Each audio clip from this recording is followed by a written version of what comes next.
should be good to go. Should be. Pretty sure I am. Oh yeah, I need to try out of the headphones while we're doing this. Hold on, I need to restart my GoPro software. My slider, I need my slider back. Why isn't he giving me my slider? Please, GoPro, I need you. All right, hold on. It might cut off my microphone for a second. Is my microphone still? Yeah. Even without the software behind it, it's still transmitting the signal properly. Cool. It just needs to give me access to my slider so I can just hit like mute. Cause I'll screw up. I'll probably take an important phone call where like life and death matters or something like that, and you guys would just be listening, being like, "What is this guy doing?" To which I'll go, "Should know better." Yay, my slider works again.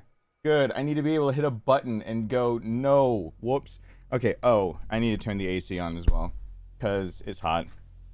How the PS5 runs as warm as it does is just dumb. It's a stupid design, and I need to fix it.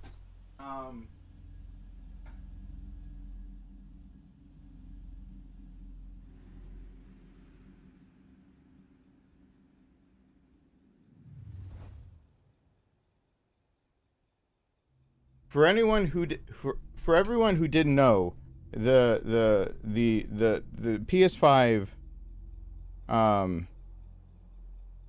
has two fans on the side. Emu, welcome back to the family. That is a name change and a half right there. I know that a 4-star shield should be called something different than Dauntless Emu, but I'll know exactly what it is as soon as I go look it up, where that came from. Oh, hey Vicky, hey Bolsky. I'm trying to look in the background.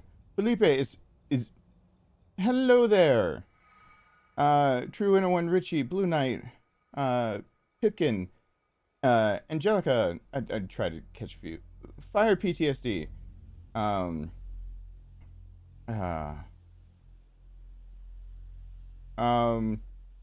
So by the way, the PS5, I'm not gonna encourage people to go drill into the PS5, but there are two fans on that thing. And both of those fans, the exhaust for it is up instead of being to the side. And I don't understand. Like, all it has to do is basically there are two spots on the side of that PS5 where if the plate just had exhaust fans, it would never get as hot as it gets. And there are aftermarket parts to take off the freaking shark fin of a thing, whatever, and just to put it there. Instead, I'm gonna poke my own holes in my PS5. I'm just gonna take a drill to it. I'm gonna mark out on the back of it where the actual exhaust should be coming from, where it should be letting air out because there are two fans pointed straight at a wall and it has to get up. I'm gonna pepper it myself. And I think people will think that's sacrilegious, and I don't care. I'm just gonna put holes in it. I'm gonna take the sides off when I do it, but I'm just gonna only if I had I have no money. I can't water cool it. RJJJ, thank you so much. Why do some live show on the channel afterwards and some don't? They're all on the channel. There's a playlist I need to move up so everyone sees, and it's called live streams, and it has all of the live streams. I get docked pay a lot from YouTube if I actually keep live streams public, because they want you to either on the platform be primarily a live streamer or to put up static videos. And I learned the hard way that my pay is more than a third of what it should be when I did this series for Resident Evil 4. There we go. From having done previous everything. So I never thought I'd say those words. I never thought I'd say those words. Oh wait, it didn't play the 5 of the fishnets for everyone. I never thought I'd say the words that went in that. I'm so sorry that was silent. The desktop audio was muted still. Anyway, there's a playlist on my channel that has hundreds of videos on there. Yeah, if I upload all of them, I need to edit them. YouTube wants me editing them before they ever get posted, and I haven't edited most of them because you can't edit them after.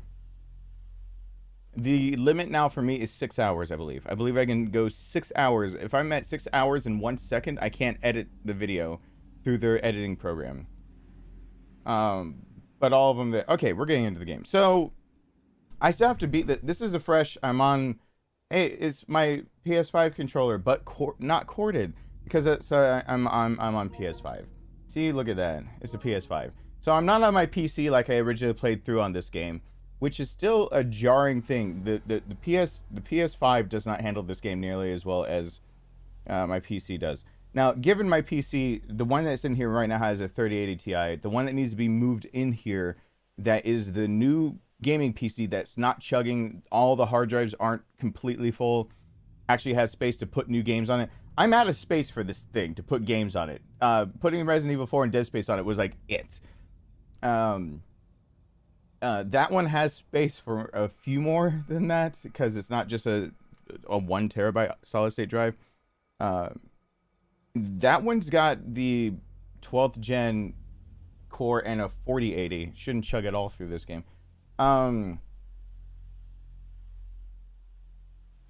Getting an external one for games like this does not work the way you would want it to. You can run this game through USB-C or Thunderbolt 3. If you had an external solid state drive that actually was rated for Thunderbolt 3 and it could read write the proper speeds because of your motherboard configuration, you would be able to get away with not having an internal solid state drive with the exact same capability of like a basically PCIe 3.0 or above capabilities. Otherwise, an external drive, I have a hard disk drive. This game already takes on PC for me to boot from a black screen about a minute. There's a lot, and I have actually installed it sacrilegiously on the boot drive. So on my MVE drive, NVMe drive, that's the solid state drive that is on the thing. It takes forever. The external hard drive, you can't install PS5 games on the external hard drive for the PS5. You can install for PS4, but it won't allow you to do it for PS5 because it's not fast enough. USB 3.0A is not fast enough for PS5 games, so it won't allow you to install it. You have to have an internal solid state drive upgrade, or just the one it comes with. Anyway, enough talking about hardware. Boink. Sony released an update. Did they? I don't give a shit if they did. It's not gonna load fast enough. You made a hard decision easy. I woke. Hey, where's she? I woke with my back killing me, but had to go to work. Battling with calling out. Boom notification. You're welcome. I'm glad I can help with that. I got 1. I got 3. There's Can I get a 5? that Can I get a 5? 5 in the fishness. 5 in the fishness. I downloaded Mercenaries, by the way. Can I get a 5? I downloaded Mercenaries. Words I didn't think I'd ever say. Ever. Let's go into it. Can I mention ever again? I'm glad I can make that easier. Thank you thank you, Richie. I appreciate that. By the way, still, the day that there might have to be 2 bars. I found out there's another bar that actually will show super chats, but it's just not the bar I got up on screen. There's another one that might show it correctly. Otherwise, it makes it sound like look like $5 makes me a millionaire. Oh, you haven't bought into the PS5 yet. Thank you, Mountain Drew. I appreciate that. That's by the way, I'm a photographer by trade first before all this, and I just realized that is a very good silhouette that looks like almost mountains, actually, with the horizon below the hip line, and you actually is that a photo? Because that Mountain Drew, thank you, really, I appreciate that. Back with another deposit, sis. I got. I got 1. I got 3. Can I get a 5? Can I get a 5? 5 in the fishness. 5 in the fishness. Can I get a 5 in the fishness? Oh, it's alright to be hooked on the other ones. Thank you, Mountain Drew. Words I didn't think I'd ever say ever. Can I mention ever again? Oh, it's a digital pay you made. Since I got Test Plus and Claire RE2 run with your second guy. Stoked for RE4, but I'm still hooked on older games. Smiley face. Thanks again, you legend. I appreciate it. By the way, people keep asking me if I'm ever gonna play Resident Evil 1 Remake. I guess I'm just gonna have to put it at the top of my of my playlist and everything. It's something I don't want to do, which is Resident Evil for like a week, so people stop asking. I played one of my earliest playlists on this channel of me trying to do a shorter format of like keeping it between 15 to 30 minutes for each video is Resident Evil 1 Remake. Why do people keep asking me if I'm ever gonna play Resident Evil 1 Remake? Yeah, I installed this solid state drive with a heatsink on my PS5. That's okay. So I installed Mercenaries. I don't care about the bonuses because I don't have the bonuses I need. So no one cares. I don't remember how far I got, but I remember I was tired. I do remember I was super tired. I was actually at the point of feeling really, really sick because I had a fever. The fever's gone down. Huge fan of Resident Evil videos, thinking about doing a hardcore run at RE4 for S rank. Any advice for some of the... Oh, it's back now. Don't worry. It's stupid. I've got my everything. Oh no. It's frozen. My house. This is why you have backups to everything. The computer I'm streaming from, the monitor I'm streaming from on, and my wireless router are all on a battery backup. So when my house just decided to give up on power, everything just kind of flashed and shut down, but it kept my wired connection to my router went down, but my wireless did not. No, it was me. Give me 1 sec. Oh my god. I have to wait for my PS5 to decide to join life again. Because my PS5 is not hooked up into my battery backup. Because I don't have enough money for a battery backup for everything. So, like, it's frozen. Come on. Come on. You got this. You got this, PS5. You check your drives real fast. Thank you, Coon. Whoa. You're hitting us with math? We would like to buy one child, please! 6 times 9 plus 6 plus 9 equals 16. Whoa. 54 plus 6 is 60 plus a 9. Oh my dad! Coon! You struck gold! Everyone give me a sec. Thank you so much. I appreciate that. Everyone give me a sec as I wait for my dumbass electronics to come back online. I have to wait a second. We have to wait in purgatory for a second here, as I literally just have my electronics come back up online. Are you guys having a good day? You hit me with math, the kind of math that matters on a channel like this. We're on YouTube, damn it.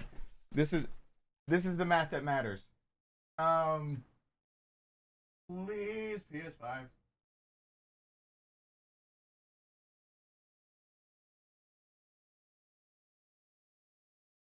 Trying to force my PS5 to work now after I lost power.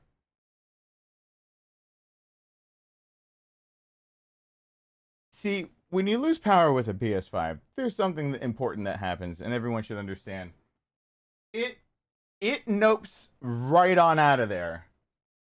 What do I possibly mean by it nopes out of there? Well, what I really mean is it nopes out of existence. It forgets you existed and just leaves. And so you have to hit that power button way too many times to remind it after it checks the drives actually start back up for you and everything. So I'm just hanging on to this little image of Leon, just being like, well, you know, there's that at least. Underrated Soul Slayer, thank you.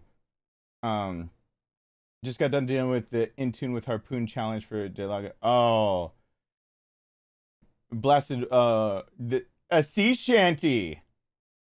It felt right. The infinite launcher. Hey, there's a. It was more or less pointed out to me that the infinite launcher is like really wrong in all RE games, and it's so weird. I'm gonna unpause that in 1 second. Me and this PS5 are talking. We're having a discussion. is pretty one-sided right now, but we're having a discussion. Hold on. The discussion is that I'm not kicking it. I refuse to kick it yet to make it work. That is not the appropriate response.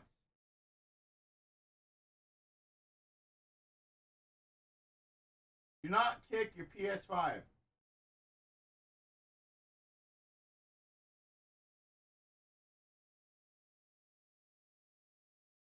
There, we had a good discussion, me and the PS5.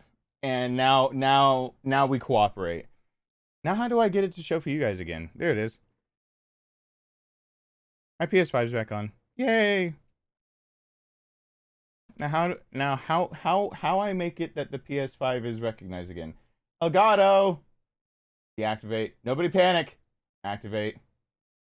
Come on, just work. Come on, Elgato. Don't make me come down there. The Elgato's gonna make me come down there. I almost got... Nobody panic. I got it. Elgato? Oh, wait. Probably not Elgato. It's Elgato.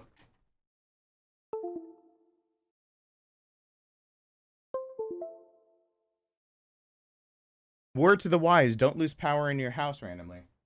If I lose power again, I'm switching to my PC because my gaming PC is actually also battery backup, but not my PS5. Elgato, I have a stream to do. I was early for my stream for once, now I'm late. That's not fair. I was here. I was doing a thing. You're making me look bad. Well, I mean, I can make myself look bad. I can make myself look bad without you. Hold on. I don't need some stupid Elgato to make me look bad. I can do it on my own. Come on. Come on. Come on. Who's a good Elgato? Who's a good Elgato? Come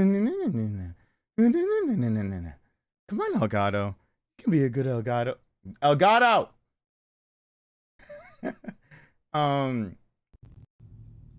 Hey! My Elgato decided to work. Alright, I'm back up.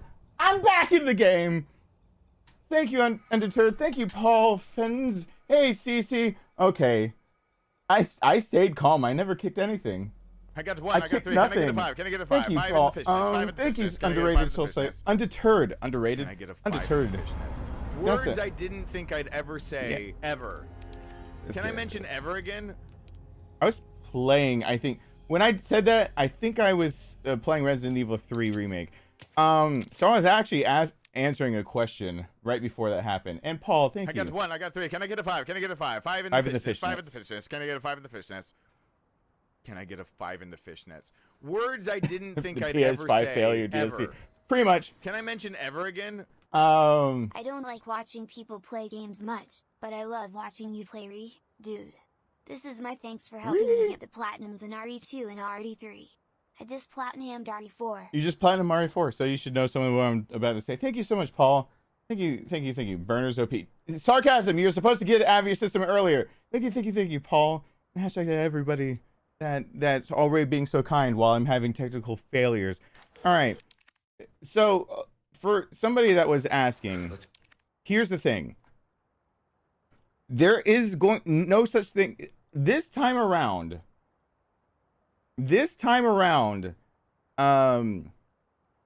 there is no such thing as getting S+ and me helping people get S+ unless they're willing to actually play this game a minimum of 2 times before they go for it. Because it's just not going to be feasible. Because the first thing I'm going to tell them is actually not how to get professional S+. It's one, you've got to unlock it. And second, you need to unlock some other stuff. One of them being what I'm trying to get right now. I need to just do my first playthrough on this in under 10 hours on hardcore to unlock professional and get Ashley's armor. But more importantly, you need to probably take your first playthrough of hardcore, do New Game Plus, and beat professional in under 8 hours. I think it is 8 hours or 10 hours. Whatever professional is for getting S rank, if you didn't unlock Ashley's armor the first time you played it, you are just not going to beat this game the way I can without... I've now officially done it without Ashley's armor and without the bonus weapons and gotten S+, but I cut it close. Supporting today's shenanigans. Thank you, Smooth. I appreciate that. I got 1. I got 3. Can I get a 5? It's just not happening. 5 in the fishness. Can I get So, a 5 in the fishness? It's just not happening very easily. Words I didn't think I'd ever say, ever. Can I mention ever again? Professional S rank is, I didn't think was 5. No, it's 7 hours? I believe it's 7. 7, 8. I can't remember. Hardcore A rank is 10 hours. Well, it's impossible to get S+. It's not impossible to get S+ without multiple playthroughs. Let me get that straight really quick. Okay. I don't want to necessarily get into all results, but look, here you go. Rank requirements. I don't have professional unlocked. This is literally my first time through. You see that A rank hardcore 10 hours? So this is just like the original Resident Evil 4 with 1 unlock, which is Ashley's armor. It is possible to make Ashley invulnerable to everything. It's possible. She has a suit of armor just like she wears in the first game, where if she's picked up, she's too heavy to be carried away. And if someone tries to hurt her, they can't hurt her. If you get A rank in this game, it unlocks that for her, which makes a lot of sections where you're actually fiddling over Ashley easy. There is one caveat: do not leave her behind. If she gets picked up and you're too far away from her, because now it's happened to me several times, if you get picked up and you're too far away from Ashley, it still triggers the whole Ashley's too far away and she's being carried away thing, and so it's an automatic game over. So you can't just leave Ashley behind completely, but for the most part, you can leave Ashley behind completely. But I have done what I thought was the hardest way of doing this, and now I'm figuring out this one step harder. I did it with the deluxe edition, which I'm finding out how many treasures the deluxe edition of this game gives you with the extended treasure map. I think that's bullshit, so I'm probably going to do the guide from, and all of my major notes from PS5. But now that I have less money to deal with, because I thought it was basically all tokens and a lot of things. No, right now I think in my notes, I'm missing like 50 grand, like 50,000 that I would usually have access to ish. 40,000 already at chapter 6 just gone, which, I mean, and easy treasures that you just run across. So anyone that didn't get the deluxe edition, it doesn't feel fair. So instead, what I'm trying to do is take notes to make it so anyone who did not get deluxe edition doesn't have to pay extra money. I have done it myself. I have now played through this game. I've done it professional S+, no Ashley armor, no bonus weapons. Oh, you see my time on here is only like 10 hours. It's from when I was streaming. I've done it. I think my time was like 5 hours, 15 minutes or something like that. It's not fun. It's not. So you can basically unlock, you have to unlock professional by playing through hardcore. You can do that, and then you can go straight into professional without unlocking anything and just beat the game. I severely would not recommend it, because for me it was an aneurysm. Also, don't fucking save it every chapter. That's the other biggest thing. So people who have never seen it played, we're gonna get to that. This is, again, I have 200 hours on my PC on this game that I figured all this out. We're just about to get on. If you really look at that top right corner, we're almost at 10 hours, and that's just me keeping the game on streaming and pausing it. So my total playtime on PS5 is what I've been on stream for. What I want to do is basically, without the deluxe extended map, how would you get it? And also, we're not talking about the golden tickets, because technically anybody can get professional S+ pretty easily once you get a bonus weapon, and if you buy a golden ticket. I think that is the dumbest shit ever. This should not be a pay to win game. It just shouldn't be. I can't believe that the extended treasure map gives you so much. I didn't realize how much it gave me. And then I can't believe that there is a way to get professional S+, but you've got to, again, pay for it. If you decide to pay to win, that's your choice. Any guide I make is the idea of you bought the base game because you wanted the base game, you like the game, you shouldn't have to pay to beat it at its hardest like setting. This isn't a fucking microtransaction gotcha game. This is an actual full-blown AAA game. If it starts doing that to people, this is no better than the Star Wars Battlefront fiasco. Basically for me, the whole thing is the race until 30 spinels. Once you get that, you can blow through this game on Professional S+. It's the race to how you get your 30 spinels and getting to the first ticket. When you get that ticket, the game is just about done. Now, I forgot where the ticket comes up, so you have to actually get to that part. But all the thing that all three bonus weapons have in common is that they're infinite when you unlock them. And that is a biggie, because turning the Magnum, the Thompson machine rifle, or the knife into either infinite stamina, infinite ammo. Basically, all of the three deluxe weapons, they're unlock with that ticket. It costs a lot of money to unlock them the other way, or you just give it a ticket, which and it gives you infinite ammo. So you basically are just racing to get to your first ticket, and then you beat it. So anyway, but I'm just beating it for the first time, and I forgot you could save it as many times as you wanted to. So I'm beating it for the first time on PS5. I've already beaten this before, and the only thing I got to worry about is that clock on the bottom. I need it under 10 hours. I'm at chapter 6 and I'm at 2 hours. It shouldn't be an issue. I should be able to beat this in under 10 hours.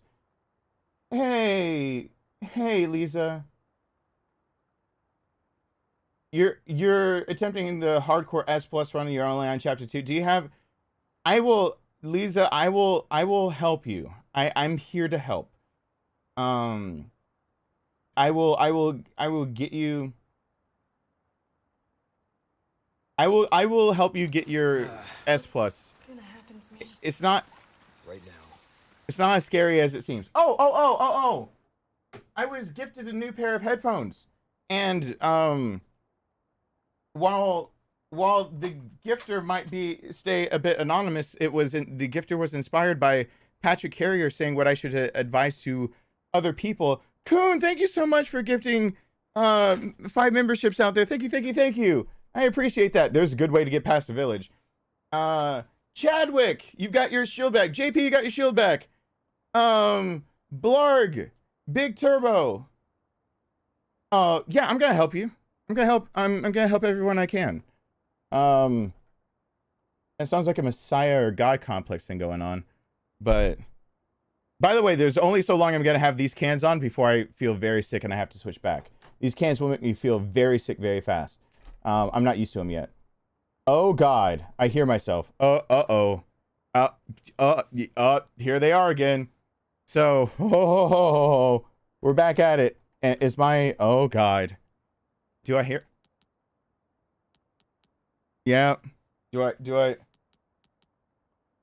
The hardest part of the Professional S+ for me was the village segment with the Eagle Crank. That's actually one of the easier parts. I'll show people how that's one of the easier parts later. Thank you so much, Undeterred Soul Slayer. Once again, I appreciate that. It's one of the actual. Everyone just watched me play that last stream. That was an in and out for me. They spawn in a very set pattern. You just have to give up on everything but the yellow herb and the first aid. Will you be able to run the playback on this? Yeah, there's a live streams playlist. People, I might have needed to have stressed that to people. I have a live streams playlist that people need to go find. Let's just focus on getting out of here. Jesus Christ. Yeah, right. Oh, Jesus Christ. Oh, God. Oh, these are closed back headphones, unlike the other ones you just saw me wearing. Everything is right up on me. All noises are right on me. It's a very different experience. It can be very disorienting. I got 1, I got 3. Can I get a 5? Can I get a 5? 5 in the fishness. 5 in the fishness. Can I get a 5 in the fishness? Can I get a 5 in the fishnets? Words I didn't think I'd ever say, ever. Can I mention ever again? Yeah, there's that one. I'm on console right now. Can you run past segments like you could in the other remake? Well, some of them, yeah. Yeah, I don't get the small keys for most of this game. You'll see me pass up a lot of small keys. Hey, Tristan. Hey, Mr. 20. Hey, Piece of S. Paul Fens. Yeah, you already gave that. I said that. Andrew, what's going on? If I should start playing RE4R for the first time, I do my grad school homework. Grad school! Just so I don't feel bad that you didn't do your grad school homework. Oh, God. These headphones. I've got some new items. Welcome. God. I've got something new for you. That's good work, if I do say so myself. I forgot what I was doing. Rubbish. It makes no difference. Yeah, Nice. I know. Shut up, dude. I'm not thinking straight. Mate. Nope. A Nope. well-tuned weapon can Nope. make up for Nope. a comeback anytime. Don't talk about my lack of whatever. Shut up. Is that thing here? Is that also the extended treasure map? Son of a... And this is why I need to play it again like this. The extended treasure map is screwing me up so hard. Without all of it, it's just so weird. There's a playlist on this channel.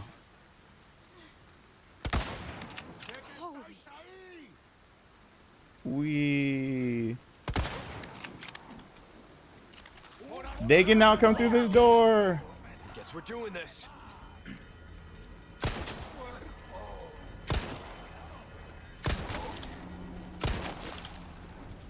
Hold on.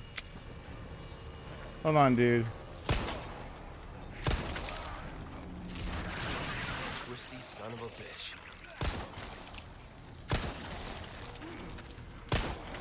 Hold on. Don't go away. I'm shooting the guy over your shoulder.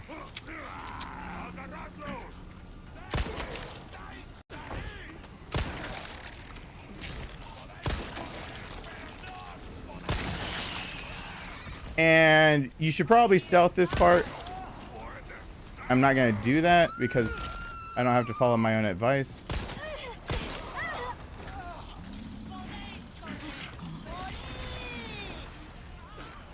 Ashley, get over here. Dang it. Old woman. Ashley. You made it so the bowl guy ran away. I need him over here. I need to pepper him. Pepperidge Farm says I need him. Bull dude.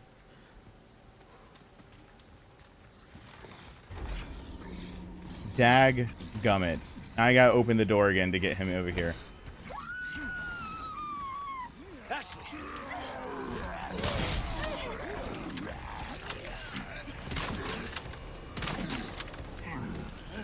Ashley.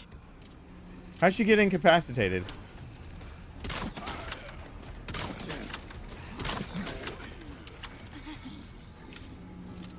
Oh, just stay down. No one cares.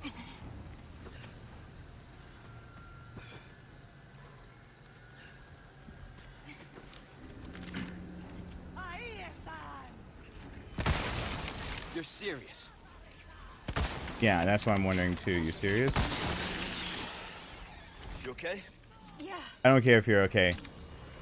I need some of the early treasures. Now you're out of your zone.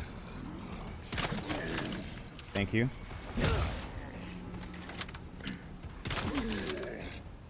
Thank you. Ashley. Now you're in my zone.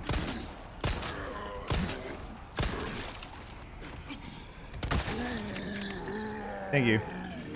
All right. Now, Ashley, you can get up. I'll actually treat you nicely. I'm fine. I'll be nice now. Sorry, Ashley. You're kind of bait, and I didn't care.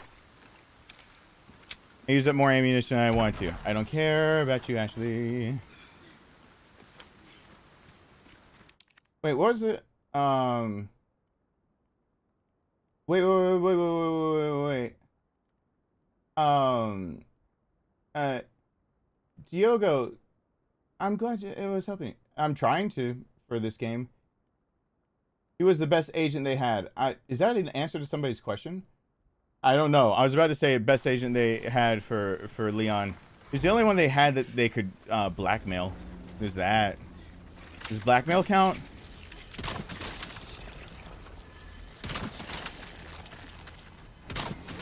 Whenever I try to shoot the squiggly head, I screw up. So please excuse me as I shoot his body way too many times. Squiggly head. Never mind. I shot it. Squiggly head. I kicked him.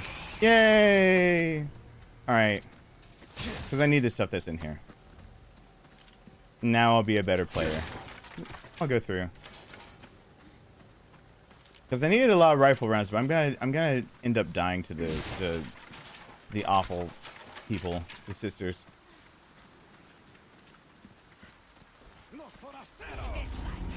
Really?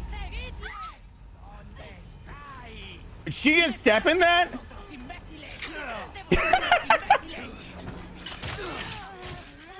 Wait, hold on. Hold on. Hold on. That threw me off. Hold on. No. No, that threw me off completely. Hold on. She can step in that? She can step in that? Hold on. I need to... What? She can step in that? No! That's new from... Okay. I did not realize she could step in the traps. Did I have Ashley with armor on for a little too long that went to my head? She can step in traps? She can be ensnared? All right.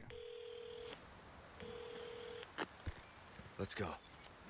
I never had her step in one. She's been light on her feet and a little less dipshitty. Let's just focus on getting out. This Ashley has not been an ass. She's been good. She's been a good girl. Like, and give her head pats. She doesn't get as many head pats as the dog I save, because Doggo gets all the head pats, but she gets a few. That does not make her into a dog. I want to get the connotation out of that I'm calling her a certain word. I'm not doing that. I'm just saying you give head pats to a doggo. And with how much she's panting, I just think I should be giving her head pants and making her feel better about, like, fetching whatever stick she's going for. That sounds bad too with how thirsty she is for Leon. I am not sexist. Got a selection of good things. Not too long ago, I actually... Oh, this is when that special offer? Not too long ago, I actually said that somebody was sexist, and they were like, "No, I love sex." Come back anytime. There's some things I can never make up in my life, and that's one of them.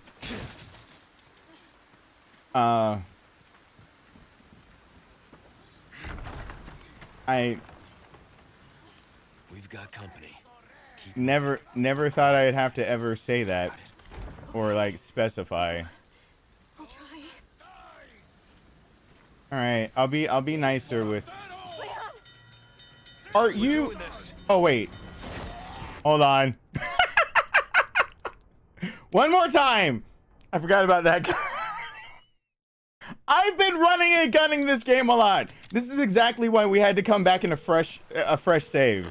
I've been just running through these parts like crazy, using, because all I gotta do is get through this, get through Mendez. I can't remember how much it takes from Mendez. You see this shit right here? That's great for Mendez. I run through all of this. I don't care about all of them because I'll waste whatever ammunition I have to. Kill the one chainsaw sister. Get to that Salazar's castle where I know you get the ticket. I got the Spindle's bite then, and then I have an infinite weapon and you just go to town. And it's just, it really is, it feels that easy. And I know I'm making it look not easy, but this is exactly why I need to play it like this again. I'm reliant on those damn extended map treasures, which, again, I really did not realize would be this big of a deal. Someone in the comment section said the extended map did not give you actually big treasures. Right here, right now, I would like to tell you that is bullshit.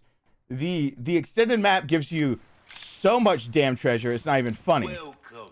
So whoever in my comment section tried to be like, oh, it's no big deal that you have the extended map, you know, you're not getting a big advantage over other people. Bull fucking shit. Bullshit. Bullshit, bullshit, bullshit. Calling bullshit on your ass. You're full of bullshit. It gives you all of the advantages. The extended map is like the cheater's guide to the galaxy in this game. And so we've got company. I'm just gonna quietly continue calling bullshit on that. Oh, I'll try. Uh-oh.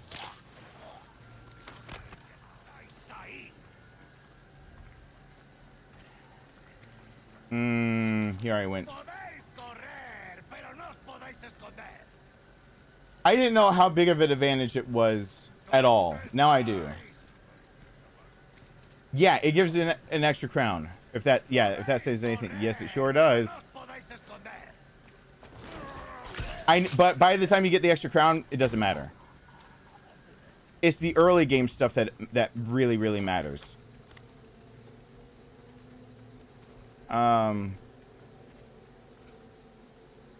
I've never tried to stealth this part because I didn't care to try. Now I'm trying to care to try, and I'm realizing that it doesn't seem possible.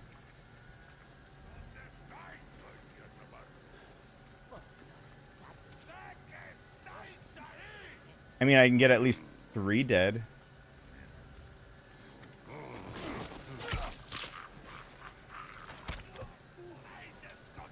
Which is saved ammunition, I guess. But I need the extra spindles and stuff. Or the extra gem.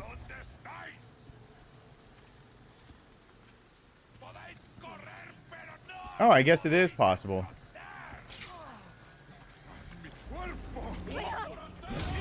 Guess we're doing this. Yep, we are. Alright, well, that makes me feel better. I did a thing. Look at that. I did a thing. They rang the dinner bell. Yeah, I hate pay to win. The necklace early game is a big deal. Yes, the ornate necklace is basically what I'm talking about.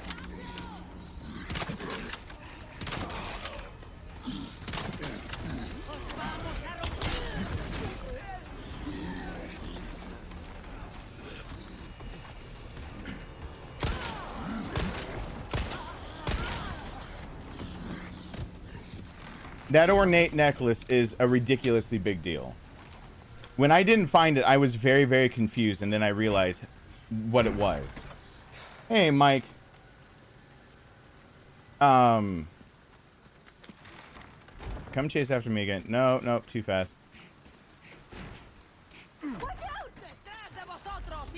I'm watching out.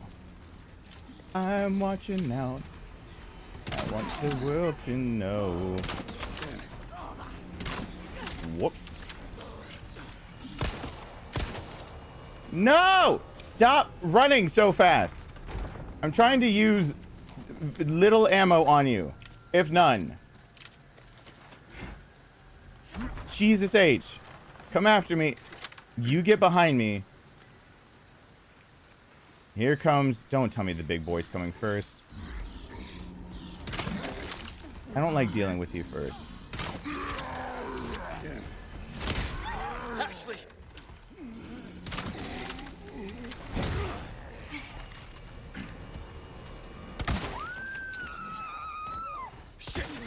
Now I'll get to you.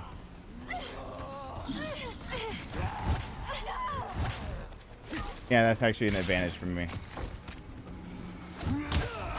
It's not an advantage. Thank you, Lisa. I really appreciate that. Lisa, you did it at the perfect time. I looked over and I got my face kicked. I really I was like, yay, someone's doing a thing, and then I just was getting face stomped by him. Oh, how much is the ornate necklace worth? 40K plus. And thank you for that. To people who have shields back and everything. There's 10 people. Thank you so much, Lisa. I appreciate that. I got waffle stomped. Okay, can I show it on my little screen? Let's see. You see that big green block at the very top? That's how, you see how shields also help break things up for me? That it becomes a big white, I have so much white text everywhere. So having a color next to your name helps. That big green block appeared up there. And I was just like, oh, yay! And I looked over trying to see who got memberships back, and then I was just dead. Gotta tell YouTube to love me more.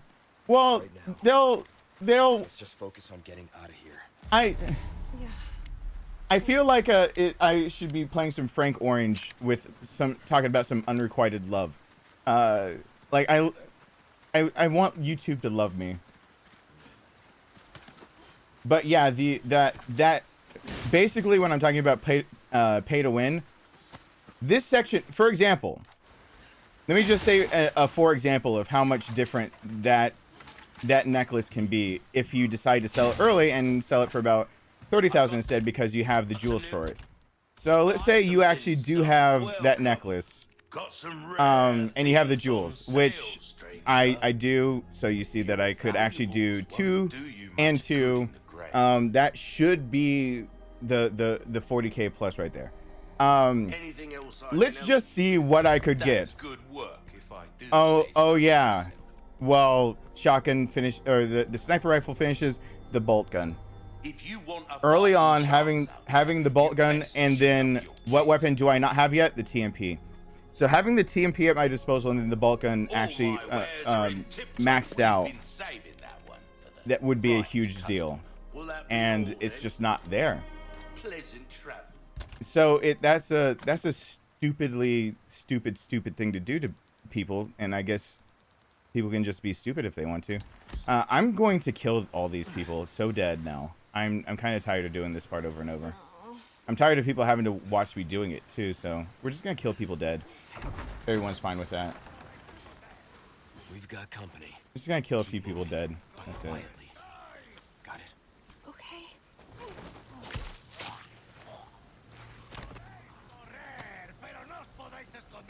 Oh, plus I don't have any charms on my box, if you notice, because the charms I'm used to equipping apparently are for deluxe as well. So I have no charms, and I don't have my suitcase that instead of giving me handgun ammo gives me gunpowder, which is crucial to all the notes I had taken before this, that I needed gunpowder. So there's that. And herbs did more. So basically everything I was doing before to make sure that I was optimizing the game comes from the idea that I was playing deluxe. That sucks. That really sucks to realize.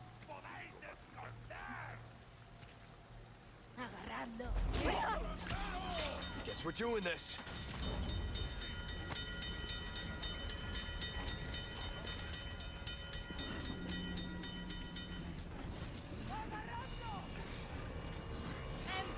Oh yeah.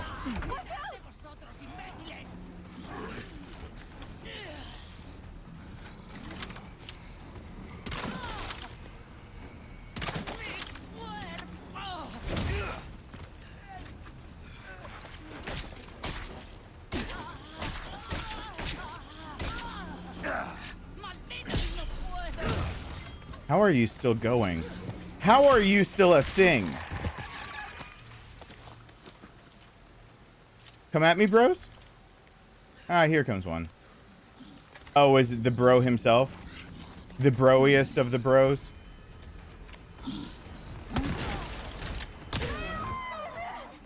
You son of a bitch.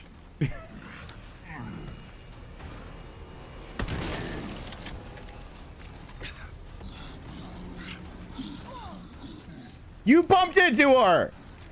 That's so rude! They have to reset now all the way! Ah, no, this isn't professional yet. Give me a sec.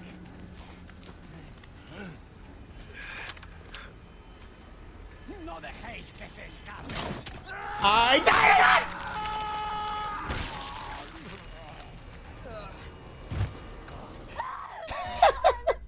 Why am I trying to stealth it so hard? All right, let me just do what I've been doing. So you see how I'm trying to stealth it so hard? The bull guy is the only problem. Let me do what I've been doing in professional.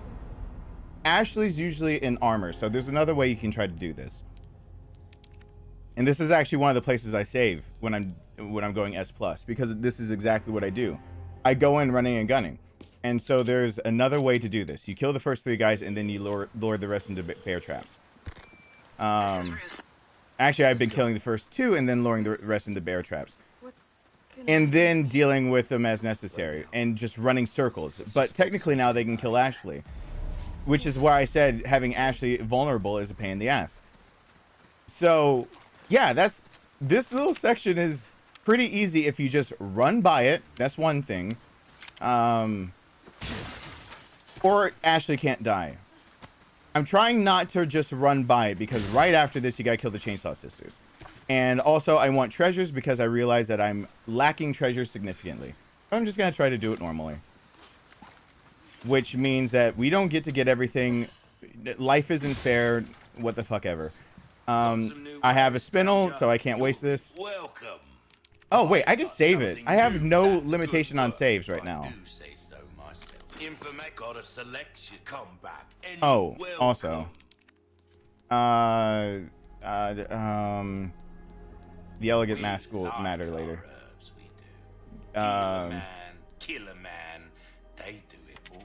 Thank you. Alright, save. Cool. Don't have to watch that beginning part again. Let's see.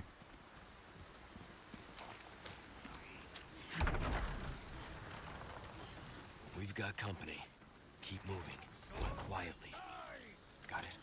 Okay.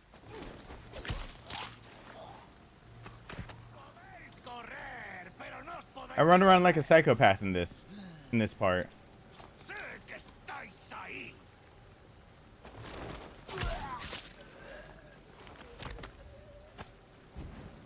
He dropped a ruby. We can't die now.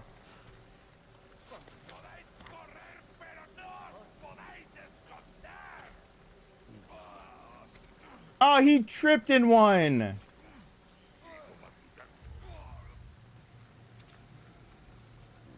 That's not fair.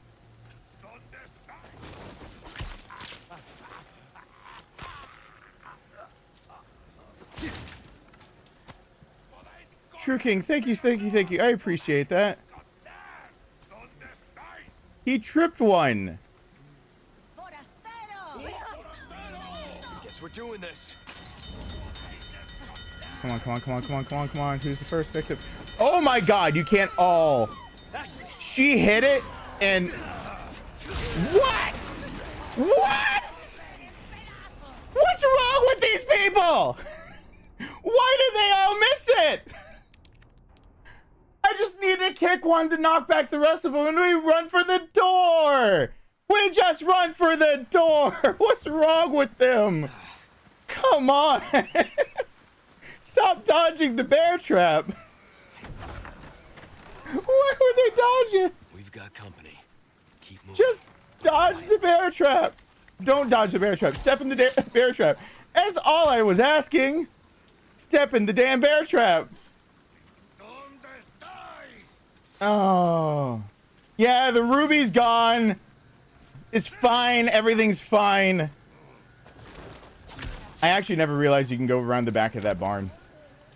If you want to be honest about that. I never realized this little part. This little detail. Never realized that. But he's in it again. What's he doing?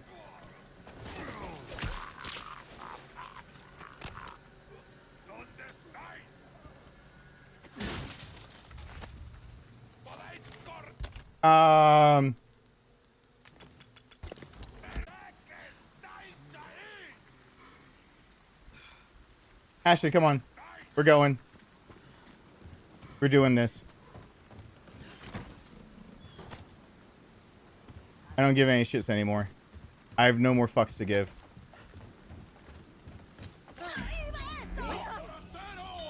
We're doing this. Whoops. All right.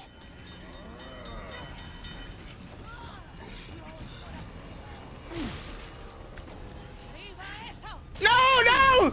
Ah! Ashley. Ah! I'm fine. I forgot! I usually lure one into that bear trap!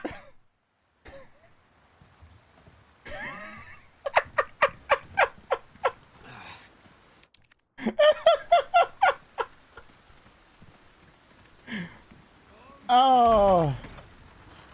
I'm fine. We've got company. Keep moving. I'm fine. Everything's fine.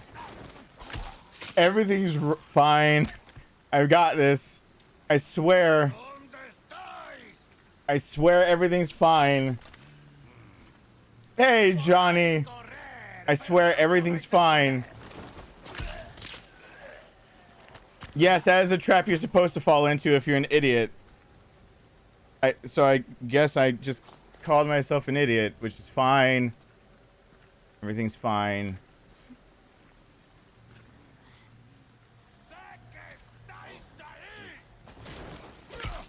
Don't hit the chains, please. Let's not make noise. Don't get outside of the thing either.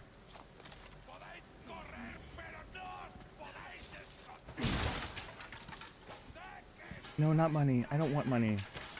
I want all the other good stuff. Guess we're doing this. Ashley, I swear to God. Ashley, I swear to God. Ashley, I swear to God. Oh, someone stepped in the fucking bear trap. Someone stepped in the fucking bear trap. What did I... Last night when I stopped...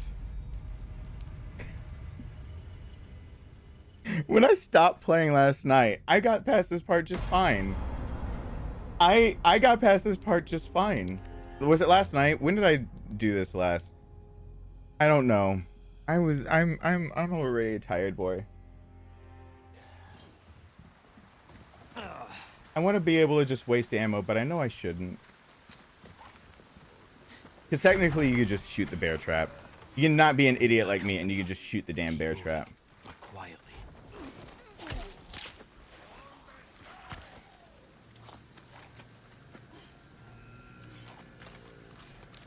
Because if right before you jump down you shoot the bear trap and they all come rushing up at you through the stairs, then you should have a clear shot.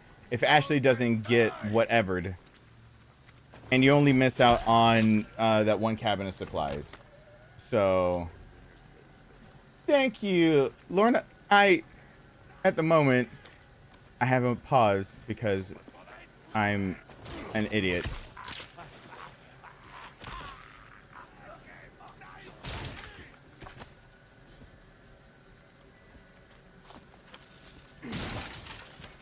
Actually, you're preaching to the choir on that one. I'm actually surprised that there's not an upgrade like that. So let's just shoot the bear trap. Let's snipe that one woman to start it off. Hi. All right.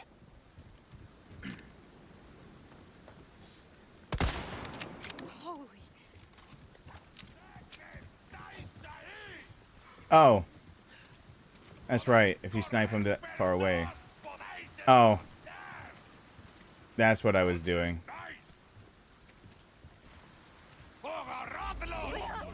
Alright. Guess we're doing this.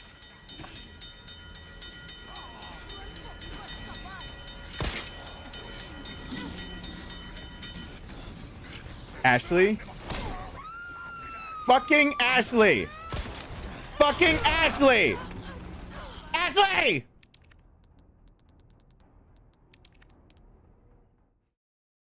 No. No. Thanks for all my heart. Well, Lorna, thank you. I really appreciate that. I usually am much smarter than the things I usually am that much say. smarter. Usually much smarter than the things that I say. I will say that apparently this is one of the weaker parts of all the strategy I had, which was to really just run through all this shit. Now, I do wonder one thing. This is out of range of them. All right. So technically...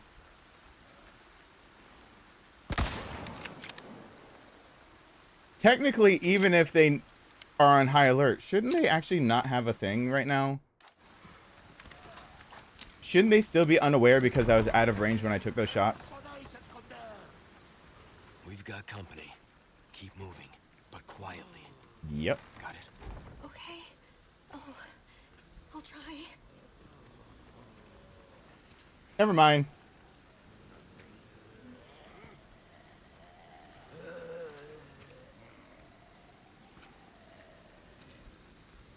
Okay, but if I take those shots, it gets this guy's attention.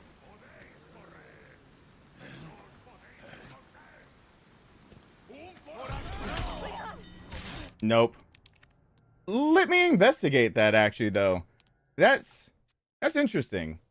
So if I take those shots, they're not on high alert. They don't chase me down, but that one guy turns around. Is there a way around him after that? Or is that just the game's way of saying, I know what you did? Is that the game's way of saying, I saw what you did? Oh. I got it. I got something you could do. Hey, Kale, what's going on? I got something you could do. We've got company. Keep moving. But So these quietly. first two guys will change their pathing if you shoot her. So go for his throat. Like, do everything normally. Because why not? Up. Out in the open killing him. That's not good. Okay. So those two dudes are taken care of. What if I do after that? What if I do the exact same thing? Because technically this is outside of where they're supposed to be. So they'll run back. They shouldn't react to this. So there we go. There's the shot I'm looking for. Hi. All right. And then I gotta get a clean shot on you. Hi. So with those two dead, shouldn't the rest of them just kind of be there? And not being paying enough attention that they should, like, there's no lookouts anymore. Or does it change everyone else?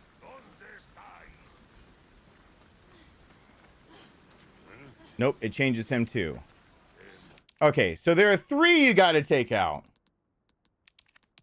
I'm seeing actually that's feasible. To get people because honestly, if you have bonus weapons, you can throw away some ammo right here. You can just get your bonus weapons. Remember to hydrate, guys. Do remember to hydrate. Thank you, Rebecca. I appreciate that. Is stream audio cutting in and out for anyone else? I don't think it should be. All right. So we got to kill 3. Company. Keep moving, but quiet. Thank you, Rebecca. I appreciate that. Thank you. Thank you. Oh, he's just popping a squat now.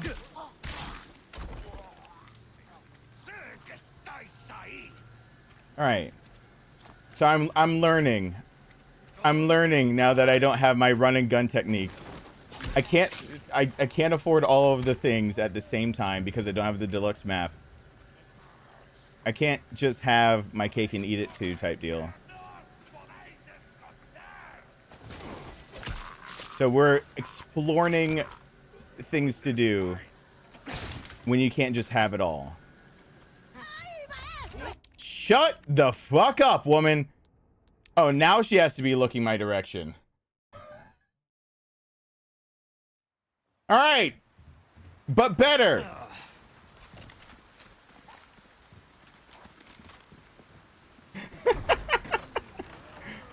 I'm figuring out a way for this to work. I'm figuring out a way for this to work. Because generally, even people are gonna be struggling with ammo. Even if you have the bonus weapons, you're gonna be struggling with ammo.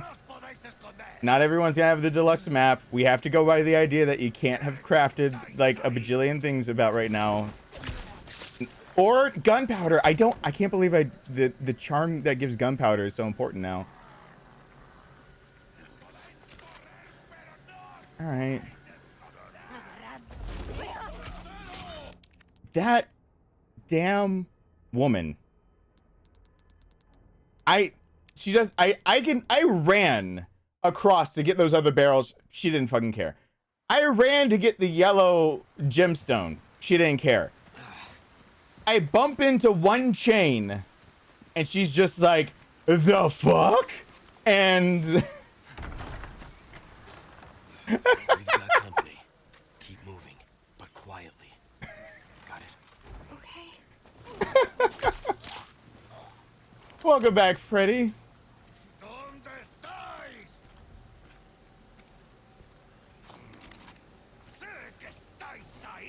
Well, the stealth makes sense. This is supposed to still be survival horror, and he's a one-man army that is literally not a one-man army. He is, if anything, Leon is the most damaged goods one-man army you could ever have. That is blackmailed into doing whatever the government needs. I swear to Jesus. The second I figured out, hey, Green Ranger, the second I figured out that maybe you could snipe those two and make this whole section a lot easier, the second I figured that out, I can't actually kill these first three. The second I just want to test one thing, I can't snipe these three. We've got company. Keep moving.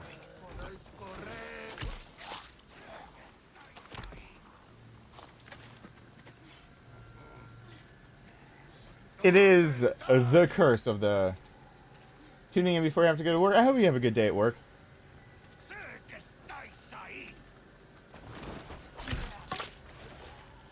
Yeah, because he's so freaking flawed and disturbed and, like, just in general, a broken person.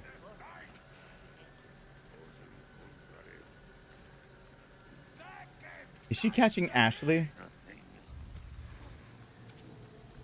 She might be catching Ashley.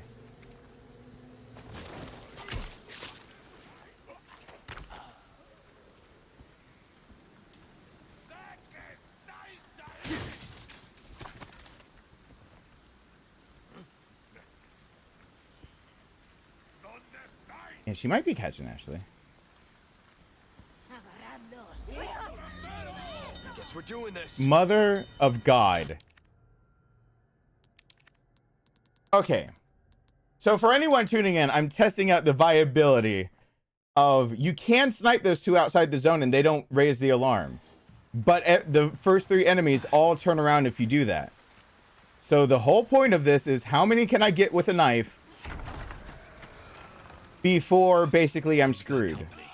Keep moving.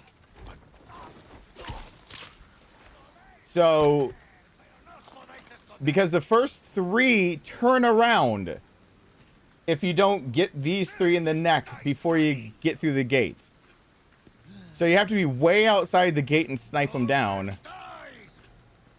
But then these three become just like unmanageable. This guy's now just popping a squat.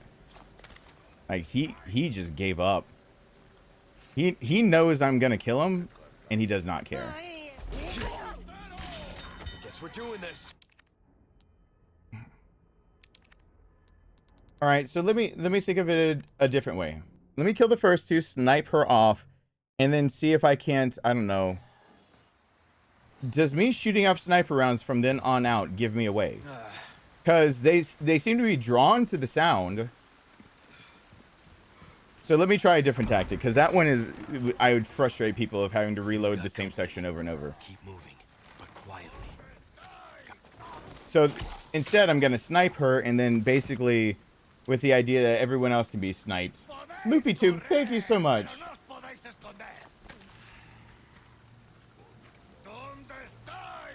All right, here we go. So these two go, we go back outside the gate, snipe the other two, and let's see how that goes. Because then I'll just start sniping a few people. Because I could probably get the high ground and get a few heads before I get bum rushed at all. So about here. At least, Ashley, don't get in my way. I will shoot you.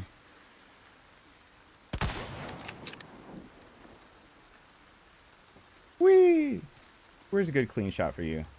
Still right here? Well, I threw my shot. All right. All right. Now let's do something that's a bit more sensible.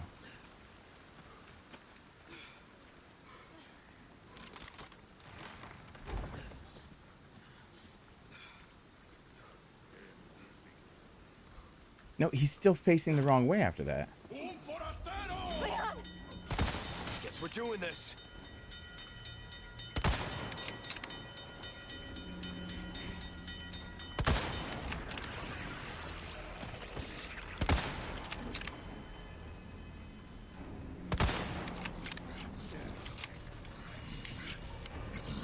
Ashley, come here. Ashley. Sweetie, darling, honey.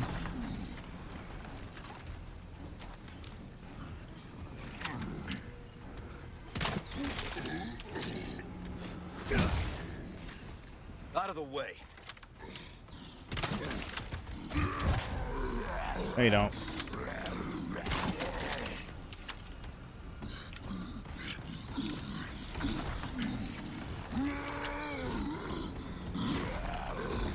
No, you don't. No, you don't. No, you don't. No, you don't. Thank you. Not bad, right?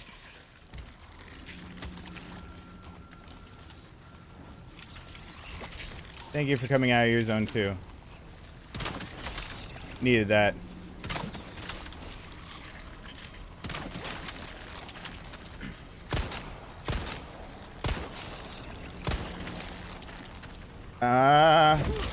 There we are. I'll figure out your shit later. I'm tired of your bullshit for right now. And then there's those two. 3? Do I have 3 of them? Can I get them to line up at all? Maybe. Nope. Not that one. That one should be, though. Thank you. Alright. That's another way to do it, I guess. But I don't want to do it that way. Because then people are going to have to know that you just got to get down that alley. I don't want to do it for that, for any kind of guide or anything. It feels stupid. I don't want to do it the stupid way. It feels like there should be an easier way to do that. I'll have to figure it out.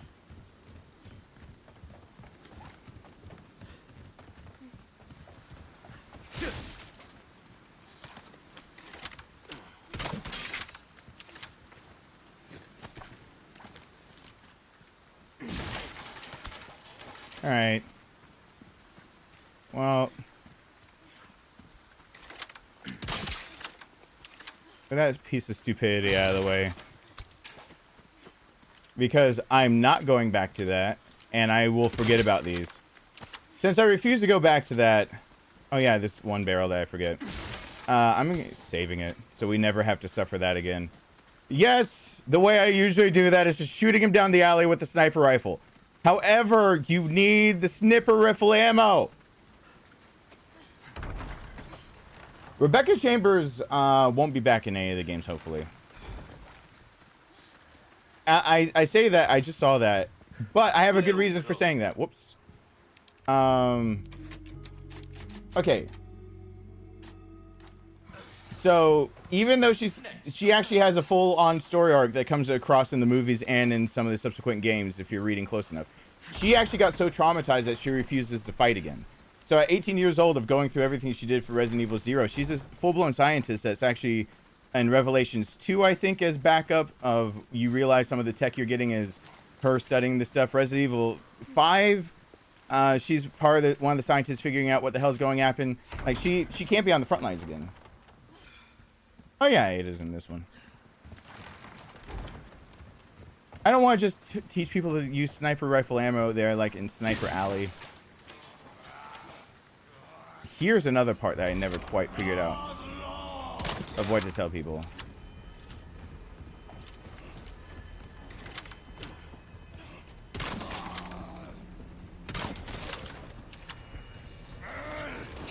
Well, that does it. Because whenever you can get them with a knife in the neck, they don't come back. Whee! Alright. Jake has a very legitimate reason for making an appearance soon in games. Though, I think, now that you're here, Kuhn, didn't you ask if was it confirmed whether Resident Evil 5 Remake was actually in the works? Because whether I say confirmed or not, the only way I can give a confirmation is when Capcom puts out quarterly reports for how well this game did. Well, have they decanonized RE5 and 6? No, I think they're redoing RE5. I just don't. I think that it was remake of RE5 was predicated on whether this one does well. Hey, Horseman, what's going on? Oh, Code Veronica. Yeah, Code Veronica is super confirmed to have been working on. It was just they pulled the team off of it when Resident Evil 3. That was the biggest thing. It got stuck in a weird development hell where it is completely playable further past the normal development hell. Of course, no. A lot of the times when I talk about on this channel of like what is going to come out, I'm literally talking about what the people who are making the game that aren't stuck to NDAs or even people that are stuck to non-disclosure agreements say on things like Twitter or in interviews. And they already said just like they said Resident Evil 4 is being made, and I said that 2 years before the official announcement, and people said, but I don't know what I'm talking about. I absolutely did know what I was talking about, and I even said when it would come out. I said way back before it was ever officially announced, I literally said the year and season it would come out, and I was correct because I just pay attention to the people actually making the game. So like M2 Studios, by being in charge of Resident Evil 3, that's how I knew during Resident Evil 2 Remake being developed and coming out, I already knew Resident Evil 3 was going to come out. I knew Resident Evil 4 was going to come out because of their reports of what you'll see basically in a company's quarterly reports and then yearly reports for like what they're expecting their income to be. You'll see that there are humps near holidays or near release cycles. And those humps actually almost always correlate to the idea of when they expect things to come out. And the reason why it seems like it can be a soothsayer isn't all that. It's lining up what those who aren't stuck to an NDA are discussing about development of a game with their fiscal reports. And right now, Code Veronica fiscal report standing is still in the works. It was in the works apparently before this. It just was in a development hell that we don't like seeing. So the way that it so far looks like it was going was that, and I need to take that out of members only because Capcom doesn't want any other content members only. But I made a whole video on why it's the Resident Evil community's fault that we don't have DLC and all this other stuff for Resident Evil 3. It is literally the toxicity of the Resident Evil community, just like the toxicity that was thrown at Ada. Once again, if that happens in my community, I fucking shelve this game in a heartbeat because there's a difference between having a critique and harassing. So if I find people showing up just to harass Ada's voice actress type thing here, I shelve everything to do with this game. I never touch it again. Because if it starts spilling over here, that makes me depressed and really sad, and I don't want to even talk about it anymore. So anyway, so Resident Evil 3 had a bunch of stuff planned for it, and then it was called a finished product because M2 was needed over here. So what in actuality was needed was that the head production of M2 Studios was needed for Resident Evil 4 because they were going to basically put the spit and polish on this game. So you could see even in what they put out for their own board members to be able to show what they're going to do with their company. A long time ago, you could see where Resident Evil 2 Remake was going to come out. You could see where Resident Evil 3 Remake was going to come out. You could see where Resident Evil Village was going to be coming out. You could even see where there are blips where obviously they must have been talking about DLC, and those blips never came to pass. That was literally the DLC for Resident Evil 3 that the community shat all over. There is they currently have gone ahead and put on the schedule something that is not of the major brand IP. And by that, I mean, by not major brand IP, there was already on there something that was not a numbered game, basically. So it's not going to be, because you can tell basically by what they've talked about producing and also how much money they plan on making it from it, it was not basically they didn't want a big loss. The fallacy of sinking more money into it and not getting what they needed out of it. So they had on the schedule for an off-brand Capcom, not, you know, and this is talking about strictly Resident Evil stuffs. For this IP, they had that on there, and then it never came out, and that's some of the DLC, some of the other things. Resident Evil 9 is obviously in production, but where it goes, who knows? The blip for the DLC came to pass. So they knew that there'd be an increase in sales. They knew for this game would be an increase. I don't think they expected the entire increase, because this one was undersold for all of their fiscal reports. And I think it's because they were afraid what would happen to this game because of what happened to Resident Evil 3. Resident Evil 3, technically, if you think of the original game, Resident Evil 2 and 3 are really fucking short. And the Resident Evil 2 remake, sorry to say, everybody, is not only not faithful to the original Resident Evil 2, but is really fucking short. So I don't understand everyone's like attitude towards 3, and I think they undersold that with the idea that what was happening in the background and what they literally said on their Japanese Twitter, because they ask on in Japanese, I say Japanese Twitter, but they asked their Japanese crowd on Twitter in Japanese, like, to polls and things like that, what IPs they want to see come back. And they literally had on there things like, do you want to see Code Veronica, Dino Crisis, things like that? Because they actually thought it was a joke at first. No, it was in development. So there was I don't know if it was a developer or producer, talked about Code Veronica was being made. When Resident Evil 3's profits did not come through like they were supposed to, that team actually was repurposed. And obviously the team must have been for 2 different games. So I'm assuming with the team being able to be repurposed so fast, that might have been part of the team that was supposed to move on to Resident Evil 4, because this game was actually supposed to come out a few weeks later than it did, but it didn't. So with that whole debacle, Code Veronica is literally, and I really do mean this, literally for the process and length of time that they were talking about having it in development, it should be quite playable, but let me put an asterisk next to that quite playable. You're going to see, if you could get your hands on it, you'll probably see imported assets all over the place, but you're going to see bricked out shit, like, all over the place. And basically, when you design a game like that, you're looking for a storyline and environments, and you got to do all that. But you're not going to have a lot of, like, the finalized elements. Like, for example, in this game, I literally just broke open crates that were designed for Resident Evil 7. Those yellow crates, they're the exact same assets. The asset of the barrels, that's Resident Evil 8. /2, right? 3, whichever. So they're reusing a lot of assets. So when you have a team that basically has to brick out a game for you, you have a team basically dedicated to that. Code Veronica was slated, and then they changed their financial reports. It has it's in development still. That's all I can say. It's in development, but it's in development hell. There are games that have been stuck in development hell and successfully got out. I think Code Veronica is one of them. It should be. Because it looks like they've just been waiting to see how Resident Evil 4 Remake did. Resident Evil 4 Remake, within the first week or two, pushed 4 million units on PS5 alone. Which is amazing, considering people are still having trouble getting their hands on a PS5, or can't afford a PS5. So, to push 4 million units on PS5 alone means that they're getting dividends and whatnot. They're getting what they need back from it. So now we're just looking at the idea of when do they put it back on financial reports. They also are trying to do an off-brand offshoot of something, and it looks like Dino Crisis might be the front runner for that, but they still haven't put that up there. What's obvious that's coming down the docket, though, is that they have spoken openly about Resident Evil 5. Developers have spoken openly about it, but by openly, I simply mean they have a team starting to do something with Resident Evil 5 that I cannot tell you how long they've been doing it with. They just have openly stated that no games are off and that they are developing older games for the use of the RE engine, for modernizing them.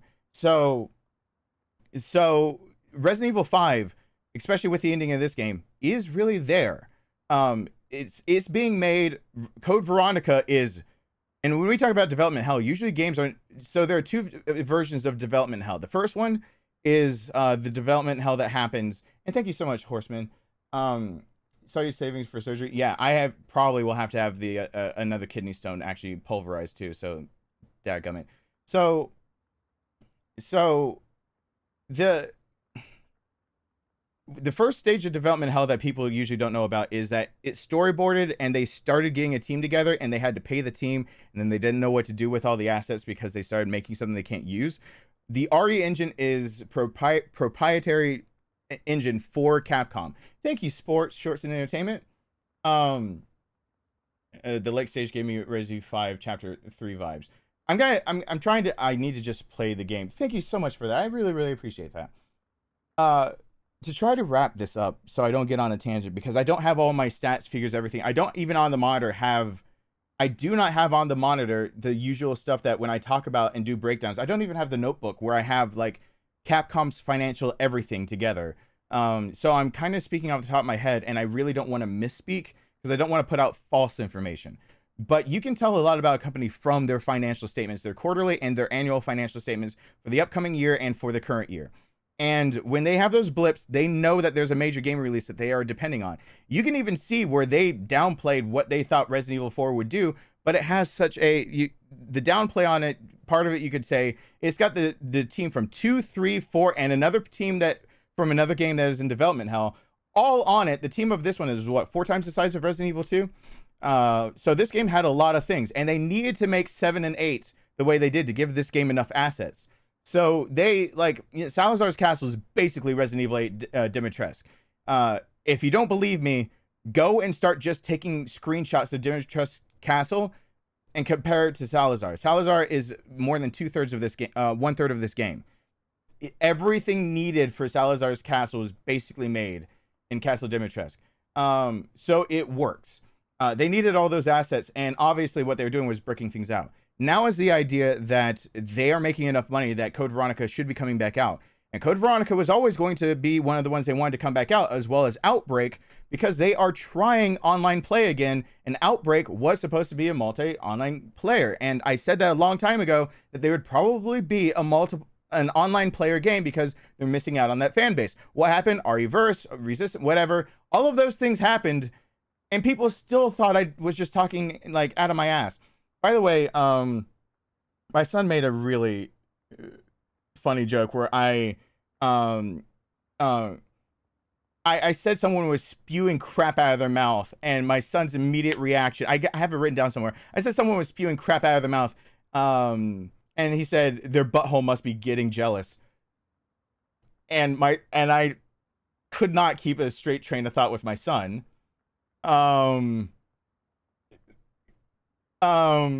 So hey Nubbly, so that still threw me off even saying it out there. Which assets were they used for Veronica? Well, think about Veronica as a full package. Castle Dimitrescu, now Salazar's Castle.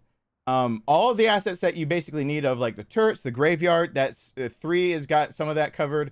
2 has some of that basically all the assets that you would think of. It's not going to be a faithful recreation. They needed a lot more brick structures. They needed a lot more structures that are just in generalized structures. And in general, they've made all of them. So having an engine where every single time you make something, you can reuse it is a huge advantage. It's not like Unreal Engine 4 where you have to pull assets and the team has to create things and they have to pull from other teams. Literally every single thing they make in the RE engine can now be used from in perpetuity from here on out. And so, like, Code Veronica, if we break it down, there's an outdoor section that has basically wooden structures that you start off with Claire. Okay, that's made. You have a scene on a pier that's made. That is literally the end of this game where Wesker fights Chris. You have the castle. That is between Dimitrescu and Salazar. You have... I don't really know of much more to say that, like, points out how much they've already made for it. So, as I've already said in previous videos, it is obvious Capcom is suffering from the numbering system. The numbering system is Capcom's biggest Achilles heel.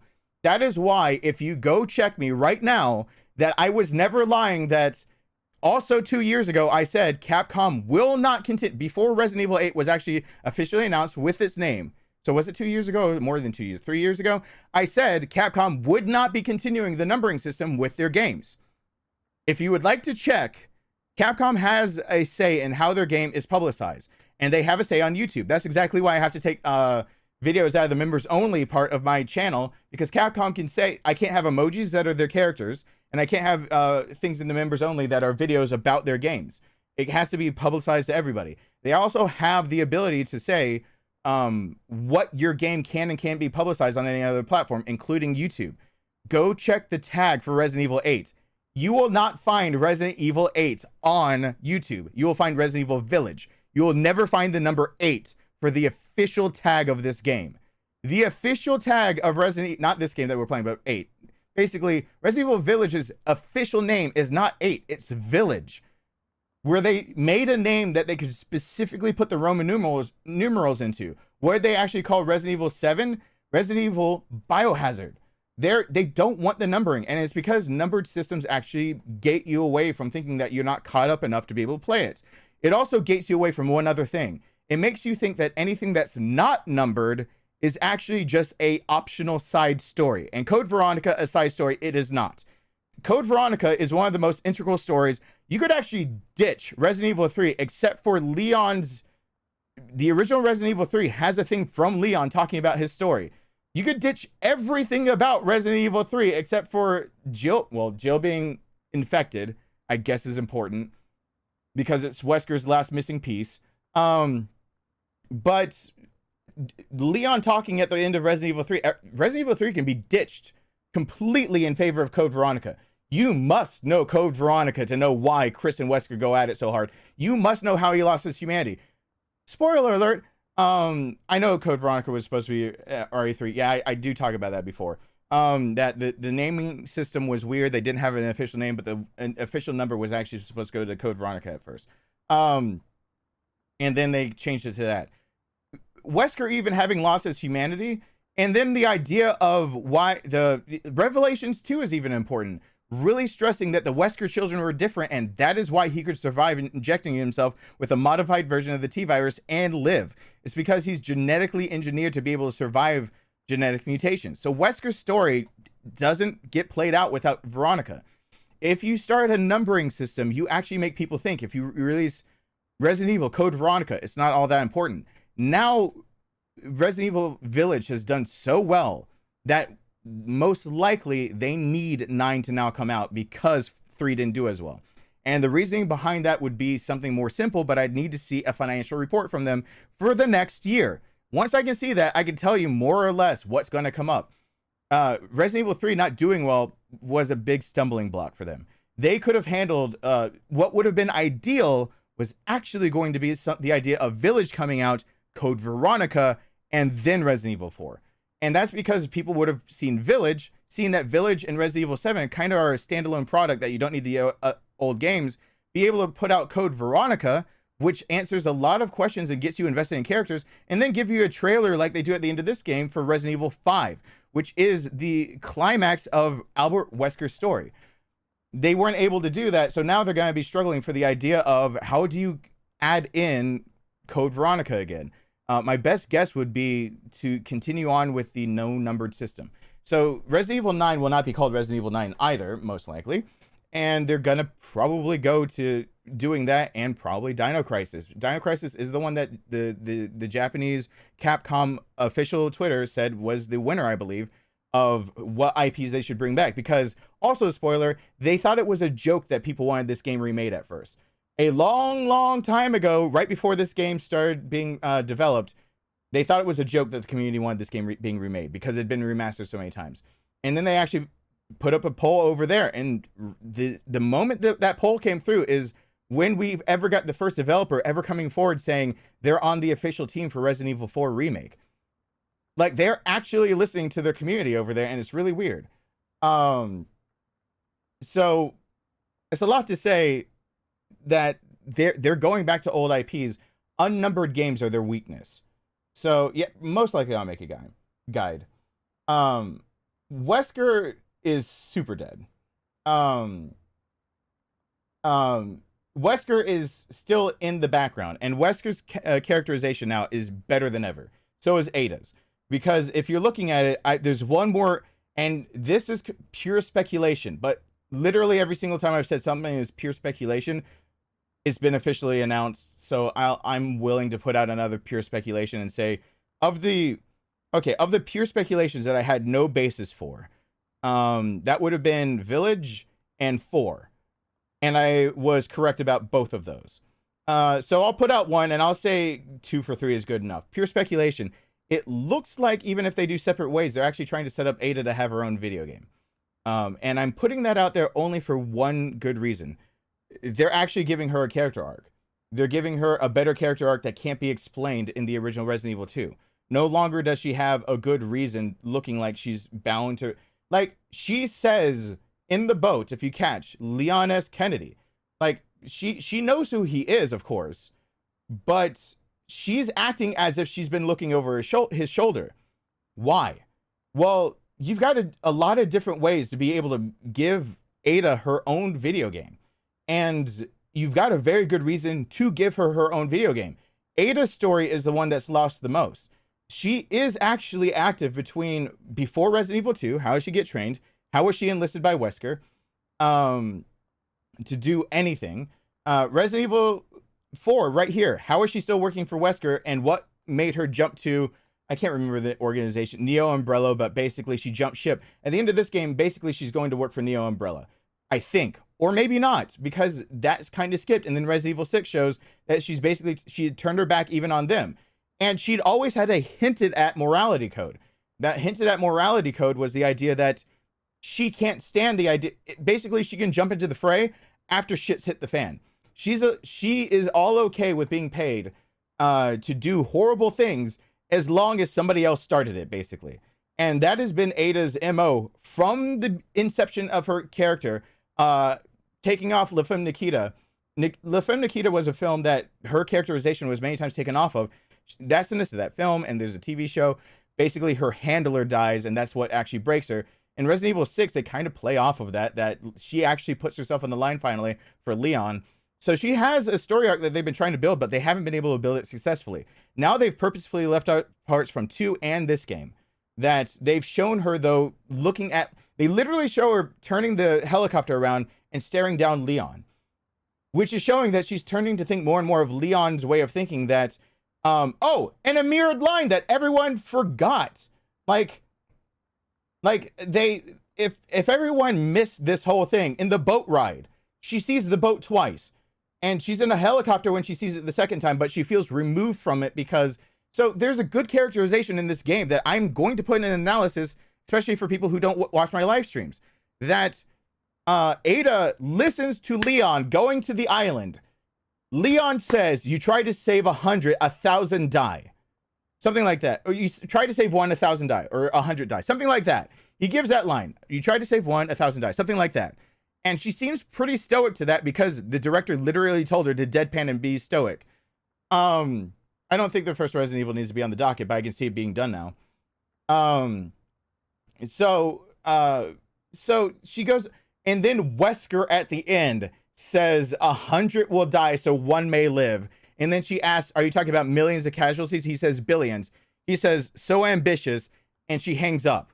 That is her finally getting a character arc of a reason why you should be able to be invested in what the fuck is Ada actually doing in the background. Because the next time she shows up, she again has ditched another organization and they made a clone of her. And so basically Ada's already set up for all the things needed that her progression of like, yeah, and I'm Kuhn, by the way, I don't think most people even noticed at this point that Wesker at the very end literally mimics the line Leon says, Leon being the good guy of trying to save 1, so many die, and Wesker saying so many die so 1 may live. They're opposites, and they're putting it out there that Ada has to choose right then and there, Leon's way of thinking or Wesker, the guy that's hiring her. And now that Leon basically stopped the bloodshed, she realizes this is the first time in her career, if she hands this over, she gives more bloodshed. Her whole MO is, as long as people are already dying, she can be paid to do shit. But she realized now that she was going to be the killer. So she noped out of it. So now it's got a good progression of, if I had to be a developer, I'm looking at the idea of, give me control of Ada, and I've got all the assets needed. Put her in Resident Evil 2. Let me play as Ada getting through. Ada gets her signature grappling gun from getting a sample of Birkin's body, not the actual virus. She drops the virus. Wesker's going to ditch her ass and let her burn with Raccoon City. And instead what happens is that she puts on the table that instead she got a sample of Birkin's actual body, in which case he miraculously called that if she needed a way out, there's a briefcase that was locked. It unfolds for her. It gives her a signature grappling gun. She has to run to the pier where a helicopter is taking off. She grapples onto it. A hunter gets her stiletto, basically, and she grapples onto the last helicopter getting out of town. Like, it's a really, really, really weird set of events. But basically, as soon as she proves to Wesker that she's actually faithful to his whole goal, she gives him a way out. And that's where she gets the grappling gun. She's got it again in this game. So obviously, those events actually did take place. She did give the sample over to Wesker. She's still working for Wesker, and she turns against him in this one. I would see a game that would be made that would put you in her shoes there, put you as someone who's less trained. She has more of the mechanics of like Leon or Claire, where it doesn't feel action-packed, but some of the mechanics of like Jill, where she can roll out of danger. So I would actually combine the mechanics of Jill's mechanics of being more fast-paced and more agile, but not with a knife, with her pistol, and her ability to manipulate technology with Resident Evil 2 or 3. And then I would put her storyline as getting to 4. Obviously, they gave you a set point for how strong she is in the original and in this one, but they made it even more obvious. They showed you how well trained Leon actually is. Instead of giving you the whole quick time event scenario of Krauser and Leon going, you know, like shink against each other, where you just press buttons until it's over and they talk. They show you a literal real to life fight, knife fight, if you're backhanding a knife. That is how it looks, and it's really fucking scary. Don't ever get in a knife fight. If you ever see a knife in a fight, fucking run. Do not be in a knife fight. You get to see between Leon and Krauser that Leon is actually really good hand to hand, and you see why Krauser actually has a hand up on him. It is actually something that most people will miss, and I actually explained this only once before, but Krauser's real one up on Leon is something that is really hard to notice. It's Krauser has more experience, but this little thing, they're both fighting with a very, very specific style of knife fighting, a backhand. And basically, your left hand, and you see Krauser actually accentuating the idea that he's going to thrust, that he's actually fighting like he's a southpaw, but he's not, except for he is. And so you miss in this game what Ada is actually being played up of her abilities, what you would expect to find in separate ways, and also Ada's a separate story for Ada spanning 2, 4, 6, and everything in between. Krauser's big one up on him is this, that when you see him present his knife, he is actually not back here ready to fight, which this is my left hand, this is my right. If I'm actually, and this is something that's actually missed in Attack on Titan as well. It's really, really weird that there's like Tai Chi, Jiu-Jitsu, there's different styles of fighting, the curved hands and whatnot. I'm not picking up Rowan today. The curved hands is a different thing, but basically when you see somebody fighting with a knife, the only reason you'd be right-handed and have the knife forward first is basically you're not backhanding it. That's your starting position would be that. Otherwise, he's got something wrong. He's doing that. Except his one up on it is that little thing in this game that they did so well is that your left hand, your offhand is actually to block their knife hand, hoping that you're right against right. And that is what's going to make you more evenly matched if you both have the same training. That they're going at each other, and basically it is the idea of a swipe match, that you have to block and strike. And the idea of a strike, one of the most easiest one, and YouTube, don't get me for this, I'll mark this stream as being possibly for mature content, but literally I'm holding a real knife and I'm actually explaining how you could possibly kill someone. So I can understand if YouTube demonetizes this one. But the way that he's fighting is very real and is very fast. But if you slow it down, he's blocking and trying to punch But in that punch, if you pull the punch to the side, you catch the neck, or if you can get it behind them, you're putting it into their spine, the base of their skull, or into their neck. Basically, you're fighting like you're boxing with a backhanded, but you're looking for times to jab, to slash towards the neck, or to get in the back of them. And every time he and Krauser go at it, you see that there's a lot of like slap fighting. That's very realistic. You are basically getting your hand block, blocking their hand, your hand block, blocking their hand. How many times are you gonna find that in real life? Two people who are actually trained in the same style. That's about it. You're gonna find two people who actually are trained in the same style if they actually ever work together. You're gonna find that they had dummy knives and they trained a lot, and that they can do that because they can hit each other's moves. Krauser's biggest advantage is that when he's twirling that knife around and throwing it around, that's huge. That is huge. Krauser's biggest advantage is this little move that people don't realize. He is actually changing hands with his knife. You just changed the whole dynamic of one fucking fight if you can change which dominant hand you have, because now he has a really big advantage with what he's doing. I just said, if you actually know what you're doing, you are basically using one hand as a thrust, as a elbow, as anything to block their attacking hand, and using yours instead to come through with an attack, hoping they don't get a block in. So a primary example would be the idea of basically a chokehold, where you get their knife hand, get behind them, grapple them so their arm is straight up and you're coming down. But you can't do that if you're both right-handed. You just basically got in position. The most likely way to get in that position is if basically one of you isn't right-handed. Someone has to be, otherwise you're chokeholding with the same one and you have to try to switch and they can try to block that. That's not going to work. Krauser has a huge advantage if he can actually get behind Leon.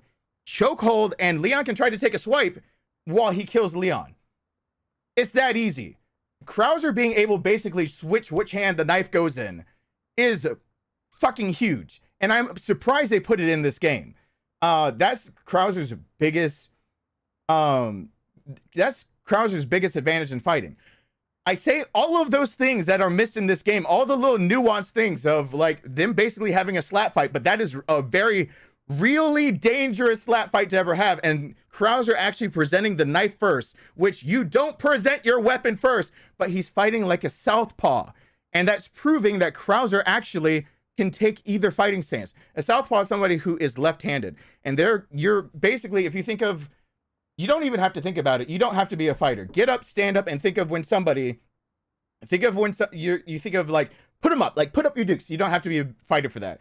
Most people, when they put their hands up to like, put up your dukes or whatnot, they get up and they naturally actually cock one hand back further. Unless, I think of Thai fighting all over the place because that's used for Marines, that's used for a lot of MMA, but that curved fist is actually a different thing. And that both of them are going to actually be closer to you. Again, something that's missed even on Attack on Titan, attention to detail, that surprised me. But basically, when people think about it, they're putting actually their dominant hand further back. And it's because you're thinking of a jab and a hook any way that you can, because your real power from any punch is actually not how far you can turn your torso and how big your arm is. That's not going to be it. The real power you get is how hard you're pushing off the ground when you punch at the same time. Basically, you need to be able to be in a dead sprint, feeling like that, and you need to not miss the punch. If you know it's coming, basically the power you're putting behind that foot, that's why you need really good toe stability, really good front leaning stability. You need to be able to get out of it really fast in case you miss that punch, or make sure that your elbow is lined up to actually nail the person instead so you don't lose your balance and fall forward. But basically, if you get up and you put your hands up, you're going to find out that any person who's right-handed is going to have their right hand back and their offhand, their non-dominant hand forward. And Krauser immediately does that. And that is a less usual way of fighting, but it'll throw off anybody. In fact, for those of you who were around when I got an acute kidney infection, where I got myself hurt in the middle of a stream, I cut a stream because I heard something happening. It sounded like to me like a crackhead was going towards a gas station near me. And I was afraid that I knew that there was a new woman working over there. That's exactly what got me hurt. I came back and I had an infection that I had to have treated because I know actually how to fight, and I also know how to subdue somebody. I didn't want to go that direction. I didn't take a weapon or anything with me, but I went to make sure, and I got him out of there. He was trying to rob the place. So anyone who's been here for a while might know this, but yeah, I stopped the stream basically to go down the street to check on the girl that was there. And I just tried to talk like normal and everything. And the thing that got me hurt was actually somebody being a southpaw. It actually matters in a fight. Anyone who can fight and switch stance and will get you hurt fast, because you're very much used to the idea that when you fight people, usually they're the same hand you are, which is right-handed. Western world, predominantly right-handed. Middle Eastern, still predominantly right-handed. Eastern world, predominantly left-handed fighters and left leg fighters. So when I had somebody come at me with an actual hook from their left hand, and I screwed up. I screwed up with a normal joint lock, a wrist, and an elbow lock.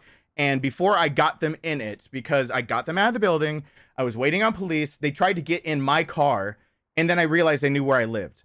I didn't know who this man was, but he knew where I lived. Except for he didn't know where I lived. He knew where my ex lived. I had already moved out. This was only a year and some ago. I had already moved out of my old house by a few years. But apparently he knew where, basically that night, he knew where my son was sleeping. So it was the idea of I wasn't leaving until the police were there anymore. Like, I was trying to get in my car and leave, and I realized that this man knew where my son lived. So if I left and he really wanted to do some damage, he wasn't going after my house where I am now. He was going after, my ex is now moved, but he was going after where my son was sleeping.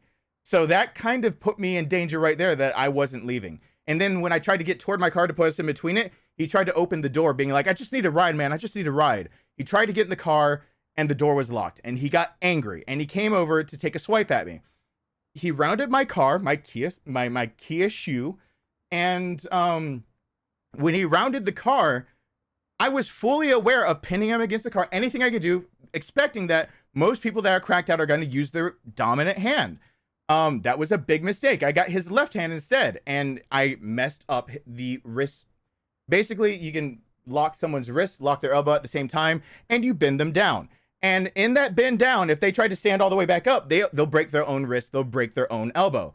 They'll dislocate their shoulder. All great and good, right? All right, that's how you get out of a fight.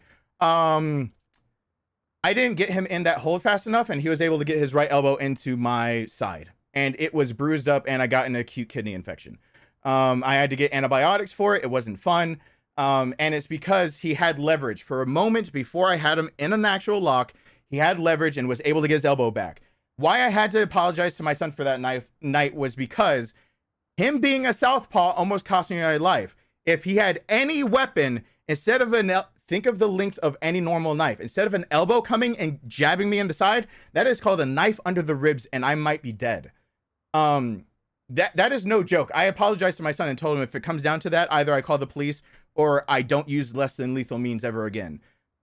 Because that is the second time now that in my son's life where I tried to do the right thing and I could have died if they knew what they were doing with a weapon or had a better weapon on them. So that guy didn't have a weapon, and the person that attacked me at my front porch for being with white women, and I was on YouTube. I have the audacity to be on YouTube and never have been with a white woman, and he attacked me at my own home. Either of those cases, and it would have cost me my life because I tried to use less than lethal means. And so I apologized to my son, telling him that, you know, your dad is trying to be a pacifist as much as he can in his life, but I need to come home at the end of the day. I say all of that to try to say I do know what I'm talking about with some of this hand-to-hand combat type deal. They emphasize that with Krauser to show you just how good Leon is and just how tricky Ada has to be. I've worked more than security, but I've been a bouncer. I've worked security, but that's in my past. What I actually got training for is even further in my past. So Ada is actually outdone by somebody who pulls a knife, which is really, really, really, really important to point out. That Ada actually, for all of her tricks and gadgets, her training puts her as espionage. And so her training puts her as the idea of she can't handle somebody who is doing what Leon's doing. That when he pulls out a knife, He literally is pulling it correctly, that he knows he is going for a backhanded stance with it, that he is going to backhand the knife and try to get her in a lock where she can't move. And honestly, there's a few different ways to do it, but the way he does it, of all ways, is actually the least lethal way. You can actually stop a knife short at somebody's neck, and YouTube hates that. But literally, YouTube, I'm not putting myself in danger, and I'm not trying to show people to do this. If you stop a knife short there, you might not kill someone. If you put a knife of a tip towards someone's neck, you can accidentally kill them. So he doesn't actually grab his knife straight down and put it near her to threaten her of saying, try a knife next time. He backhands the thing because he can stop short and not kill her. You don't pretend that you're perfect with weapons just because you're well-trained. You can be really well-trained and still screw up. I've seen some really well-trained people still flag the line and still point a muzzle of a loaded weapon at somebody else. I've seen well-trained police officers search drawers with their weapon lights. Are you kidding me? That's why weapon lights are very rarely issued anymore to just normal patrol officers, because they started searching drawers and other items with their pistol and their weapon light on the pistol, looking through the drawer instead of grabbing their actual torch. What the fuck? So anyway, Ada is already shown that she's more capable than Leon in this game, as she's avoiding all the shit that Leon goes through. And she's saying basically her dog is like, keep your dog on a leash. Wesker says that. But she's avoiding all of it somehow. Yet when it comes down to a real fight, she actually pales in comparison to Leon. It's really giving you a scale of like how good Ada's getting at the thing that she specializes at until Resident Evil 6, where it seems like she's actually on par with Leon. That her age might be catching up to her, or she might have just gotten better experience, that she's getting into her 40s, and that her espionage doesn't necessarily work the way it used to. Technology gets better. In Resident Evil 6, where she actually has to stand up for Leon, she actually seems to be able to fight pretty much on par, finally, with somebody like Leon. And for anyone who doesn't know, special ops, any kind of training, I'm not talking just like, I keep thinking MARSOC, but that's actually more recent. People think of Green Berets, people think of all that stuff. When you talk about special ops training, that's actually a separate course that you have to qualify for. And then, is it 6 weeks of training and then something else, blah, blah, blah, that gets there. And then they do constant training, constant drills, constant everything to be deployed. So what he's doing is not an easy thing at all. It's a lot of things to say they finally got Krauser right, but I can now, with pointing all of that out, point out some really serious things that they just skipped over. Where's Krauser ever speaking to Wesker like he did in the original Resident Evil 4? Oh boy! Something that a lot of people probably missed in the remake. Krauser directly speaks about Wesker and working for Wesker, not for Sadler. That's not in this game. Yay! We're looking at Project Javier slash something that needs to cover that. We're looking at him straight up talking about the timeline where he is a survivor of Project Javier, not missing in action. That's not in the other timelines. He's actually missing in action. So where is that? And Ada, his antagonistic side with Ada of who's working better for Wesker, not mentioned in the base game. It can be in separate ways, but the best way to do it is basically having Ada as a bird's eye view. Ada knows of Project Javier. She basically alludes to the idea she knows of Krauser and Javier. An Ada game makes the most sense. So it's a lot to do with the idea of simple things that they added into this game actually accentuate the skills and the drawbacks of each fighter, and also accentuate what they can do with the characters now that they wrote them better. And now they've written Ada as somebody who has a moral limit that was not shown before. Her moral limit is basically she's not going to be the one that makes shit hit the fan. She's just going to be there to profit off of other people make his shit hit the fan. She refused to give the sample to Wesker. She was willing to give it to another company, and that is not necessarily the best either. But still, she can't compete with somebody hand-to-hand combat. When Separate Ways comes around, you're going to see that if she has to fight Krauser again, like the original Resident Evil 4, she has to do from afar again, because getting close to Krauser will kill her. The best she can do is go dodge around. Thank you, Ghost.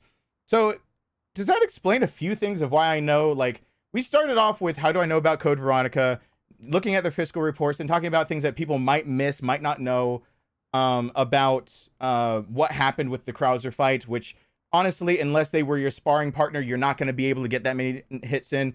Krauser's obviously Leon's old sparring partner because of the way they do it. Krauser's biggest dangerous part is the fact that he's able to, he keeps switching what hand, and Leon does not do that.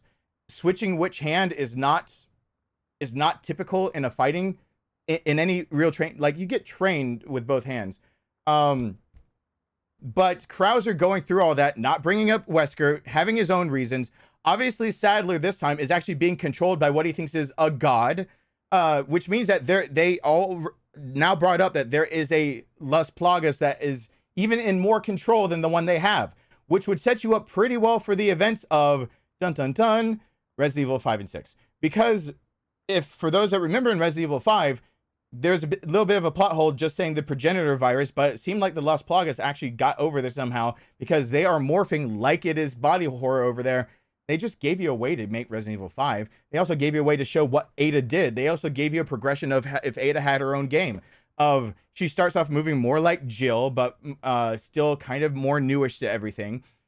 You have her go through and being able to see Leon in the background while she's doing her own thing, dealing with Wesker, getting used to the grappling gun, playing in this game, giving you more of what's going on between this and 6. Getting to 6, I don't think 5 and 6 are going to be written out of the story. I think they're just going to be rewritten. And on top of that, they give you a better idea of literally the capability Leon has, which is still six years in service and training. This might seem like a lot. Ask anyone who's ever actually put their life on the line. 6 years is 6 years too short. It always feels like it's not enough.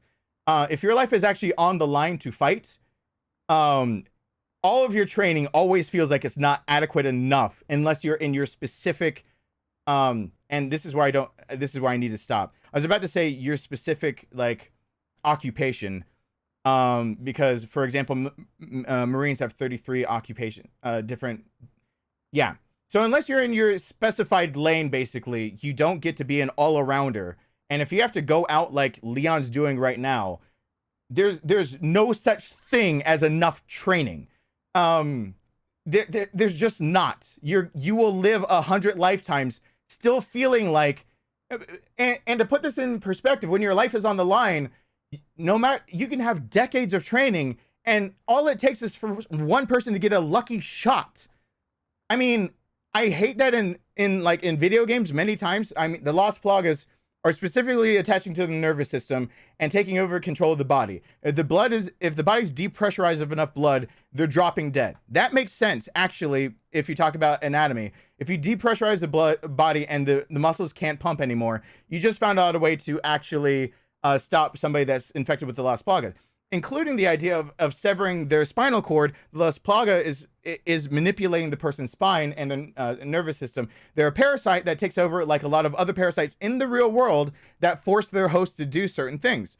That's why their cognitive abilities are dipped down, because they actually aren't infesting the brain as much as you think. They're actually taking the brain over until they can think for themselves, which is on a much more basic level than any human being will ever think. But think about this. If you're wearing plates, soft and hard armor, and you're in a two-way firing range, you can take a pistol round to the chest. You can even shrug it off more than you think. Later on, you're going to feel it, depending on the rating for your soft and hard body armor. Even a 9mm can leave you feeling like you're bruised a bit. A 5.56, you're going to feel it. You're gonna have a mark on your body. You're gonna feel it. And honestly, the hard plates, the biggest thing is the tip of a knife. Force equals mass times acceleration. Hard plates can actually be gotten through by anything that has enough mass, which most people don't think about, is also a knife. A knife has enough mass to get through hard plates, which is why the soft plate bends more. It's there to stop the create friction on the blade, and you'll stop the blade from going into a person. Your soft armor is actually what is there to help you avoid dying from a knife strike more than your hard plates, because the point of a knife can actually get through ceramic, some steels, and get through to your body. You need the soft plate still. Some bigger rounds from pistols can get through as well, though usually they won't. But plates are usually only rated to take 5 to 7 shots before your plates no longer can support the idea of being bullet resistant, not bulletproof. Let's get that right. We're talking about bullet resistance. When you're on a two-way fighting, like a two-way firing range, you can have decades of training and still one pistol round that gets past your, you can have helmet nods, everything that could be there, that could be in the way of a pistol round. You can have plates. You can even have the extra flap that protects the groin.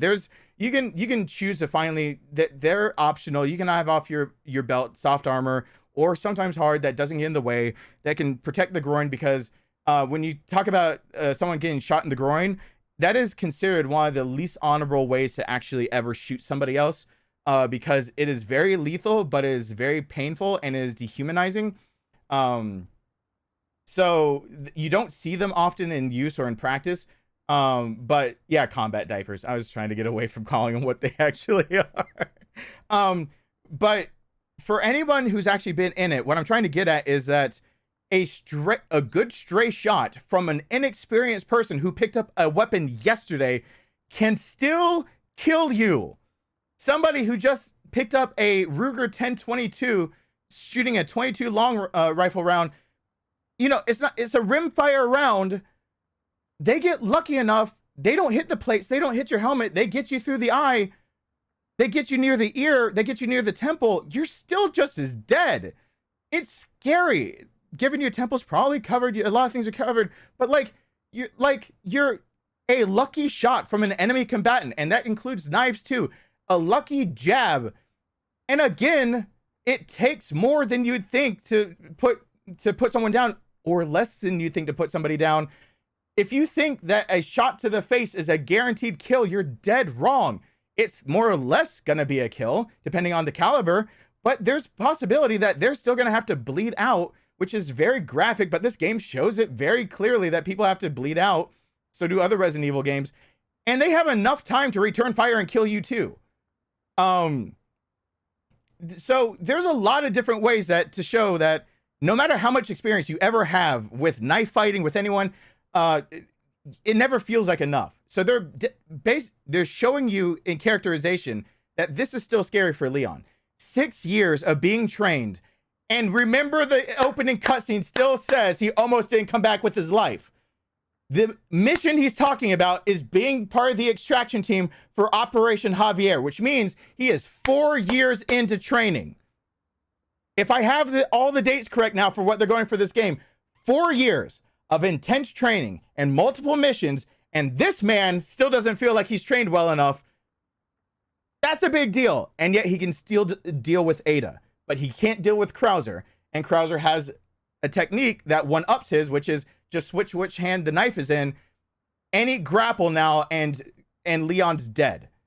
And honestly, being able to switch knives so fast in the middle of a fight is a very hard thing to do, but it's possible. I wouldn't recommend it. You never want to lose a positive grip on your weapon system in the middle of a fight, but it can happen. And Krauser gets a one-up in that. So there's a lot of things, but just basically, they've put way too much work into this game to not give us Code Veronica like they've already got, to not give us separate ways, but also possibly a separate Ada story, but to also not give Resident Evil 5. This Resident Evil is finally back to survival horror because you can sneak around. You can realize that you're outgunned, outmanned, and you cannot engage the enemy directly without suffering something. And so the idea of them letting you sneak in this game is showing you that honestly, Leon is not in the best situation to just be some superhuman whatever machine and live through it. Like, he can die way too easily. And that's kind of called real life.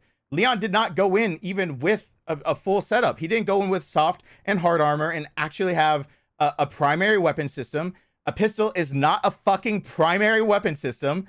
It'll kill you just as dead if you get shot in the face in the kill zone right here with it, but it's not a primary weapon system.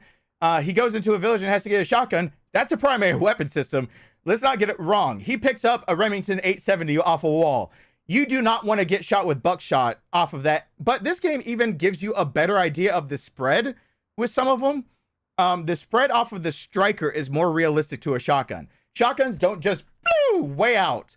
They don't just spread. If you are going to shoot someone 15 yards out, you're going to be surprised to know that 15 yards out with a shotgun, and probably not only are you landing all in the zone where you aim for in a cluster that's about that tight of a pattern, which most people would think it goes more wild. That tight of a pattern, and then you'll have another random hole where the wad hit the paper. It doesn't spread. You're using an open bore. You don't even have a choke in the thing. A choke is to make sure that anything less than buckshot, you're talking about like birdshot and whatnot, gets a tighter pattern for trying to shoot birds. It's not meant for human beings. Do you want to get shot with birdshot? No. Within 10 yards, birdshot will still kill you. Within 15 or 20 yards, it can kill you with a lucky shot. A lot of other times, it can incapacitate you and definitely blind you. You don't want to get shot with a slug. You don't want to get shot with buckshot, ever. Like, you don't want basically 9 different, or, you know, however many are loaded in that cartridge, 9mm rounds, basically. You can think of it about the size of 9mm, all shooting at the same time. That's a primary weapon system, though. He doesn't go into all of this with all that stuff. So, obviously, they're making this into survival horror. That will be juxtaposed against Resident Evil 5, which is, I guarantee, going to be remade in one capacity or another, but they're going to actually remake it in the other flip side of this game that was, I think, a little too bipolar. They're going to make it survival horror, but you're on the back foot with a full rig. Chris is dropped into Resident Evil 5 with a full-on rig, but he also faces bigger odds than Leon is expected to face in this village. And there are so many enemies in this one that they are going to have an onslaught probably in Resident Evil 5. And the biggest challenge in Resident Evil 5 would be smart to put out there as, even with the full rig, Chris is still going to be overwhelmed. Numbers will get you killed. Numbers will kill you. You'll find out really fast, again, on two-way shooting ranges, that if they need you dead, they're willing to throw numbers at you to kill you. And they will keep throwing numbers if they have the numbers to spare. I mean, Maoism, look at that from, like, even China. It put them back decades because they truly believe that they can basically decimate the world, because for every one of them you kill, they got another million to spare. No other country on earth can really say that and have a standing army. And they're kind of dead right about that. We'd have to bomb them into oblivion to have a chance against them, because they have the numbers to just throw them at you. Resident Evil 5 would be finally survival horror again, even with a full rig, because no matter how good Chris is, overwhelming numbers will get you killed. And it's just kind of ridiculous. I've played Please Code Veronica 5 Remake before. Hopefully, we'll see. It would make sense. It would make sense so you know what's happening, because to bring it finally full circle, Code Veronica Remake would make sense to come out before Resident Evil 5, because it would finally give you the reason why Wesker is so vindictive against Chris. Chris is the one you play against that forces Wesker to inject himself with the T virus in Resident Evil 1. That's the one that's the that is the storyline that you have to go by, that makes sense. Chris is the one that faces down Wesker. Chris is the one that Wesker tries to show that I have a biological weapon that can slam your ass, and then gets impaled by his own weapon, forcing Wesker to inject himself with a prototype that then makes him not like Chris for having to do that. You run into him, Chris runs into him again in Code Veronica, showing that he lost his humanity by having the cat eyes. And then you get into Resident Evil 5, where finally Chris has basically dedicated his life toward tracking down anything to do with Umbrella and Wesker, and it's the final showdown. And having Code Veronica in there to show you that, like, their vendetta goes pretty damn deep is no small thing. And to show you that finally Wesker is superhuman, that he has superhuman reflexes that you can't deal with. It didn't first appear in Resident Evil 5. It appeared in Code Veronica, where he was just really fucking fast. I can definitely see Resident Evil 5 being remade now. I can also, someone said earlier, see Resident Evil 1 being remade. However, I just don't want Resident Evil 1 remade yet. I don't want it. I know it'll probably happen. Resident Evil 1 is good. It's a really good game. I don't want people to ask me to compare the two. And honestly, I'm getting really tired of people believing that it's only good if it's modern. Just follow my train of thought for 2 seconds. We literally have a full dive system now, like that's in Sword Art Online. It's got 8 different plates. It's consumer grade. You can go buy it. It is not popular on the market. It's not developed very well, but it's on the market right here, right now. You can put on a helmet and it helps read brainwaves. And I had a friend that I grew up with in Boy Scouts named Eric. Eric is the prototype for a lot of these things coming out. And my friend Eric got in a car wreck when I was young, and he wanted to die because he was paralyzed from the neck down and he could only move his eyes. And he instead gave his life when they could say other options to him. He asked first to die. After finishing asking to die over and over, where he had to spell out one word at a time of yes or no, is it this letter, on a board because he could only basically blink or move his eyes. My friend Eric, who was paralyzed back when I was a kid, when I was even in, I knew him because of Boy Scouts of all things. He dedicated his life. He had a chip implanted in the back of his head by a doctor who had only done it to himself. He was able to control video games just with intercepting brainwaves and neurological signals before you have the synapses turning it into a chemical signal to break the brain blood barrier, because you have to have chemicals sent to your brain for the electrical signal to finish off for your nervous system, because otherwise your meninges would be useless. And so he dedicated his life to that. And the technology that came off of my friend Eric's sacrifice of continuing to live led to the implementation of some of the first actual prosthetics that you could control also with your mind. There are 13 candidates, 12 actually went through with the entire process, and there's one woman you can find on YouTube that is actually using one of the prototypes. It's got a giant ass battery pack, and she was a former tennis player, I believe. She's throwing a ball against the wall and catching it over and over and over and over and over. She's doing that, and she lost her right arm, and it's thanks to the technology from my friend Eric. His brother Matt had to, and his whole family had to suffer. I don't want to necessarily. If you Google him, you'll find him. But other than that, I don't want to put Eric under anything because Eric passed away a long while ago, but in 2017, I believe.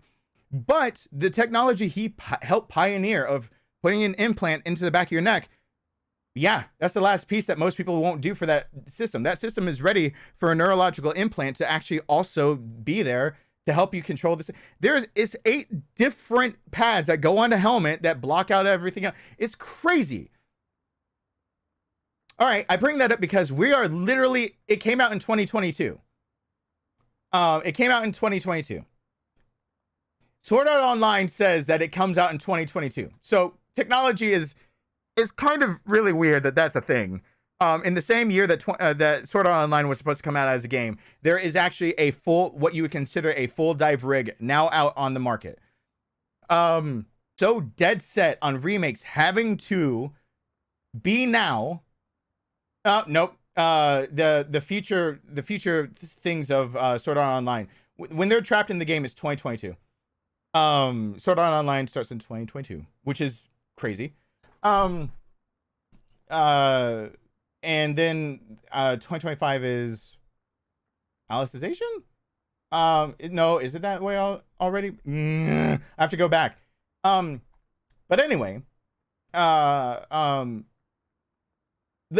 I'll get back to playing the game after I just put out this and then, go use the restroom. Basically, if people have to have games modern for them to enjoy it, what happens when VR actually does take precedence over sitting here with the controller playing a game? Do they need to remake all these games again?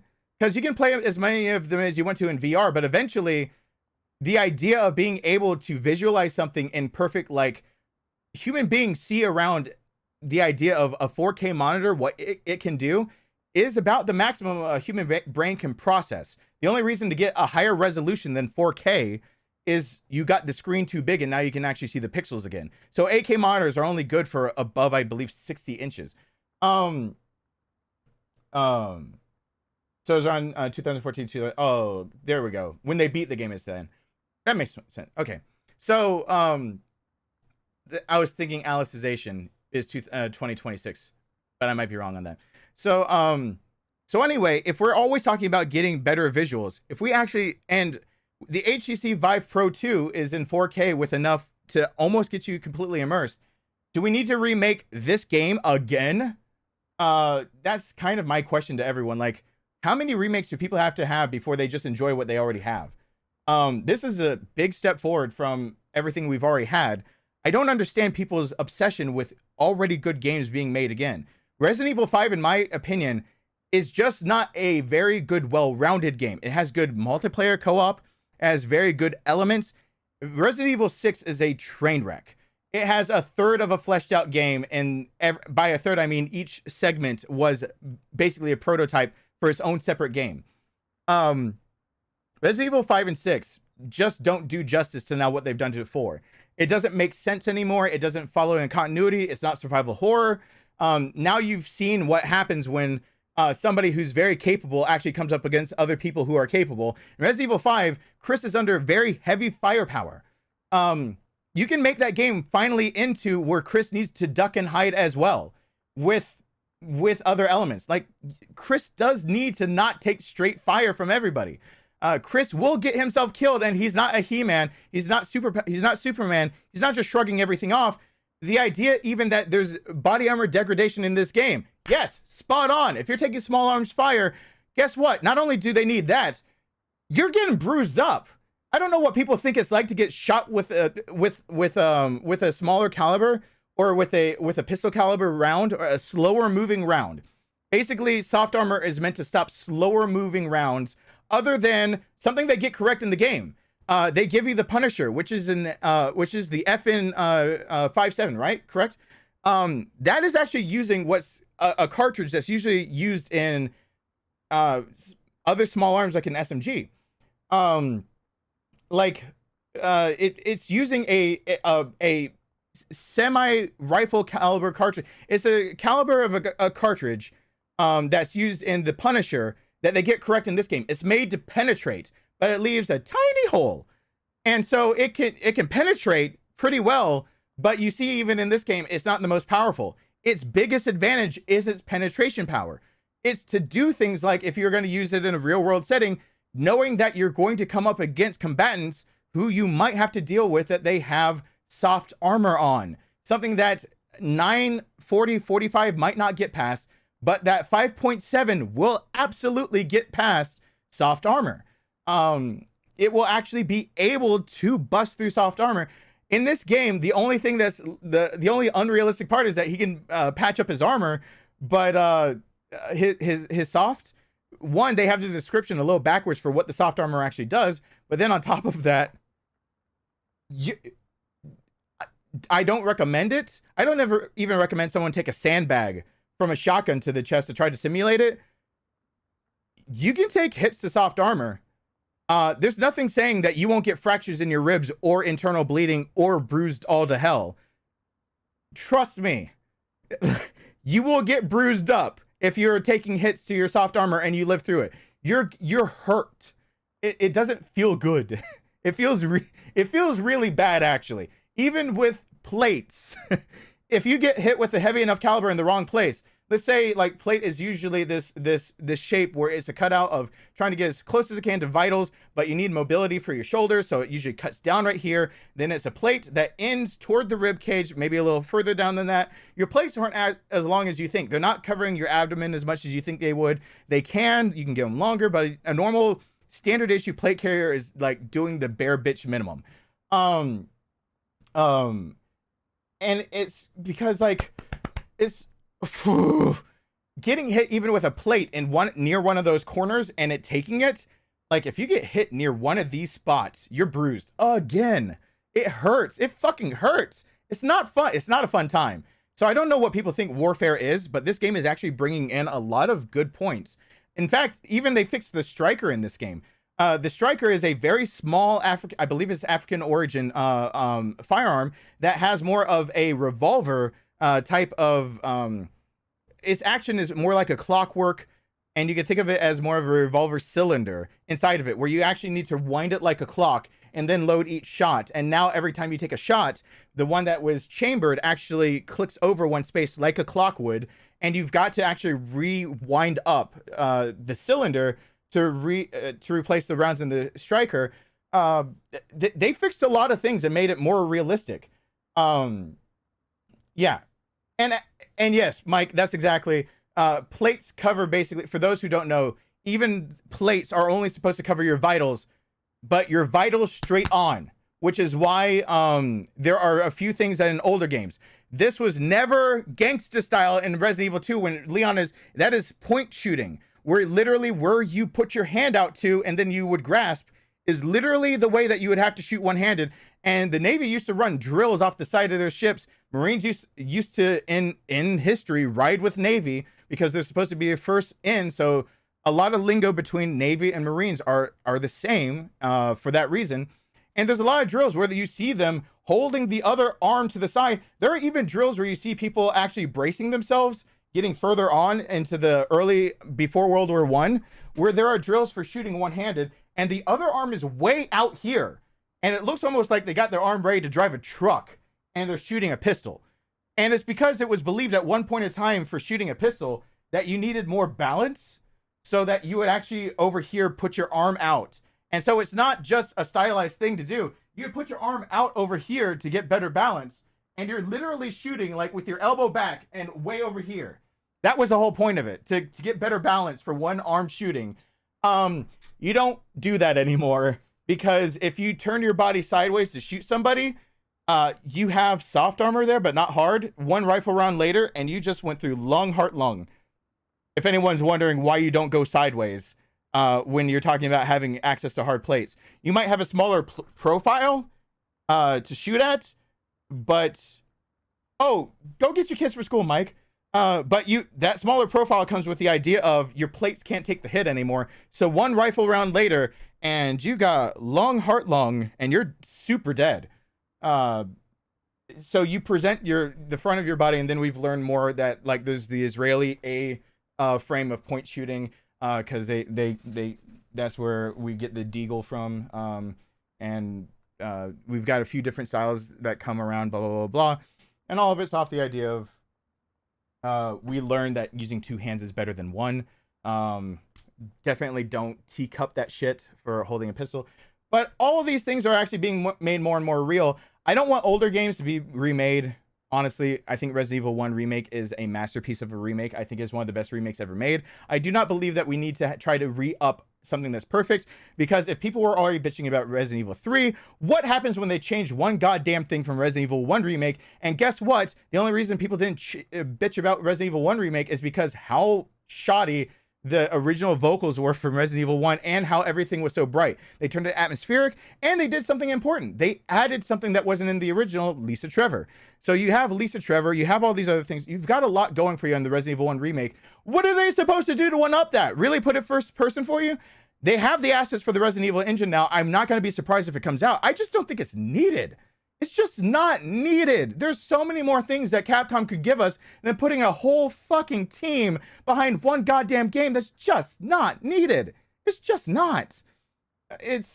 I would rather so many things. I want Dino Crisis and Code Veronica. I want 5 and 6 to actually have the justice done of still being survival horror. Somebody in my comment section tried to tell me that Resident Evil 4 has never been survival horror. Go fuck yourself and go look at what the game is actually categorized as. Action, adventure, and survival horror. This game was always supposed to be kind of both, and that's why I didn't like the original. They were saying that I need to run and gun more, and I don't. No. This game is completely trying to get you that your first playthrough, don't run and gun this. Capcom not only didn't forget Dino Crisis exists, they've made assets for it, and it looks like they're actually making it. But the original, like 2/3 of the Resident Evil 4, the original was survival horror, and then he shoots a grappling something or else out of his waist, and he survives Salazar's death pit and pings something like an action hero. Let me give you a hint also. Don't ever shoot something that can ricochet right back at you. That he hit literally from a phonograph type deal speaker, he hit something that honestly the angles say, hit that enough times, you're actually going to get a ricochet right back at you. And that shit can kill. Like, why would you risk that shot or waste a round? It's survival horror. And this game actually redid it. It's survival horror. Resident Evil 5 and 6 need to be survival horror. Resident Evil Code Veronica is survival horror. They're actually showing how you can put action and survival horror together. I don't want Resident Evil 1 remake. I just don't, because I just want so many other things that they could do so much better with. I would rather them continue on the line of Resident Evil story of modern day what's happening. Because I mean, Resident Evil 1 and 2 were like prophetic. It was like they called a prophecy. The T-virus, you can totally make that today. I've been through that in many streams. You just got to start with rabies and go from there. But you can totally make the T-virus and make it the way that you see the zombies act in this game is how human beings more or less would be if they're infected with the T-virus. It's crazy that it was pseudoscience back then and now it's real life. Doctors have confirmed type deals. Scientists, like the medical field confirms the T-virus can be created with the CRISPR process and it would be super deadly. And also for those who survived, like it would be bad. It would be really bad. So I don't want them to have to, like, I would rather see Capcom and I would rather see M2 Studios, which most people don't know. M2 are the creators of the original Resident Evil, also the head director for Resident Evil 3 Remake. So for everyone who shit on Resident Evil 3 Remake, now you see why they dropped it so fast. You literally were crapping on the creator of your beloved franchise. Word to the wise, if you like something a lot, please give constructive criticism and not hate speech toward the literal guy who created the thing that you like so much. M2 Studios created the Resident Evil we have so much. Like, I know they lost one of the two M's. M2 was supposed to be two M's for last names, but one half of the M's, they were heading Resident Evil 3 Remake. Do not crap all over the people. He then came over to this project and headed Resident Evil 4. So, like, you don't, like, if, for example, if you liked Harry Potter books, the last thing in the world you want to go do is basically give death threats about how they did your book dirty to J.K. Rowling.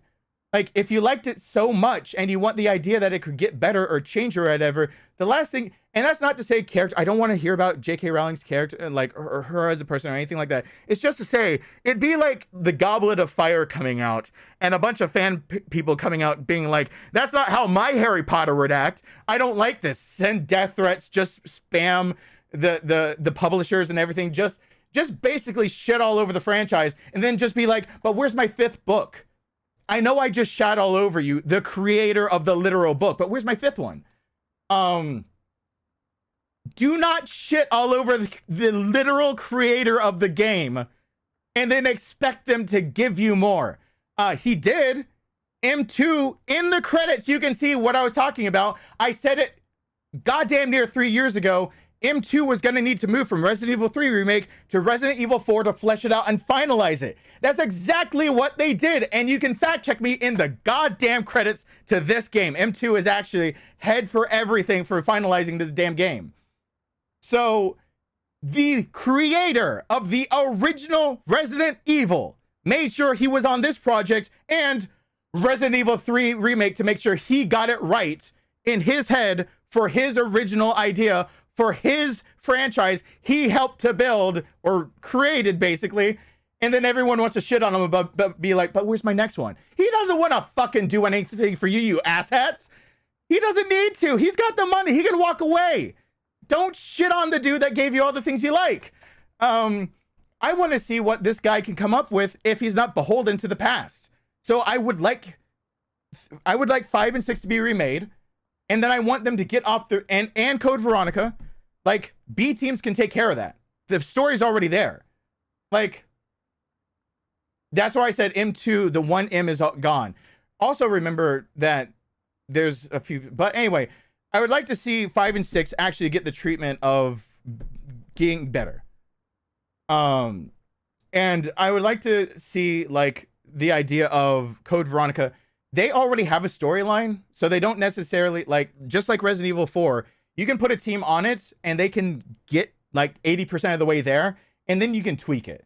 And you can have the original writer for a lot of these stories come in and tweak it, or you can have somebody who, the original writer for Resident Evil that made the survival horror franchise come to life, come and tweak it later, but you've got a baseline to be able to start making the remakes. But then I want to see, like, let's keep him around a little longer and see what he's got to say about, like, Resident Evil 9 or 10. Let him get on other projects and just give us something new and fantastic.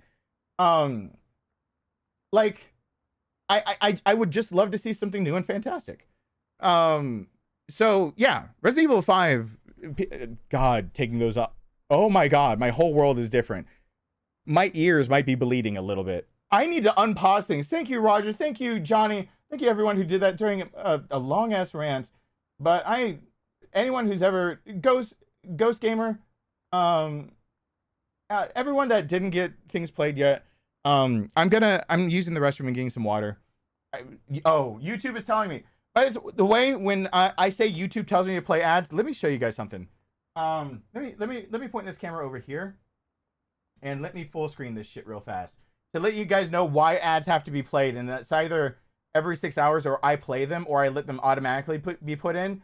Let's show this real quick. Webcam full screen, right? You see that blue box right there? It's complaining at me to basically play ads, or it'll do it for me eventually. So as long as I see that blue box, it means that I didn't play enough ads, and YouTube will get on to me and not publicize my live streams or not do anything else. The solution they've implemented now is that I can allow YouTube to auto-magically insert ads.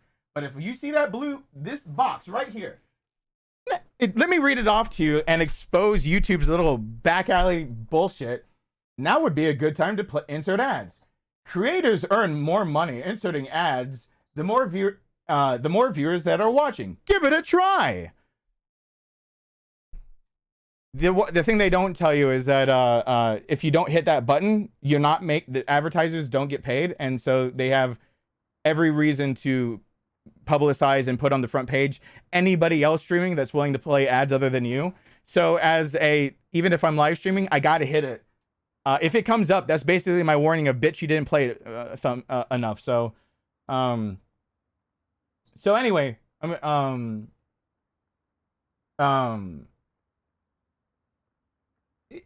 like, actually, I'll Mad Jazza, I'll actually, since I just saw that, I'll address that as a last little thing and I'll make it really short. The franchise is survival horror. The franchise was pulled out of the dumpster fire that it was in, of never having another game, by bringing it back to survival horror with Resident Evil 7, calling it Resident Evil Biohazard. Resident Evil 8 is called Village. It has more action parts, but it is still survival horror. And there's a lot of differentiation of, like, the games of how they feel, but their crux, they're still supposed to be survival horror. And I think what they're doing in putting more realism, even in 4, is preparing people for the absolute horror that is. The absolute horror that actually is, no matter how well trained and how well armed you are, numbers and being outgunned can be fucking terrifying. And let me just give you one scene, the opening scene to Resident Evil 5. Let me paint this picture for you. Opening scene to Resident Evil 5. Not knowing that Jill is there infecting somebody, not knowing anything else. They give you some horrific transformation of watching somebody go through this transfer of being infected with something. You don't know about it. You walk through these dusty streets. They take down the tone just like they did for this game. They take down they put up the contrast. They don't make it as bright. They give you a normal day that and basically in a lot of desert climates and everything, it can be really bright and be really dark. It can go from either or really damn fast. Cloud cover is nice, but like for people whose eyes are acclimated to that, cloud cover in a desert where everything kind of shines and everything that's kind of that tan color, that taupe color, whatever, that beige-ish, that reflects light really well. So one cloud later and it can look like it's nighttime for a moment as your eyes adjust to how big of a difference there is in light and how much light is bouncing around you. And so let me paint a scene for you really quick on how much Resident Evil 5 can be action and survival horror. They bring the tone down of like how capable Sheva and Chris are, making them capable enough to pull this off, but not making them so capable that you walk in thinking that you're just going to own the show. They put you in a full loadout, and they trick you for a moment into believing you can actually own the show. Their demeanor and their dialogue should be telling you, oh my God, you got me the 10 terabyte hard drive, Julio? Are you kidding? I was going to take a break to actually record my first part of Dead Space Remake and then and stream more tonight. Are you kidding? Fuck yes. The 4 hard drives I'm going for 14 terabytes to not be inside. I need it. Thank you so much, Julio. That one was supposed to be my recording one that goes inside the computer, the one that's on the list. The other ones I'm saving up for is I have an OWC 4-bay hard drive that I'm going to turn into a RAID drive, that each of the 14 terabyte ones that I want to get actually are NAS drives that are backing each other up. So never again do I lose anything. Let me check and make sure I got it. And then I'll finish painting the picture and I'll get up and use the bathroom. Holy crap. If it's showing that you got it, then I probably did. I haven't gotten a package. I haven't gotten a package to my mailbox since the day before Christmas. So I keep forgetting it. Yep. 242 package received. Everyone hashtag Julio. I can record again. I'm going to have to take that computer apart and put it in. I can record. Okay. So thank you so much, man. Julio, thank you so much. It did come through. Yes, now all I have to worry about is backing up my shit so this never happens again. If it never happens again, let me show you what I'm actually going to be recording the first part of Dead Space Remake when I take a break earlier.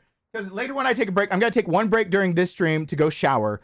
And then I'm going to take another break before around 6 p.m. so I can record Dead Space Remake, the first part of it, have it processing, and come back live and keep playing. And I'll be recording it on this. This is my basic bitch solution to running out of hard drives and having nothing else. This is a Crucial solid state drive. This is a 1 terabyte one that I have no dock, no place to put, no anything.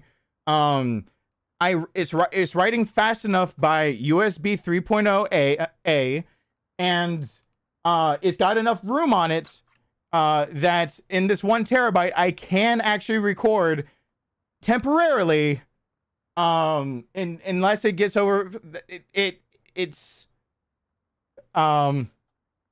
I can record, it's a terabyte. I can record 4 or 5 hours worth of gameplay on this, and then I can't do any more. I have to process it or get rid of it.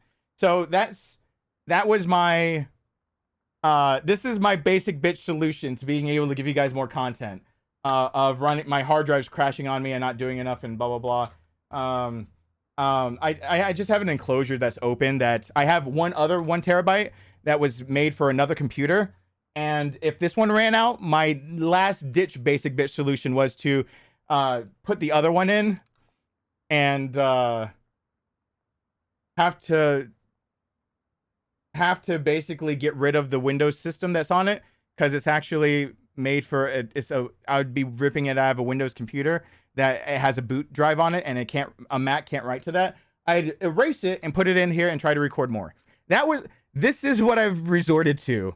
Just a power supply and an open and an Oracle, just SATA 3.0, 6 gigabits per second. I was doing what I could. I wanted to get to this. Thank you so much. I really appreciate that. Yes, I have a hard drive that's not now. Yeah, my hard drive that I was recording on was actually failing. It's failing, and basically I need to stop recording on it so I can back up any old footage, so I have it later on to be able to use.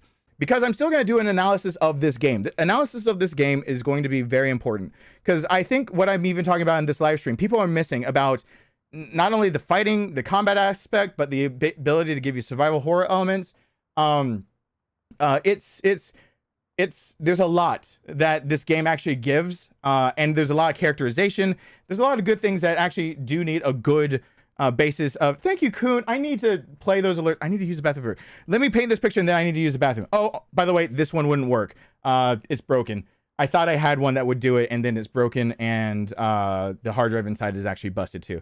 So I was on my last leg. I ripped that thing out of another setup.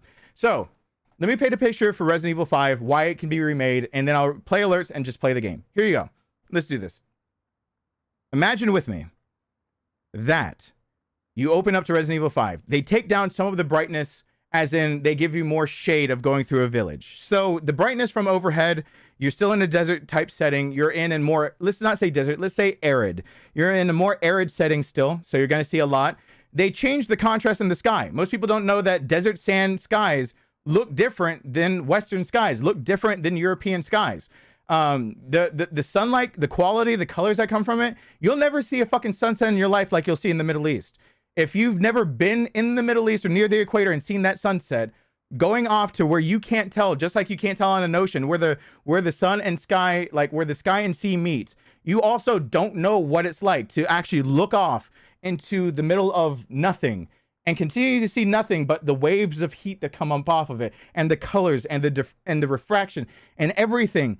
Give you more of that nice, that HDR that would give you good quality from it. Give you a scene of that in glimpses between the buildings. That's actually off in the distance. But instead, you're getting the beginning dialogue of you're with the BSAA. You're actually with the BSAA. You're going into this village. You're meeting Sheva. You're getting debriefed about what's going on. You're having to go find something. You're getting this beautiful scenery in between buildings, but only in between. You're getting glimpses of it because there's all these overhangs. Because it's a fucking really, really hot situation. The peoples there would probably have as many overhangs as they can to try to stay in shade. So you're walking from one place of shade to another. It's a little disorienting for you. It's bright then dark. It kind of is a little hurting to the eyes. But in between all of it, when you're getting a good glimpse, you're seeing the idea that Chris looks like he's got a full rig on. He's someone made for this situation. And Sheva probably has a better rig on than she has to start off the game. And you start going into this situation where everyone's looking at you like you're a foreigner, like you're weird. And guess what? When you're in those situations, they do. So everyone's giving you a side eye. And so you're trying to get all these pictures of in between these buildings, of this horizon that either looks this ghostly white or this beautiful, beautiful sunset type color, or everything in between that everyone that's never been there doesn't know what it looks like. And in between all of those, you're getting more and more scenes of, but there are people in the shade staring you down. And that they all look different. They all look like they don't like you there. They don't want you there. And it feels really imposing. It feels like Sheva's the only thing that you hold on to. That Chris wants to keep her at arm's length because he's used to having a partner. He's mentally fractured. He lost his last partner. Remember, Jill has been taken out at this point and he thinks Jill is dead. So he doesn't want to get close to somebody else. He's lost a whole team before. He doesn't want to get close to anyone else. They need to bring in the idea that he's lost a team before he lost a team in Resident Evil 6. But if they don't bring it in, it's fine. He doesn't want another partner and whatnot. So he's keeping her at arm's distance, but having to bring her closer every single time. These people are basically there staring him down, being like, what are you doing here? And he goes into this building where they're like, let's go investigate this small disturbance. They walk in and it's just blindingly different immediately. That they go to where an informant is. And the informant, like you would be debriefed many times, if you had somebody that was being able to give you information about where you're going into, you go into somewhere more secluded. But now you're coming out of, it's no longer overhangs, it's no longer horizons that go on for miles and miles that can be beautiful and daunting at the same time. Now it's just blindingly dark with these slits for the windows coming through this light that just is punishing to the eyes.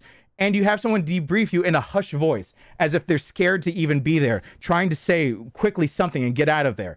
And you get this idea all of a sudden that now that you're in shade, you can see Chris's full rig. You see he's got comms. You see that he's got that giant ass knife on him because he's fully prepared to have to go to that if need be. You see he's got his primary weapon. He's got his secondary. He probably has a tertiary set, whether he decides to post it here because he wears the knife on his back right there, where he puts it on a leg holster. Basically, he's strapped to the nines, and you realize Chris might be able to handle anything. Kind of the feeling you get from Resident Evil 5, but you only get it finally once you get past like the daunting, encroaching, cramped little narrow alleyway of only just like little spots of like arid desert type everything. And you're starting to believe that something's right about like Chris. He can handle everything, but something's really, really wrong about this idea that this guy doesn't want to talk to you. There's something really wrong about that. And so like it's a juxtaposition where Chris seems like he's prepared, yet this guy doesn't want anything to do with you and wants to get the fuck on out. And so it kind of puts you on high alert, where maybe Sheva and Chris talk about the idea of what's this problem, and Sheva fills you in that no one wants to be necessarily seen with an outsider, but Sheva might be the one that finally tells you, even that doesn't feel right. I talked to him before.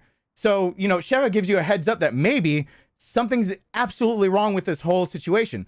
And then finally you go on a little further in and you hear something in the distance. You don't know what it is. It's a scuffle and everything. And you hear he's caught. Let's just skip a little bit ahead in the game. You hear he's caught and they're immediately pinning him down to go ahead and execute him. And as you're looking to possibly, as Chris, kitted out and everything, ready to take on people, to go and save the informant from a good vantage point from a window where they don't know where the fire's coming from. Let's assume there's a suppressor. Your biggest advantage with a suppressor is the idea that not that they can't hear the shots, they just can't place where the shots are coming from. Because honestly, if you've ever been shot at and you can't hear the report from, don't have to have ears on the entire time and not be deafened by the sound of the report going off in a room, because even a pistol will deafen you in a room if you shoot that off without any ear protection. So he's ready to actually lean his weapon, his primary system, and then he looks over the side and hears that everything else he heard was a crowd of people all armed. And that this boulder of a man has to look over and see that the noise he heard was a bunch of people that subdued him, but it's not like this all of a sudden. It's like, it's almost this look of he's ready for this, and then he's looking at his kit, and it would be the most realistic thing that you could do of watching in horror, looking at your kit, seeing that you've got your 6 on your chest, the one that's actually in your weapon system. So you've got 7 mags available to you in a normal kit, and he's looking on over, or even Sheva is getting a different vantage point and tells him, don't shoot, do not shoot. Like Sheva's saying, don't fire, look. And you look over, it's not just 10, 15, 20, 50, 100 people already loaded into the game standing there, and some of them having rudimentary weapons, and some of them having already in their possession pistols and rifles and anything else. And you just have to look on in horror as they butcher this man that informed you, and then all of a sudden you have to fight it. Now that just went from an action game to you're going to be doing anything possible to not get cornered. Like in the original, it's true, that's what you're doing in the first place at all, but they don't set it up correctly. They don't set it up like, they set it up as if you're Rambo. Like, of course you're going to go into the firefight, of course you're going to win. If they just change some dialogue, change some of the attitude, and change the number of people you're facing, you'll quickly figure out that any cover you can get, anything, even giving Chris the idea for cover fire. And that would be something I really want in the damn game, because that would turn it into true survival horror. If he can cover fire for Sheva, that would be amazing. And cover fire would be literally trying to get your best scope or your best sight picture to be able to, 90% of fire in any warfare is actually cover fire. Letting your other partner get in position to actually take the real shots to take people down. So many times sniper fire, and you're putting rounds down range to make sure somebody else can get in position to have a tactical advantage. So showing Chris instead having to be hunkered down behind things actually being dynamic. Like the idea that the house is getting shot through so many times that he doesn't want to risk the position anymore. If you risk the position, the game actually gets you killed because they know well enough to shoot through the wall. That he's going from window to window, he's boarding things up. And if you have co-op, the idea of who's going to be the cover fire, who's going to get the higher position, who's going to try to start picking them off one by one, who's going to try to do whatnot. And then as soon as they get closer and closer, basically the whole first scene feeling like basically the cabin scene of this game, except eventually they get in and you got to get out. And as soon as you get out, there's even more. And they make you feel from the get-go, you're gonna die. This is unsurvivable. Like Chris and Sheva are in a situation that's unsurvivable. And then finally they get artillery support. Finally, last second, artillery support comes in, but now you feel like you're run dry and out. Let you start with a full loadout with full, all mags. Don't have enemies drop mags and everything. Don't have them drop ammo. Just give you a full loadout and force you to burn through all of it. Force you, like, put it, basically in the game, you'd code, like, make sure you put down 40 of them before you get artillery support. Force you to put down so many that you burned all of your artillery, all of your ammo. Yeah, they did in the motorbike scene, but I'm talking about the beginning of the game to actually set the stage of what it's really like to be someone that is in any Spec Ops type of situation, because Spec Ops The Line is actually a great game that I should play to show people like just how brutal that mindset can be. Ugh, that white phosphorus forever will make me probably throw up. But like, to set the scene, and then they never ever deviate. From then on out, painting a picture of Resident Evil 5, where from then on out, you are now forced to pick up another weapon system that Chris actually burned through so many mags that maybe they tie that into Resident Evil Village. Maybe that's why he's going. In Resident Evil Village, Chris is actually depending on an AK platform for his weapon system. It makes sense. Kalashnikovs just don't break. They just don't break. But to be honest, there's a few different systems that if he has his druthers, I'm surprised he didn't go with. There are a few hybrids that actually would play the part better. I don't know why the Scar gets shit on so much in games. But I don't expect Chris to actually use that. But I was surprised to see him go with a Kalashnikov as his main primary system, knowing that in 5, that wasn't his primary system he entered the village in. And instead, it would make me think he's now, his mindset of being kind of like with a squad or one-man army has to be like, he can never put himself in that situation again. PTSD is now setting in for the idea of that first encounter just completely like wrecked him mentally, that these aren't zombies, these aren't other things, these aren't bioweapons that he knows of. These are people he got outnumbered, and now you're forced to ditch your primary weapon system from the beginning of the game and pick up a secondary system that's much weaker, much everything else, basically no attachments, no scope, no anything. Take all that away, go around, pick up the mags from everything, give a little bit of realism to it, not too much, but a little bit of realism to the survival horror, and from then on out, make him run low. Just make him consistently run low. And from then on out, it's just that vibe, that whole time of every time you see another big opening, another time you see, there's a scene right after that where villagers come and attack you, but there's a lot of houses. There should be more people waiting for an ambush. If you get in small corridors, the reason why he should at the very beginning of the game look nervous is that small corridors are a death sentence. For anyone who's actually been over there fighting, small corridors are a death sentence if anyone's got high ground and can pick you off. You are in formations many times running against walls.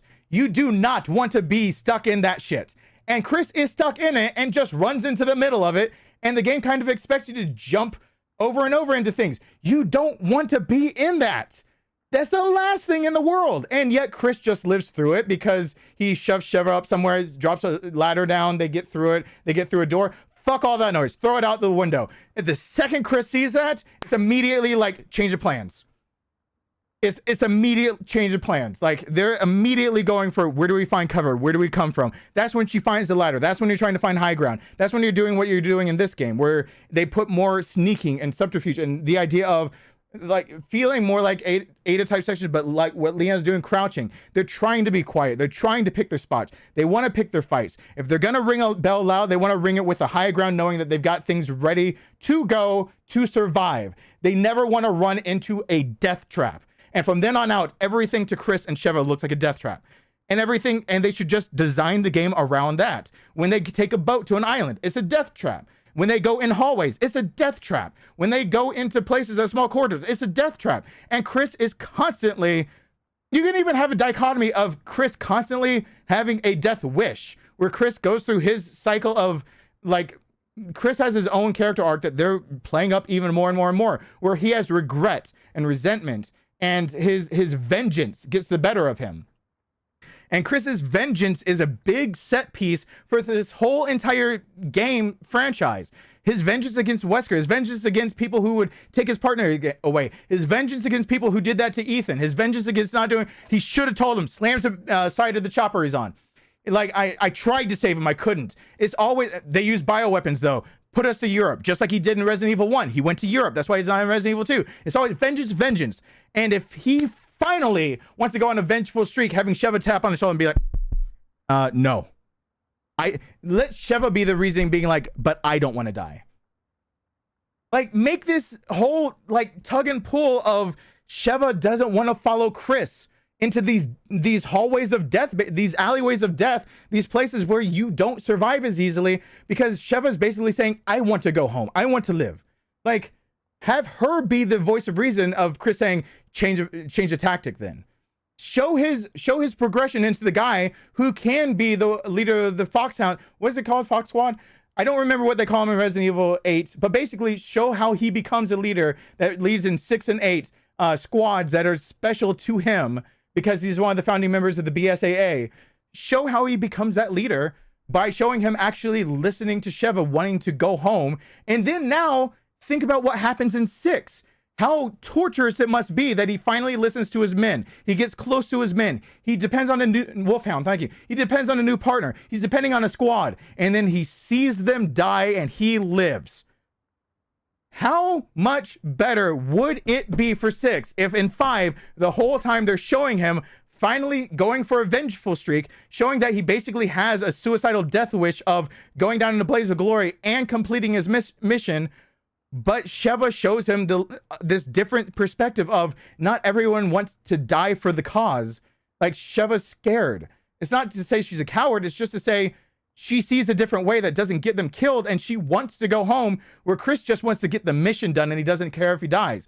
Let Chris want to live more, unlike we've seen in other games. Let him make him feel like he accomplished something by killing Wesker. Make him feel like he actually saved not only Jill, his missing partner, but Sheva, and got them out. Make him feel like he's capable of leading a squad into death's door and get them back out, and then kill them in Resident Evil 6 and see what happens. Because that's exactly what happens in Resident Evil 6. He loses his whole squad.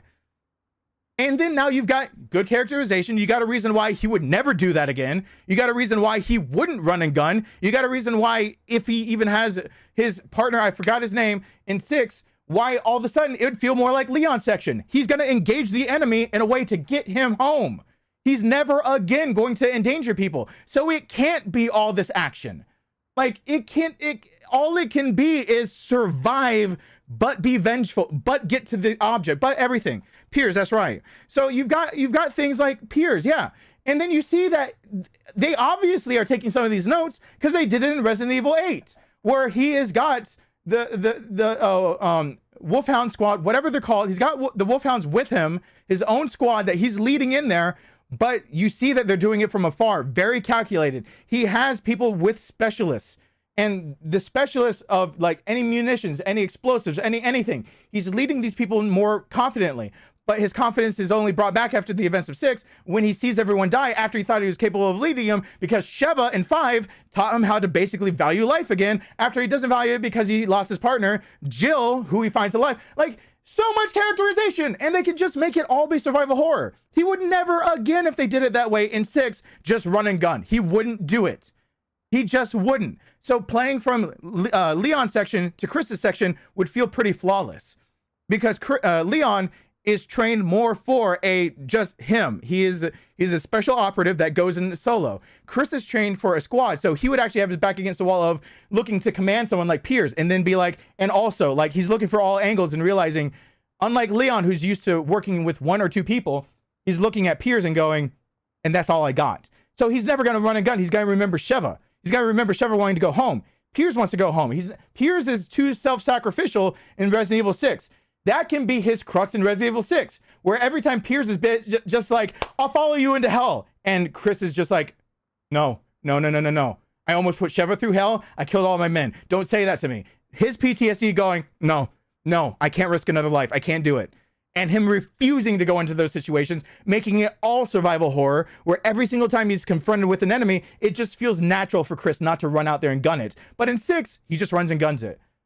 So, I mean, if I just painted that picture correctly for you, you can see how, yes, we can still have survival horror in the whole damn thing, and Chris can be fully kitted out and boulder punching, and still, he wouldn't fucking just run out there like a suicidal maniac. He just wouldn't do it. And thank you for I see Demon Hunter, Christopher Golnick, welcome back. Felipe, thank you so much. And Kuhn and everyone that donated. Let me use the bathroom really quick and get water. I hope I painted that picture properly for everyone to see. How even 6 can be fixed. Because I don't even need to explain that Sherry wouldn't want to actually get in the fray as much as possible, even if she's Wolverine. Like, if I painted that picture correctly, everyone should see how by fixing 5, you intrinsically fix Chris's section in 6. Because you fix the characterization, so you fix the way that it has to be played. So now we've got 2 parts of a game that can interact and now feel like a full game. Ta-da! And then 6, Jake is suicidal and Sherry is a mutant. So between the 2 of them, you do have a bit of levity, but you have also the idea of they're not weapons trained nearly well enough. So everything they do is always going to be on the back foot, that they can be outgunned, outmanned, everything. Outnumbered, outplanned. I'm just going to quote Hamilton at this point. So anyway. I hope I explained a lot of things well enough. That's a lot of me explaining instead of playing the game. I think we made it 13 minutes. I think the clock is properly showing actually that we played 11 minutes of the game and I've been streaming for 3 hours. Jake's voice actor is Steve Bloom, the voice, who also does Spike Spiegel from Cowboy Bebop, does Mugen from Samurai Champloo, and does over 300 different voices and is one of the most prolific voice actors alive. I have to hit the add button. Ugh. Hey, Andrew. Hold on a sec.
So I changed shirts. I need to plug back in the fan for this chair, apparently. I sweat through the chair. It's getting towards summer. I sweat through everything.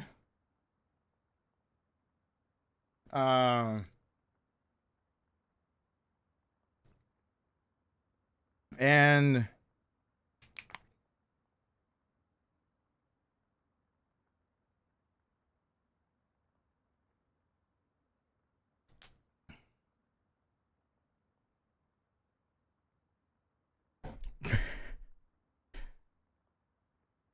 we're now gonna play the game. I'm gonna play the alerts I missed. Oh god.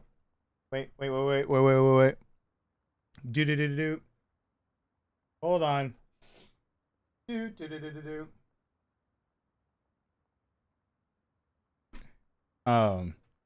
It has been a hot minute. I've been alright.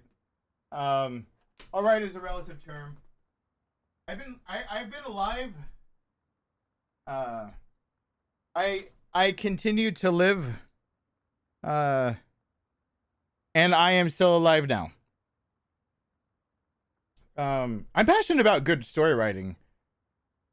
I hope everyone that comes here realizes that I don't get me wrong. I'm passionate about Resident Evil because I'm passionate about good story writing. I love me a good story. Are you kidding? I love good stories, and this has all the potential for a really, really, really stupidly good story. Kimexi? Thank you. Kimexi? Thank you so much. Like, if you go look at my previous videos, this channel actually the biggest chunk of subscribers did not come from Resident Evil, which I'm actually still happy that a lot of them still are here. They came from story-based games. More story than this. I'm talking about like The Last of Us or Hellblade or Life is Strange and things like that. And so because I like a good story, I'm changing controllers too. Let that one charge. I'm okay. So putting that one on the charger.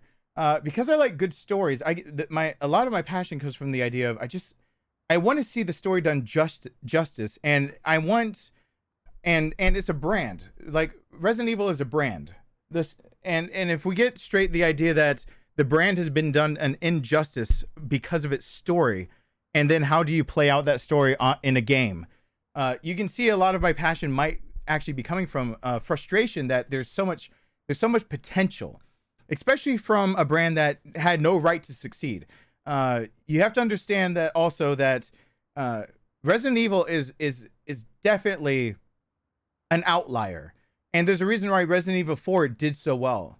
And one of them is actually something that us in a Western culture might not notice, which is body horror. Things that trump zombies don't do so well over in Western. Gamer Los, thank you so much for supporting. Thank you for being here. Got some awesome fans. Yeah, I'm happy to have people that support, people who are part of the family, people who have been here for a long time. I'm grateful. Yeah, I'll be doing an RE5 stream like I did Resident Evil 4. This time I'll record it so everyone gets the front to back of saying what needs to be changed. If they do a remake, trying to show people that it can be both. It can be their action game and it can be survival horror. Resident Evil is a brand, and my biggest passion with it is the idea that it's one of the brands I grew up with. And as cheesy and B-horror as it is, I already knew when I was younger that it was a surprise that it actually worked and it actually came to fruition.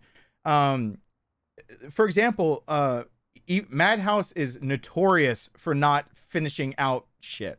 Madhouse is notorious for this. With that said, a franchise that actually should have done really, really well and actually did really well here in the West and then it got dropped was High School of the Dead. Yes, it's got some pretty gratuitous scenes that are done up for the idea of trying to get horny little boys in on watching the show. With that said, there's more than one time I can think of the original Attack on Titans, the first season, the first few manga. It plays up on shonen tropes to get people reading, and then completely breaks the mold to become now the most watched streamed show ever. But that show did so well with such a following, and then didn't get another season. because at first it didn't do well over in Japan, where it needed to have funding as well. They don't like zombies. Japanese culture really has more reverence for the undead, if you will. And in fact, Japanese culture goes towards more the idea of paying reverence to those who could be like this. It's hard to kind of explain it because I don't want to step on a culture without fully being immersed and being part of that culture. It'd be like someone trying to explain me growing up on the streets in black culture and trying to run away from gangs, and me going like, and you'd never even seen like a fist fight up close, and you're trying to explain to me my childhood. So I don't want to like overstep boundaries of what I can explain. But from my understanding and from my own studying and me trying to, from either you looking at my the studying I did in college over my minor in religious studies and world culture and everything like that, and being actually immersed myself and trying to find out as much as I can, the basic gist of it is body horror. Is when you get into Japanese horror, that's why you find things like people call it like the tentacle horror, stuff like that. But it's characterizations of things that could be horrific that don't immediately kill somebody and then make you desecrate or dishonor them. And that's a big difference from how we do horror here. And so Resident Evil 4 is an amalgamation of, they don't have to do that. These are, the Las Plagas are taking over the nervous system and killing the people off, but they aren't necessarily people anymore. And a lot of Eastern cultures do consider zombies to still be people. And what a lot of people truly don't get is that it was not lost on them, nor is it lost on the translation of the original Resident Evil, that they are alive. The T virus keeps them alive. So by doing that, you're killing people that have just a sickness. That doesn't necessarily fly as well. It doesn't go as well, especially when it's just shambling sick people. And so it's hard to kind of justify that kind of game. Resident Evil 4 kind of just gets away from all of that and makes it so it can be a lot better. Resident Evil 4 turns it into body horror again. Body horror, body mutilation, body everything like that. Basically, they don't do zombies. And so this whole franchise is like a miraculous thing that happened, that it actually got enough standing in Western culture and enough standing in a lot of different other places that it worked out. And so I get passionate about it because one wrong step and this franchise can still bomb, because it is Western culture that keeps bombing a lot of franchises, not Eastern. Western culture keeps bombing a lot of the games that we'd be getting and a lot of the things that we'd be receiving down the pipeline. That's why Capcom doesn't even ask us what we want. They give a poll to Japanese Twitter users about should they bring back Code Veronica, Dino Crisis. They asked them if we should have a Resident Evil 4 remake and actually listened to them. They didn't ask us because we're a bunch of entitled assholes. So if you go by who's actually going to be finishing up a lot of these creative projects, you got to realize there's a whole different world outside of our purview. Like there's a whole world that's outside of our blinders that we've got on. And if we take those blinders off, we see that we have to make a lot of people happy for something to come around full circle. It's so miraculous in the first place that Resident Evil did well. In fact, if it tells you anything about how much zombies are just not taken in good culture, that's why you have the live action from the Resident Evil where they just filmed it instead of doing everything in game.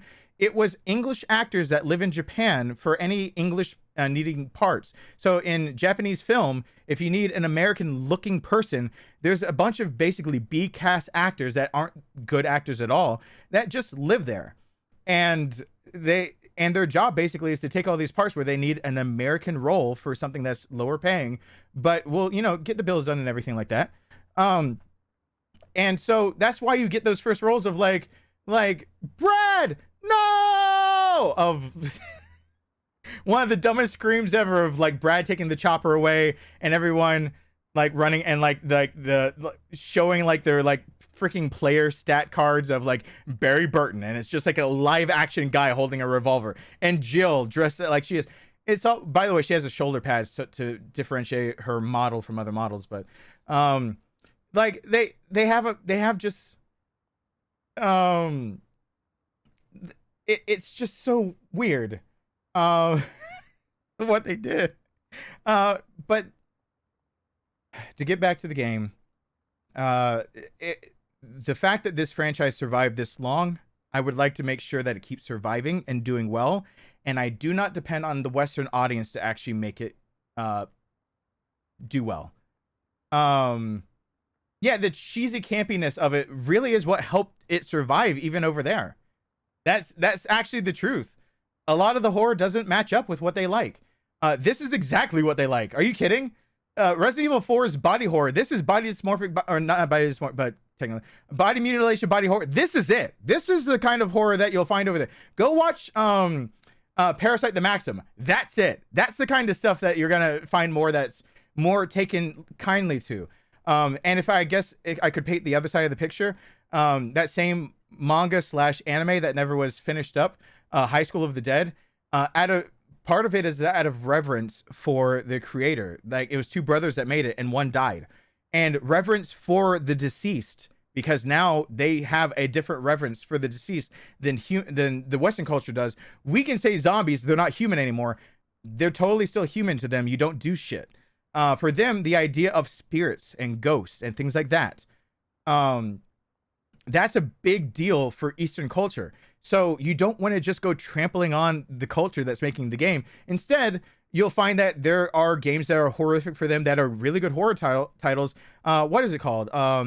With the camera that you're actually having, every time you take a picture of the ghost. It's more like titles like that, or body horror, like you see here. Like another good, Paul Henway. I used to sell a lot of those swords because it's one of the only swords I've got left that I call it one of my bushwhackers. It's made of 5160 steel, I believe. So that's kind of close to getting to your T10 tooling steel, but it's actually tempered very well. There was a tsunami that caused a fire that burned down the factory that made those swords. They were one of the best sellers from Japan. Japan can't legally make swords, but a lot of the craftsmen come from there, blah, blah, blah. So the factory goes down. It's financed from Japanese coffers, basically. They refuse to make that line anymore out of reverence for everyone who died. And that's actually true of a lot. Yes, Fatal Frame. And that's true of a lot of game franchises. That's true of a lot of wares and things that you get out of there.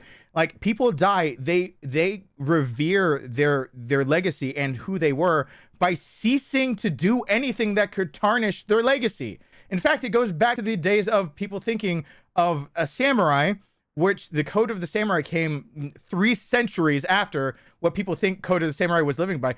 They were basically thugs that were paid by a feudal lord. And they turn into like what we think of the Code of the Samurai. You can take your own life. And you're redeeming your honor by basically having your best friend cut your head off. And the whole idea is that they had to stop short so that your own skin flap made your head land in your own lap. And by doing that, if you were brought up on any charge that would go against your own lord or make you against the law, have broken the law, you can regain your honor in death by trying to commit seppuku.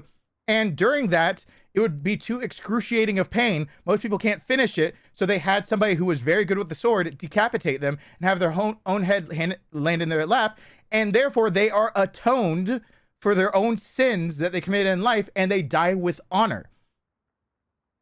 In a culture that stems from shit like that, how the fuck are you putting zombies in that and getting them to get behind it? Because they still are atoning for a lot of things. That's why Rurouni Kenshin, why do you think he has a dark past? Why does everything since World War II have a dark past? They're atoning for basically using bad warfare during World War II. I mean, it's not like they like covering it up, but a lot of their storylines since World War II go from the idea of the Japanese Empire being the only one to break the Second Geneva Convention and use weapons of destruction that were not supposed to be used, like mustard gas, like biological weapons. They used it. They refused to stop. They wouldn't stand down, and a lot of like their whole electronic renaissance, their whole like art renaissance and everything in the 80s. It all comes from the idea of redemption, from the idea of what they did wrong in World War II. They have a whole history of looking back at their history and being like, shit, our history, we need to make up for that. What do? We don't fuck up our history. Why the fuck would they like zombies? They're not gonna buy into it as well.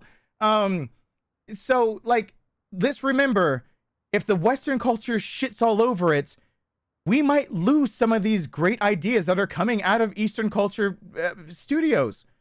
Really, the brainchild is from somebody that's from an Eastern culture. Let's not ostracize him because this is where he fits in with the kind of horror he wrote. So, like, let's all try to keep in perspective that if we shit all over it too much as a Western culture, we don't get it anymore. I would love to see when Resident Evils are no longer numbered, we get to Resident Evil 10 and it doesn't have a 10 next to it, no Roman numeral, and that we get to see a new kind of biological outbreak and what they do with it. Because honestly, some of these things are just amazing. Resident Evil 4, biologically speaking, I wish Jeffrey were here right now to back me up on this. This is feasible to happen to a human being. The way it's depicted completely, not completely, but to attach to the nervous system, take the human being over, actually have a host, make it more like a host parasite to something that's a hive colony. Like, we're talking about the idea of this is feasible in actual life, just like the T virus. Just like the G virus is feasible in actual life. Just like the molded is feasible in actual life. These are real life things that can actually occur.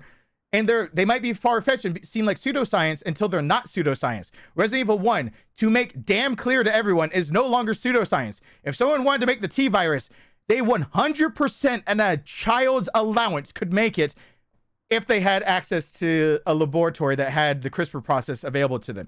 If they had access to the rest of the chemicals, the ingredients needed for the actual virus itself, they can, and I joke you not, buy right now online for, you know, the $10, and I literally think I measured it up to be $10 or $12, and you can buy every single viral strain you need if you have a laboratory available to you to make the T virus. Get your head around that. It's no longer pseudoscience. It is science fact that that shit can happen.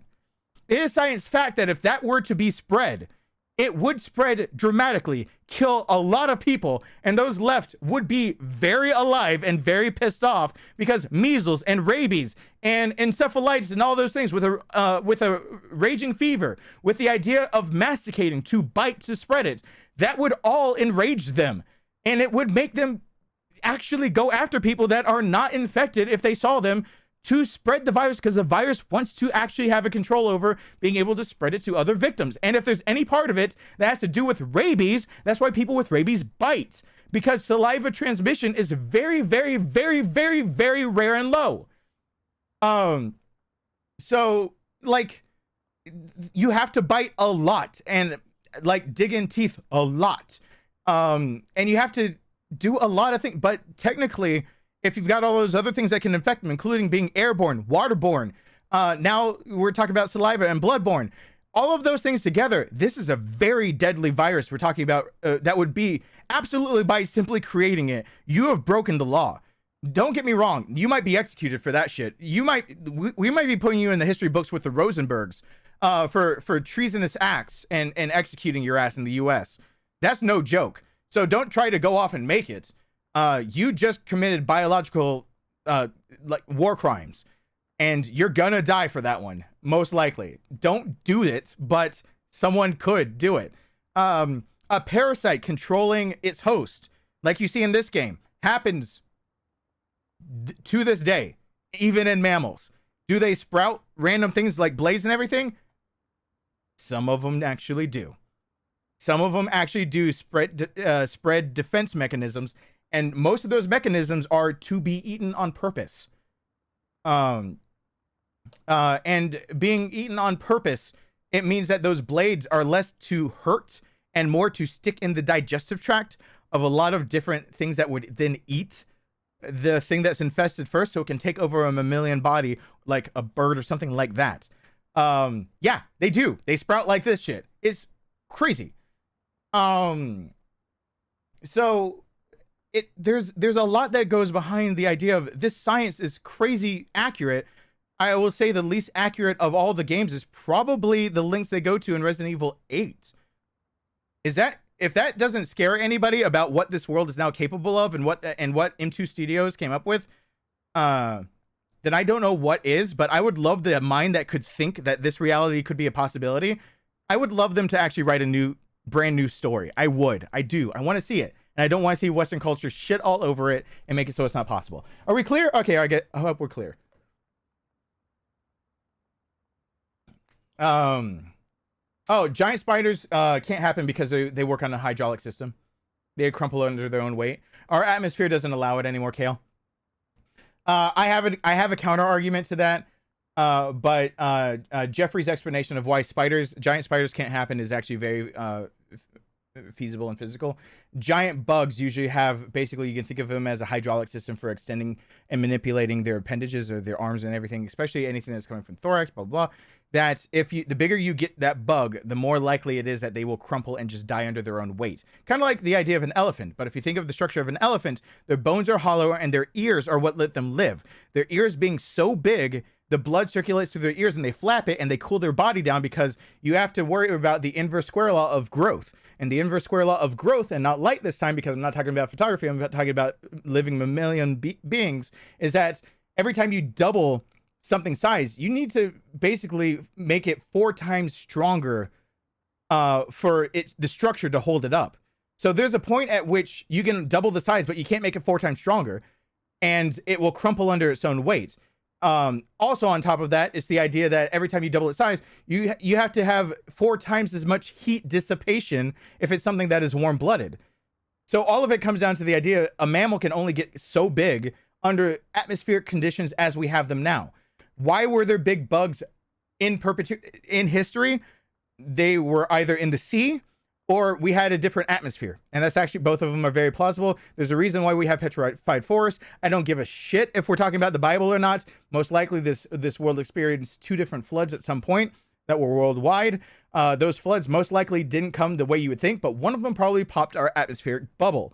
And that atmospheric bubble actually changed the atmospheric pressure of what something could live under. And that's one of the most important parts of looking at a lot of evolutionary steps of how things came to be.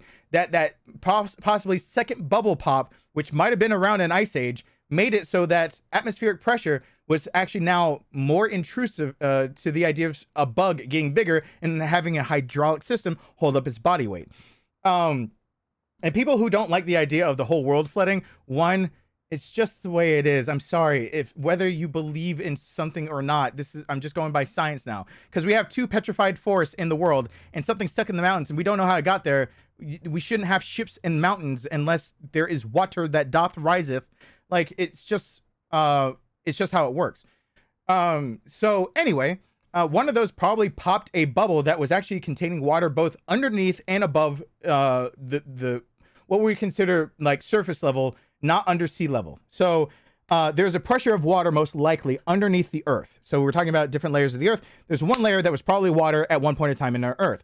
And there's another layer of water that was in the atmosphere suspended. It would have been very advantageous, anything living through that, to have less sunlight coming through and still living through in those conditions. Actually, it would have less pressure on any body, mammalian, insect, it doesn't really matter. It doesn't matter what you're talking about. It would be more favorable conditions. An asteroid blasting that shit into oblivion would help do that, scattering particles to block the sun, and then having enough pressure build up that it basically explodes it. And that explosion of pressure would actually build water from both the sky and the ground. And that's geysers. We're talking about just the basics of a geyser. A geyser, you basically have geyser. I sound like Sagat from Street Fighter 2 now. Geyser, geyser, geyser. You'd have water coming from both sides, but the resulting atmospheric pressure that would be exerted upon your body from a day-to-day life would actually become greater because of basically what's being pulled down and how physics works. I'll just sum it up by saying physics, bitch, and by saying that yes, life could have been longer before that big pop, but also bugs could have been bigger, mammals could have been bigger, everything basically could have been bigger. Because it also could have been more easily cooled, and now it can't. When you're talking about something like an insect, it's just gonna crumple. You get a big spider, you get the spindly legs out there, and then at one of the joints, it's gonna be trying to suspend a body that's too big for it, and it just does that. Yeah, we're able to grow centipedes a huge size by putting them in an environment with more oxygen too. And if I understand that study correctly, one of their hypotheses was that more highly oxygenated blood made stronger blood cells that would not actually collapse in on themselves or explode, that they basically were reinforcing the structure. If I remember that correctly, it came down to still the analog basically for what we'd think of the oxygen in the blood for I skipped back over the mammals immediately saying that on accident. I didn't mean to do that. Hey, name deleted. But the oxygen basically helped fortify the centipede, if I remember that correctly. And so we're basically thinking of the idea of like, yeah, that's we're only breathing 20% oxygen. We're breathing mostly nitrogen in our atmosphere. So yeah, giving more oxygen, though too much oxygen, you can burst cells. Here's an hydrointoxication is what happens when you drown. It's also what happens if you try to drink too much water. Your cells will burst from trying to absorb that water. So there is a delicate balance for which life can thrive. There can't be too much of anything. So anyway. And for everyone's kindness during that rant, thank you so much. Let me unpause it. Let me play the game. There's some people who are gone, and I feel really bad about that. Whoa, my stream just lagged and stuttered for a second. I got 1, I got 3. Can I get a 5? Can I get a 5? 5 in the fishnets. 5 in the fishnets. Can I get a 5 in the fishnets? Can I get a 5 in the fishnets? Words I didn't think I'd ever say, ever. Can I mention ever again? The lake stage gave me Resi 5 Chapter 3 vibes. Yeah, it did. I can see. I got 1, I got 3. Can I get a 5? Can I get a 5? 5 in the fishnets. There's a lot of 5 in the fishnets. Can I get a 5 in the fishnets? Was that TED Talk? Can I get a 5 Does that in count? the fishnets? Words I didn't think I'd ever say. I sweat ever. through all my clothes doing it. Can I mention ever again? Ghost Gamer.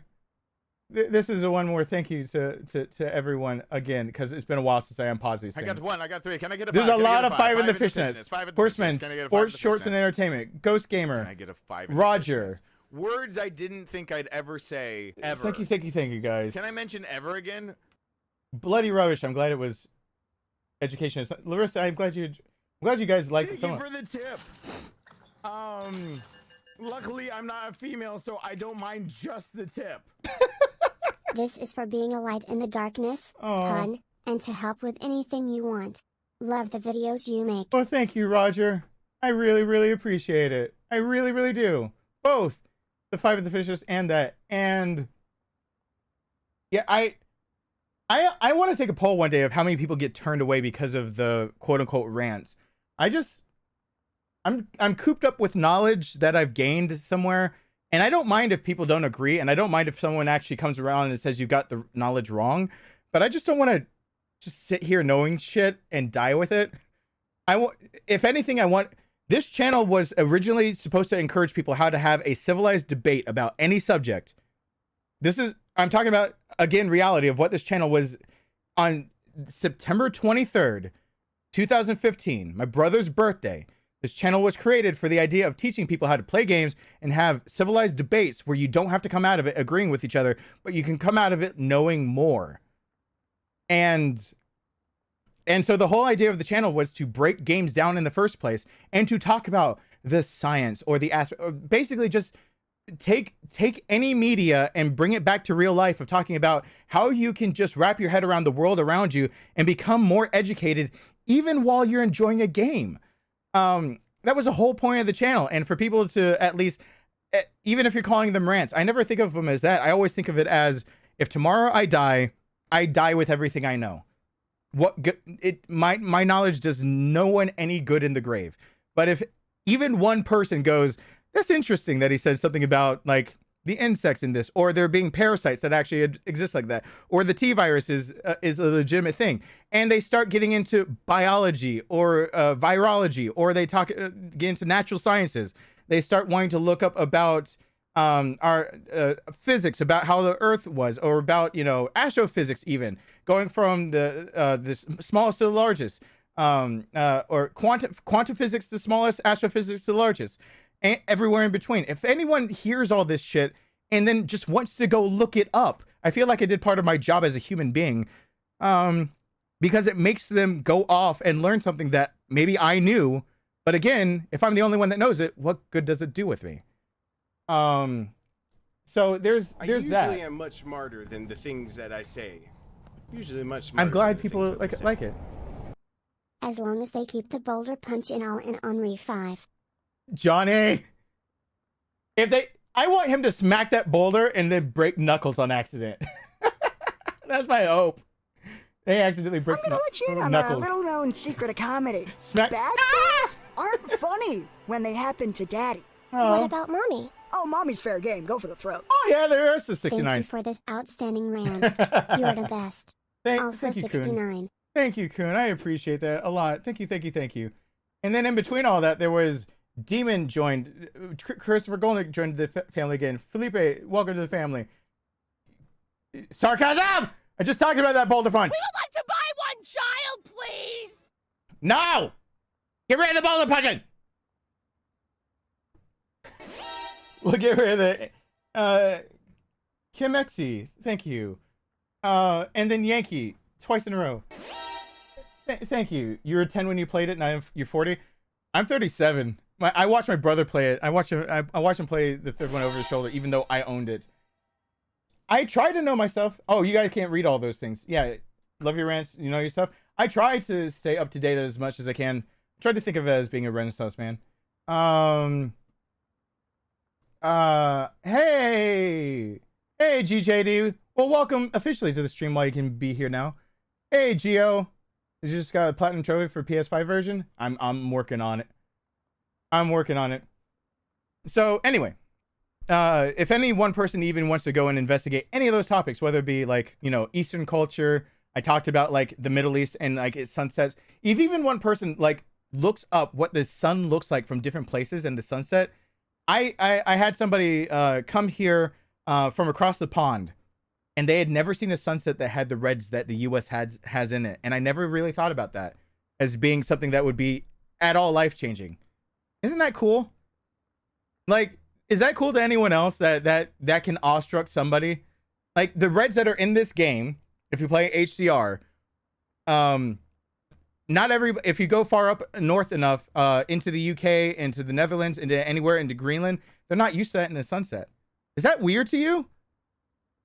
Like running into somebody that was just like awestruck by reds in the atmosphere. And then the idea of, but they still don't know the rest of the world. What about the purples and everything you see in the desert? Like these faded, like other colors that happen in the desert that are so obnoxiously amazing. Like, what if they saw that? What if they went down to Antarctica? What if they saw the Aurora Borealis? Like, the literal colors in the sky blew their mind. If one person here expands their horizons about the world they live in by just looking up what sunsets can even look like in different parts of the world because of different distances from the equator and the atmosphere and the sun angle and all that, if people just expand their horizons by listening to one rant, I feel like it did my job a little bit. It makes me feel a little bit better. Thank you, Jack. Thank you. Oh, you heard me play acoustic guitar yesterday. I got 1, I got 3. Can I get a 5? Can I get a 5? 5 in the fishnets. 5 in the fishnets. Can I get a 5 in the fishnets? Can I get a 5 in the fishnets? Words I didn't think I'd ever say. Thank ever. you. Can I mention ever again? And thank you, Jack. Hey Darkness, just subscribe to you because of all your videos on Re 2 and Re 3 and those so amazing Everyman guides because you did a great job. Well, thank you. God knows how I saw other streamers. You were the best and this acoustic guitar was so good. I'm starstruck. Thank you so much. I'm just a normal dude. By the way, a kid at a baseball game came up to me, and I won't say whose kid because it's actually somebody that's comes to the streams, and they know me as that guy on YouTube. And it was just so weird for me to like immediately turn to a kid and be like, hey, come and talk to me anytime you see me at the baseball field, because I'm just a normal guy. Like it's a little kid that was even starstruck, and I was like, I'm just a normal guy, don't worry about it. Like don't like come aggressively come to my front door, but like if a little kid wants to come, I say little, but he's like only the same age as my son or a little younger. If ever he wanted to like come over my shoulder and just talk to me, I don't mind. Why would I care? As long as he doesn't interrupt when my son's up to bat or does anything anywhere else. Like I don't care. I'm just a normal dude. But yeah, the sunset, amazing people. Just think about how much more there is in the world than you staring up at the sky and not realizing that the sky you see and the sunset you take for granted is not what every other human being sees. They see it different. And how fast that expands your horizons right then, right there. That if wherever you lived, if you've lived in the same place, you've only seen one of dozens, if not hundreds, if not thousands of variations of sunsets and sunrises and midday skies. You've only seen one variation of just the sky that you take for granted that's there, whether it's rain or shine. You've only seen one of dozens of colors, of ways that it can go down and make the stars sparkle. I can't describe to you in the desert how the stars can sparkle while it's still bright outside, and it looks like it's this shower of just color that comes near you, and it's magnificent. And it doesn't matter if you're in the middle of somewhere that's like there's all this fighting. I can't even describe to people who might look up in wars that during Christmases and stuff, they declared truce. And they sang Christmas carols. That happened in World War II and I believe, where at Christmas, they stopped fighting, went back to their sides, and in different languages, sang Christmas carols under skies that they weren't used to. It is really magnificent and brutal and cruel and beautiful. All those things at the same time. The way this world and humans interacting with it can be. But just the idea that a sky made somebody awestruck. And I sat there looking at it being like, yeah, that's the sky. And I've seen skies from a lot of different countries, 3 different continents. And still 4, well, 3 continents, a lot of different countries. I've seen the sky. And for them to be like, there's a lot of red. I was just like, really? That got you. Okay. And then I got a lot more to show you about this world. Anyway. Let's keep going.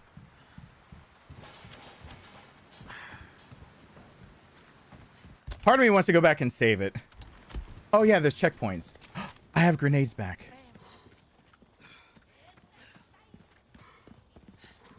I can collect grenades on the way though. Excuse me. Sure is quiet. I have subtitles off for this, by the way. Yep, I'm playing. Oh, right. He's playing RE4. Yep.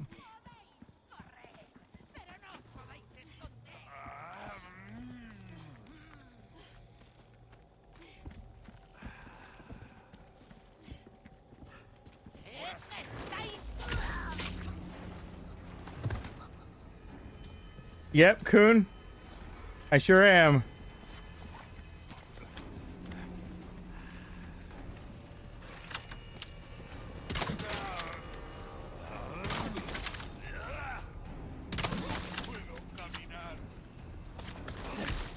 And that's the best way to kill while using up a knife so their head doesn't pop out.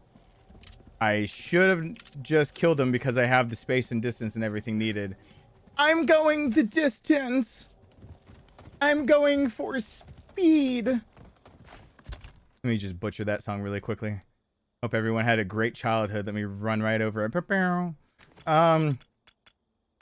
Actually, let me be that actually guy. Actually, I need these rifle rounds. Wait, I can make a flash grenade. That's right. Flashbang. Boom. I'll get more rifle rounds over there. I need the shotgun. Boom. Now I don't have to mix all the things. Oh yeah, I'm gonna do a crossbow only run. That's on my things I thought of to do list. Knife only is a definite thing to do. I'm gonna try to figure out how to get through every section knife only. There are some that will force other things, but we're not gonna talk about those things yet. Wait here. What? Shut up, Ashley. Just wait there. I said so. Because I get an automatic checkpoint after, so I'll just go collect the treasures real quick.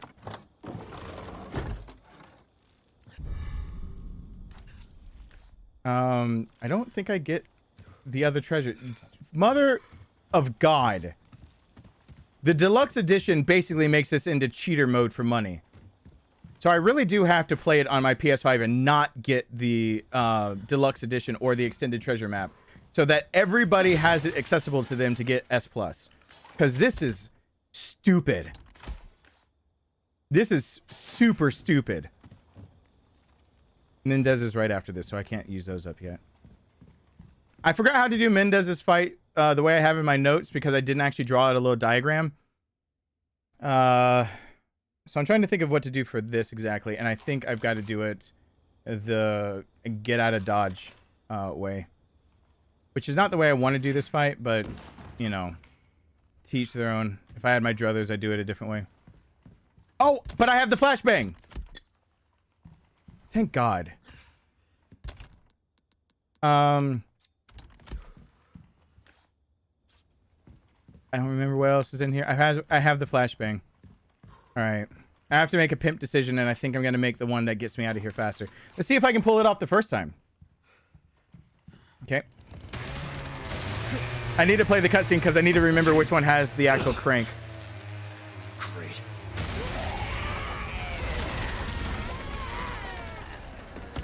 I didn't unlock the fucking back door behind me. Sorry, didn't realize it was yours. I am flattered, but I'm a one-lady type of guy. Uh-oh. Well, my whole plan just went to shit.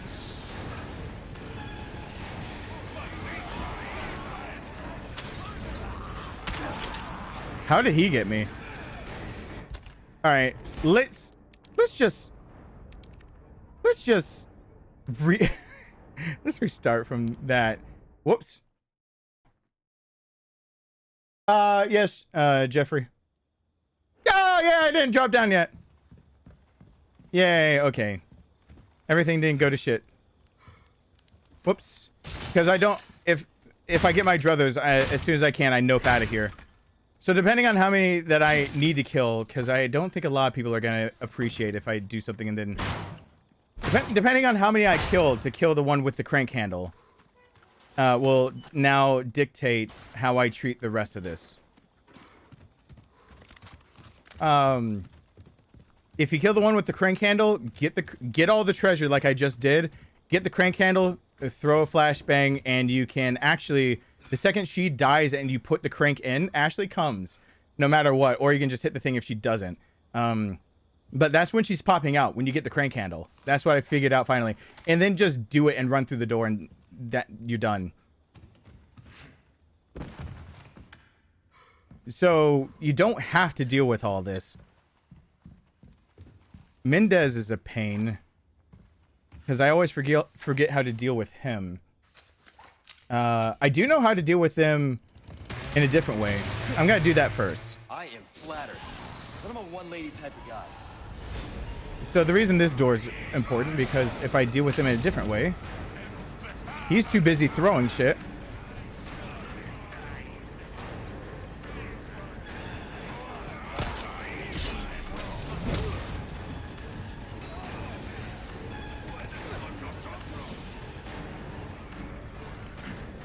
Get that guy. I forgot what difficulty I'm on.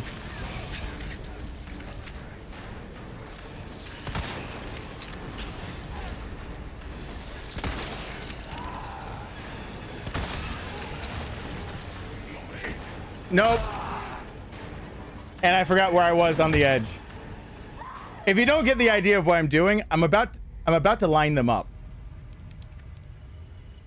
I'm about to line these fuckers up really fast. And rifle rounds go through all of them.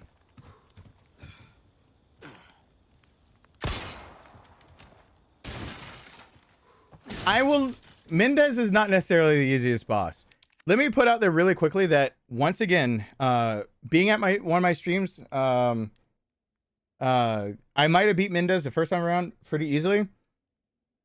I don't look at anyone else's tactics or anything, so I only learned of one way to make Mendez easier. And I basically, since learning that, have to choose which part of Mendez's fight do I make easier, or what I'm capable of. And it all comes down to the attachable mines, because his is one of only 2 arenas that you can get a hold of before the fight starts. Which means that, yes, you can booby trap the damn thing. However, I found out something really bad, which is the attachable mines do go off after a set amount of time, and I did not know that. So that really screws up part of what I'd always thought would happen. That's fun. You guys are amazing. I'm glad, Firefly. I think I saw Fly. Okay, come on. Let me be smart about this. But I'm a one-lady type of guy. Shloop-de-doop-de-doo. Where are you? Yep. Throw it with me. Doesn't matter. First guy.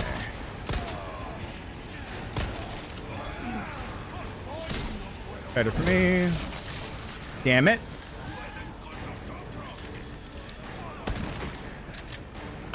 Or I just completely miss. Oh, come on. Well, secondary tactic. I'm gonna die to him.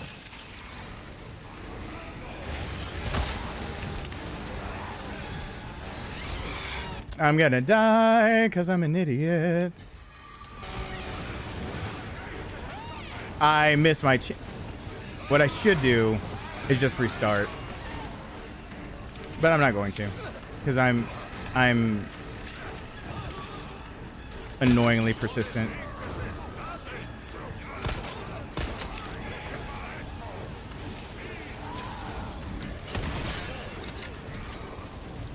Instead, I'm gonna give it take two.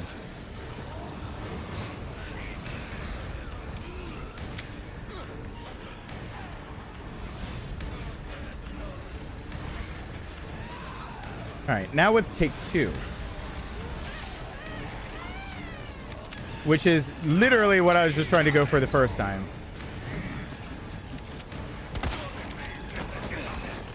Okay. Or just throw that shot away. Next. Both. Both. Both. And that's as many shots as I want to throw at them. Sorry. And yay. You even feeling this? Give me a break already. Yay, that's more what I wanted. I'll take all their shit now. Oh, I forgot. I'm not going to get the money I got usually.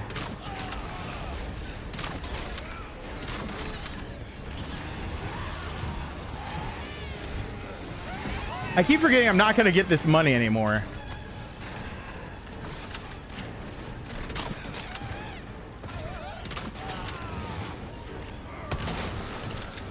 Really? It didn't come off of him? Okay.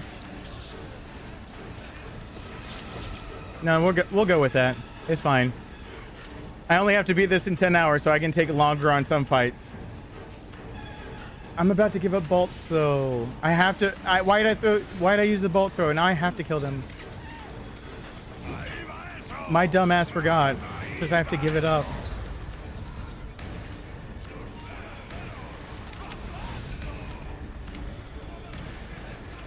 All right.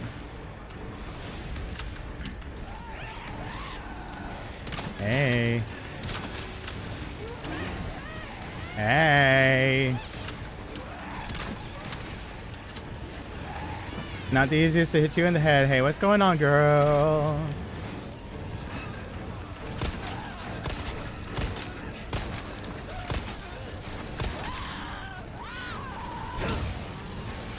Forgot to actually just stab her in her jugular.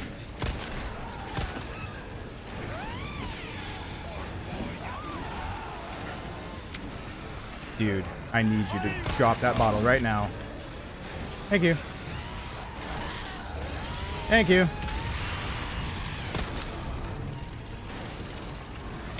This is taking way too long because I'm fighting like a puss cake.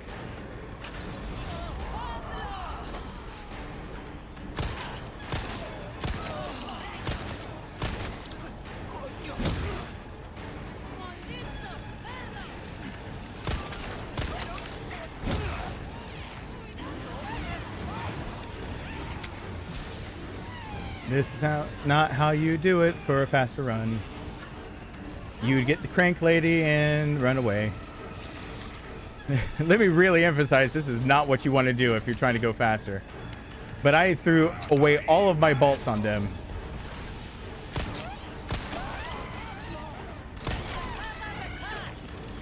No, no, no. No, no, no! Woman! You barely got in my way! Nah. Nah, no, I'm not feeling this one. Oh, I can show where all the rhino beetles are. I've already shown one of them. It's Salazar's castle and Krauser's fight, because I'll be grabbing them. So anyone that sticks around long enough is gonna see it anyway. I don't need to shoot that, given that I'm jumping down. So I don't know why I'm being dumb about this.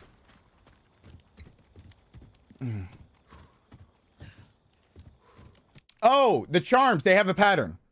You'll keep getting the same one. It has there is, in my own testing, it mattered not how many times. It's the combination. So there's literally only 6 charms per time you actually put it in that you can get. So because the order doesn't matter either. So there's 6, right? I figured that out. So it's 3. You can test me on this one. Put in 3 gold, load the game, put in 3 gold, load the game, put in 3 gold, do it 100 times. You won't get another one. Unless I'm going to test it more to make sure that this is actually true. How you get it is knowing which combination per time you actually go to turn it and which one will come up later. And I started making a little flow chart. And so yeah, I've kind of narrowed it down a bit. There's either 3 gold, 2 gold and 2 gold and the silver, 1 gold and the silver, or there's only 4 or 3 or 3 silver. Yeah, so 4. There's only 4 different you can get at any given time. And then I think the silver, I have to backtrack on that statement. The silver I think does have a random chance of giving you more than it says it will, but it's just the 1. So yeah, it's randomized to an extent. But you'll get this same randomization, which means there's a pattern. You can't actually randomize something and give it a pattern and have it truly randomized, which is a really weird thing. Hey, AM, what's going on? Yes, I can show that later if I have any charms, but I don't have the extended map, so I have basically nothing. And my brain is dying over the idea that I have nothing because I don't have the extended map. It's so dumb. It's fine. Why did I jump down here?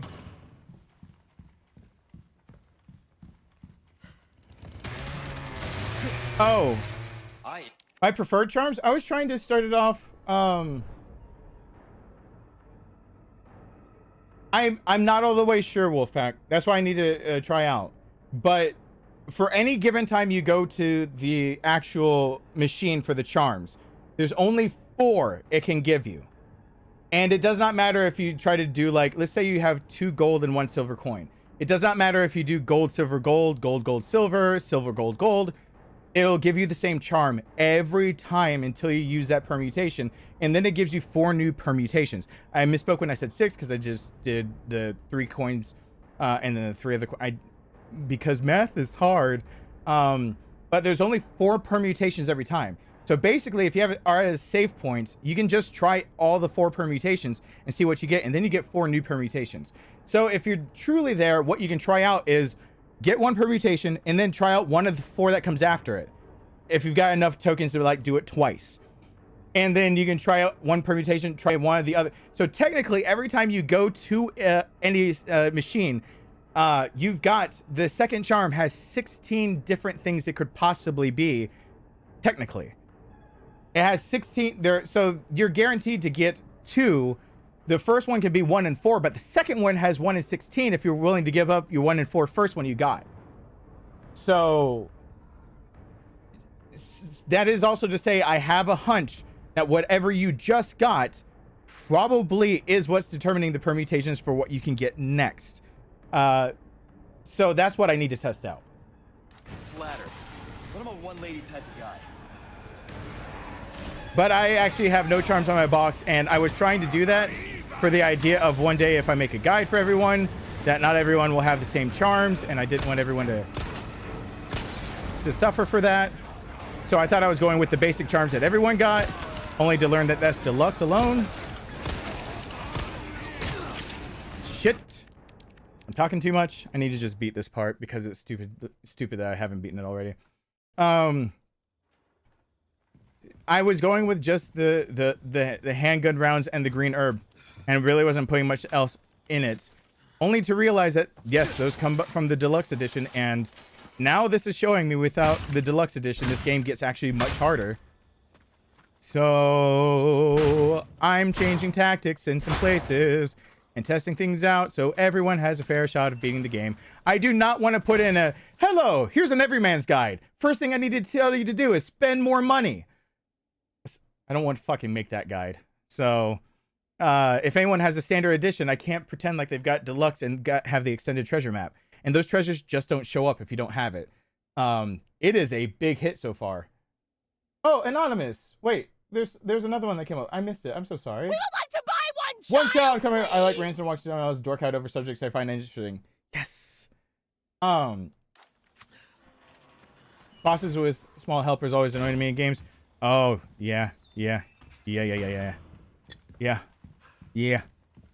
Namibians. Hate them. I am flattered. I'm not racking up time for this. No, I'm not. I'm a one-lady type of guy. Come on. Yeah, you're there. You throw your thing. That's how it's normally supposed to be. So he's there. He's throwing his shit. This guy's here, and you take a shotgun to the other one. There he goes. Shotgun.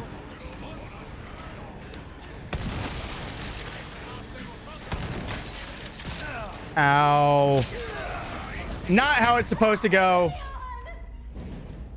Just hit continue. That's not how it's supposed to go. Oh, wait. If I hit continue instead of load, does it change my time? It does, doesn't it? It counts as last year. 2:28:41. Everyone, remember 2:28:41.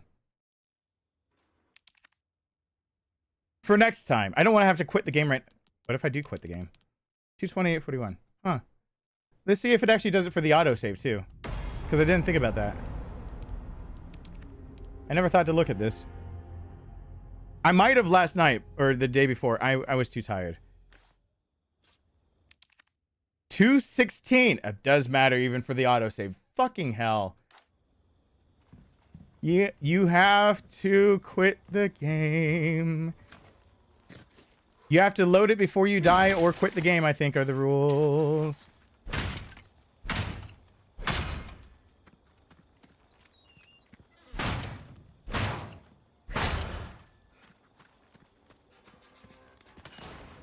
GJD, I would absolutely agree with you if Alyssa were here. Actually, I can find out if Alyssa's here. Daddy. Hold on. Hold on. If she's here.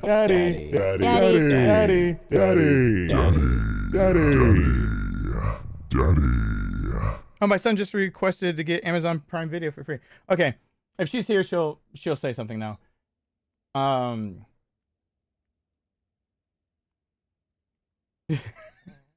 Cece. I was about to say down. I was just calling for the. I was doing the call of another people's. I don't know. There's no point to mac and cheese jokes unless other people want some mac and cheese. But I suspected she wasn't here, given that Sarcasm had not done any mac and cheese. Can I fire quick enough? Wait, what? That fire just disappeared?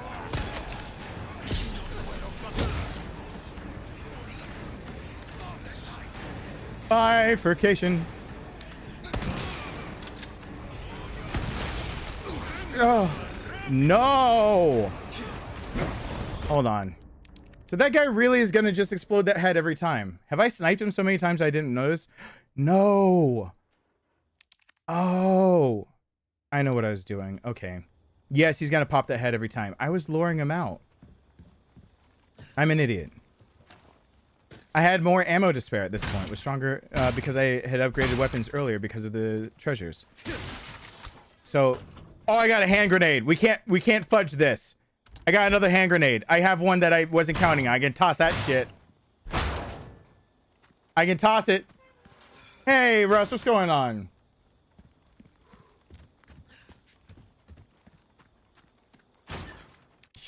Your mom explodes that head. Oh my god. Oh, hey, and hey, GJ. I probably should remove that soundbite. We'll put a vote later if the between 9 to 9.99 should be removed because hey, Colonel Chuck, I don't think I said hi.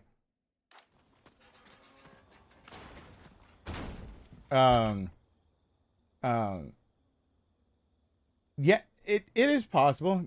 Get them chainsaw sisters. I need it. It is possible. It's not feasible for me to try to say that every person should do that, because honestly, people need to learn this game a bit better before they attempt some of those things. I have to make this work. Okay. There we go. Okay. He noped out. Everyone saw that I didn't do that. No! You noped out! You have no say anymore!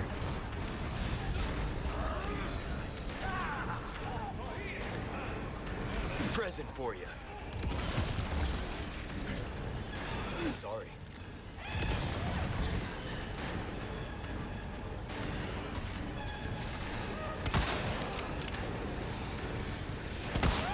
Oh, God.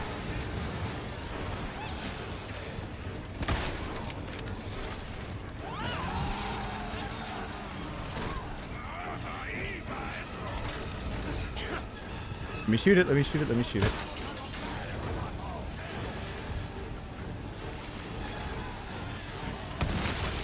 They're serious.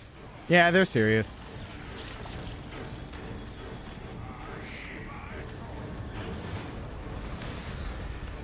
Everyone jump down. Oh, I didn't use the other fire. Forgot to lead him through to use the other fire.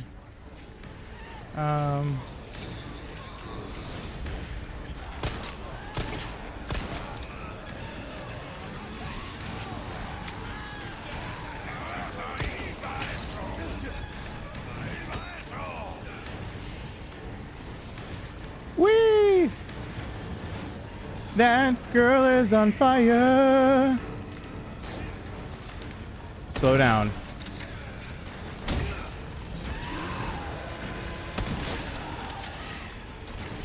Here you go.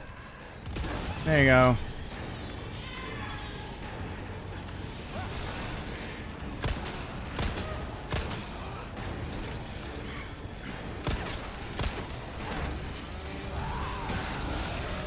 All right.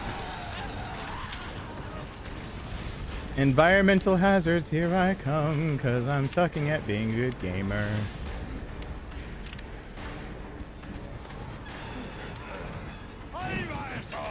You asshole. That's what I'm hearing you say.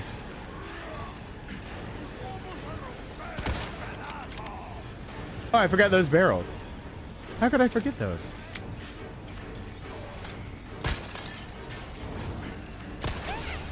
There she goes.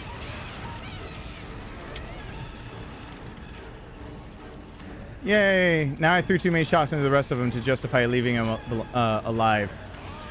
So here comes the second part where Darkness makes bad decisions based on how many shots he used.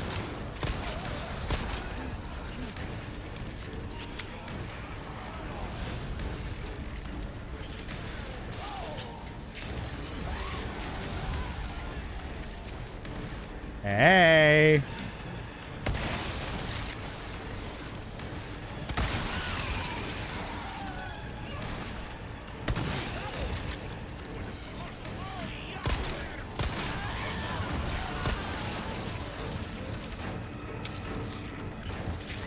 Oh, now we can do the other thing.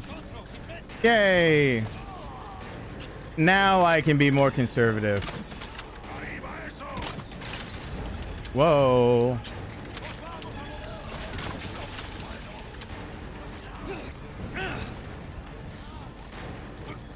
I do have to think about the idea that a lot of people need the treasures now without the extended map, which is just a jerk move. I shot him right in his dick. I feel kind of bad for that.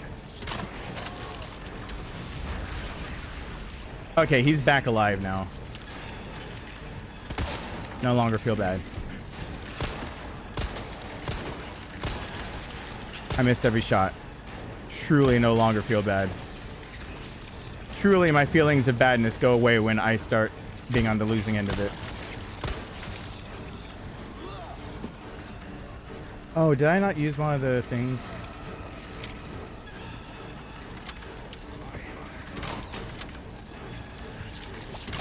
Uh-oh. This really doesn't have to take this long. You don't have to be this bad of a gamer. I promise. I'm making this way harder than it has to be.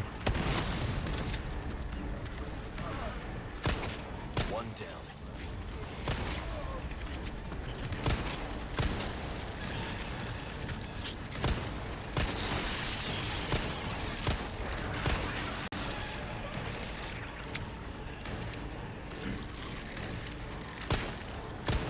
Let me throw more shots, though. That'll make it better. And let me run myself out of handgun ammo. Here we go. The completely unnecessary use of way too many things. Part 5. All right. Now that I wasted way more than I should have. Let me go get all my bolts back. Because I'm about to waste those.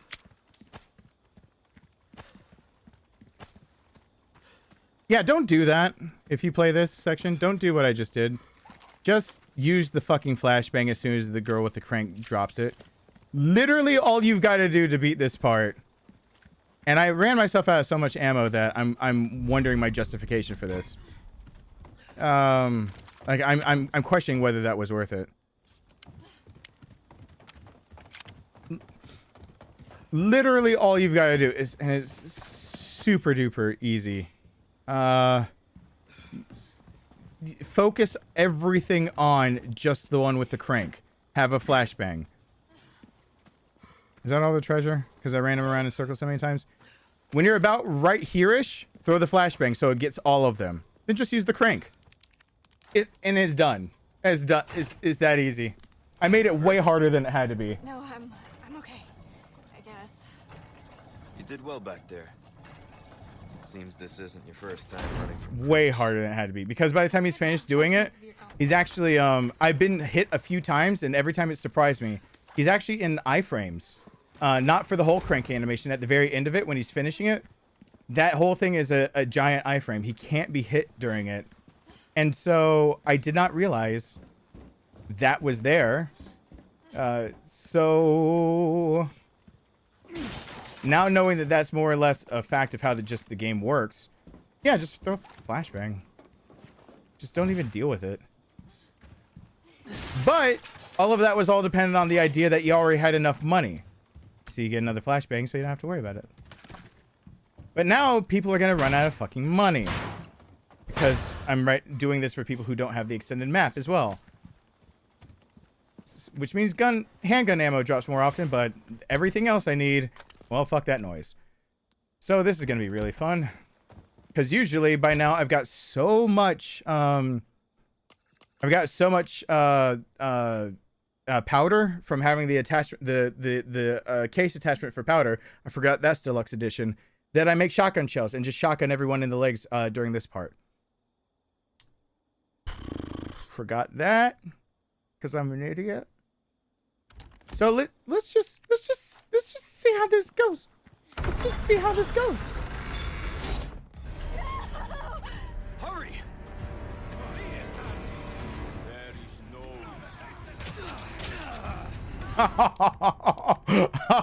It's not going that way. Yeah, they won't have the gold case. I've only got the basic. My case is just the one that the game comes with. It makes more handgun ammo drop. Man, people aren't gonna do that. Hurry!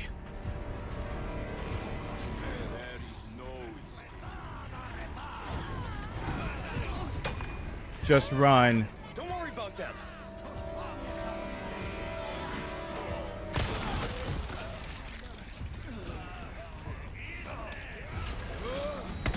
What?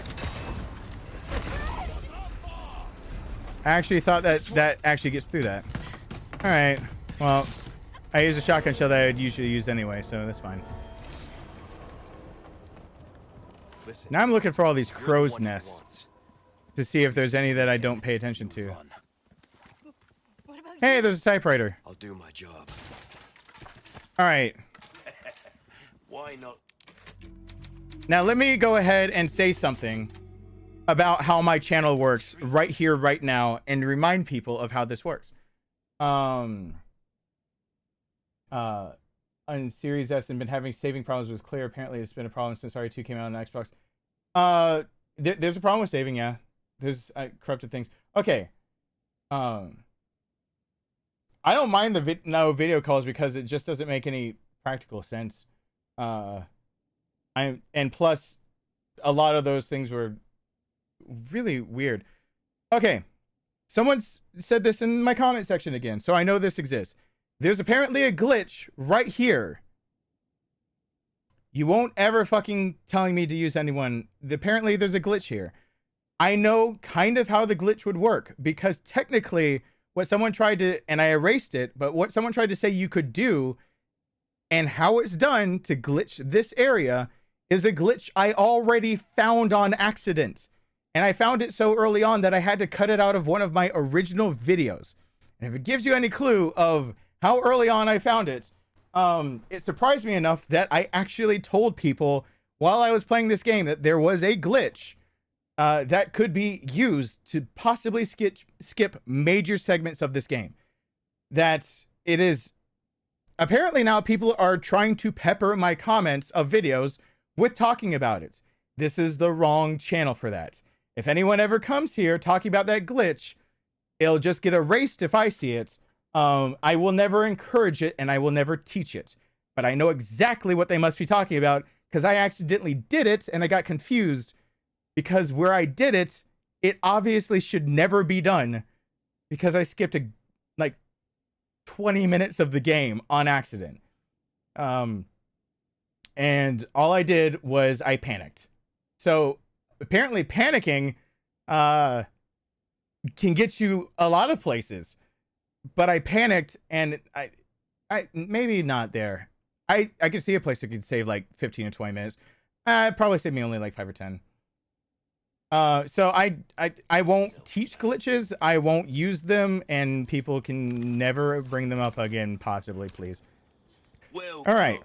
What can This is where I don't know what I'm gonna do. Good luck to you, stranger. I'm gonna be very confused here for a second. So watch me suffer. The price, a deal well struck. So putting him down and lunging from the top floor is more power. I'm probably not gonna be using either of those. I probably don't want to use them right now. Yeah, I don't want to use any of that. Okay, I'm just saving it now that I actually did the thing. Okay.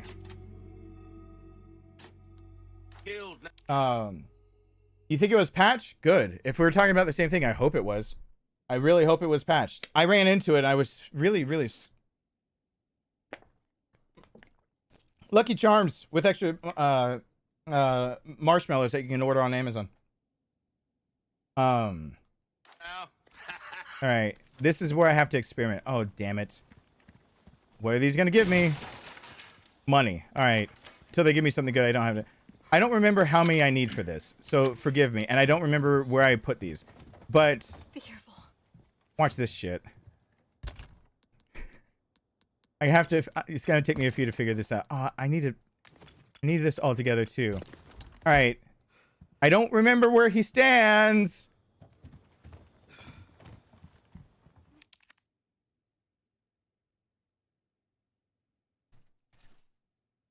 Getting the notebook I'm using for this game back out. I don't remember. I did not draw it down. Fuck. I didn't even write down how many is needed because I figured it out on standard. So I'm gonna end up resetting this a few times. Here? I don't know. Maybe I'll do his second half.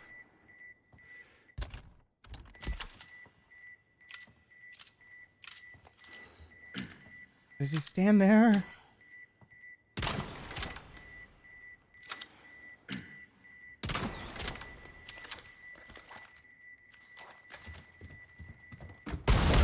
Where do you stand, dude?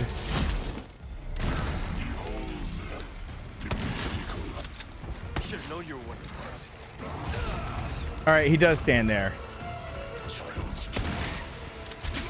All right, at least I got that right. All right, now I got that right. Quick game. Load my other save. All right, so it is there-ish. What I needed to have done is climb the ladder, now that I know where it is. That's the only thing I can think of for those bolts. And I've used them twice. So basically I have to make a pimp decision on this. But I don't think I didn't make any mines. And I think I only tried it. Oh, I didn't even see those before. So on New Game Plus, I tried this out again. And that's where I know some of this from. If you can create attach, I don't think you can even buy the ability to create it. The mines. Can you? Welcome. What can I interest Yes, you can. All my wares are in tip-top Sure, I'll shape. try it. Information come back any. So we'll see how this goes. This isn't necessarily ideal, but time.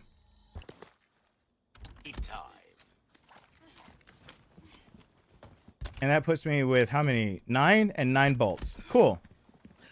See how well it goes. Be careful. So I did test this, just normal game stand. Okay.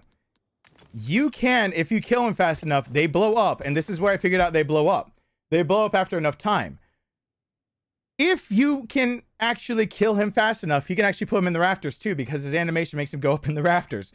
So I figured out that basically I could wipe out with a normal load going through, I think it was standard though. I had enough supplies. Also, I had the gunpowder, and that's where this kind of falls apart. If I'm doing this for people who don't have the deluxe edition and they don't have the case to give them more gunpowder, this is all they're going to be making probably. You need the bolts from the church and the bolts you originally get, and then yeah, where he stands, you can just totally booby trap that shit, and it'll put him into the second phase. So you don't even have to fight his first phase. Did I aim at this line, or did I already just forget? Ashley, get the fuck out of the way. And this is one of 2 places I figured out what to do with this thing. Because, 3. Because just like in my original gameplay, I use it there too. And by the way, check the description of the bolt thrower, because I had to test this out myself. The explosive radius is all that changes with the bolt thrower, not the power. So the basic bitch bolt thrower will do the same thing. Now I just got a lot of bleed. Fuck! I hit one of them. I hit one of the same ones. Damn it. You can't hit each other with them. Whoops. All right. Sorry, Well, testing. Gotta select Testing, 1, good 2. Things on sales. Information. Don't get yourself killed. Now. Trying not to. Damn it.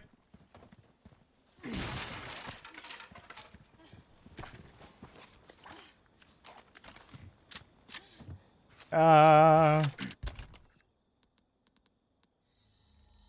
don't know how many it would take on this mode. I did this on standard. I think this is where I put him too. I will shoot you, Ashley. Don't tempt me. Ashley! Get off of my ass! Yeah, it increases the explosive radius, so I'm already screwing up a little bit.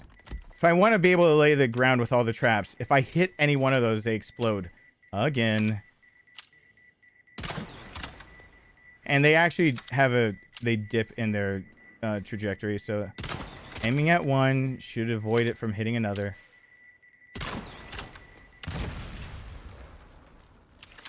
Motherfucker. Is there a maximum? I didn't think I hit it.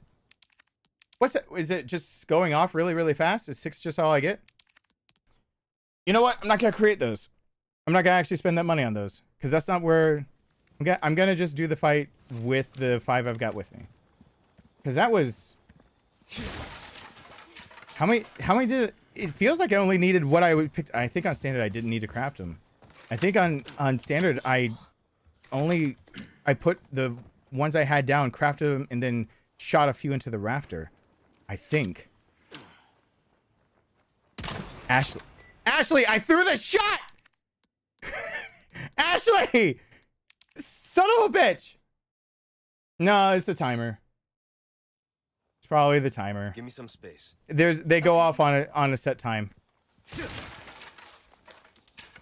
So that trick only works well enough if the timer doesn't get you. Or there might be a maximum number you can put down in hardcore or professional. I don't know. Only needing 5 though is fine. Let's just try to put it on top of each other and see what happens. Yeah, they should be fine. Anyway, upgrading the bolt thrower only upgrades the explosive radius of these things, not the actual power of these mines. So if you put them all right where they're needed, yeah, you can stack them basically. I thought I wasn't crazy.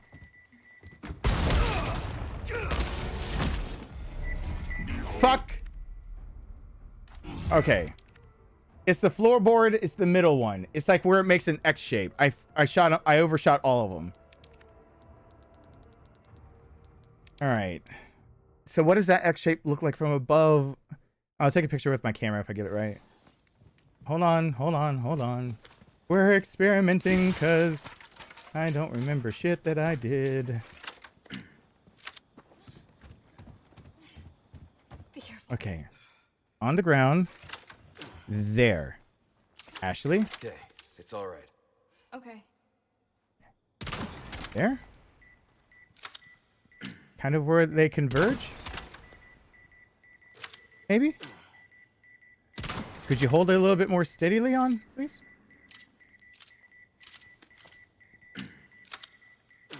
Yes, you can do this with Chainsaw Sisters. However, with limited supplies. That's why you didn't see me do that. Okay.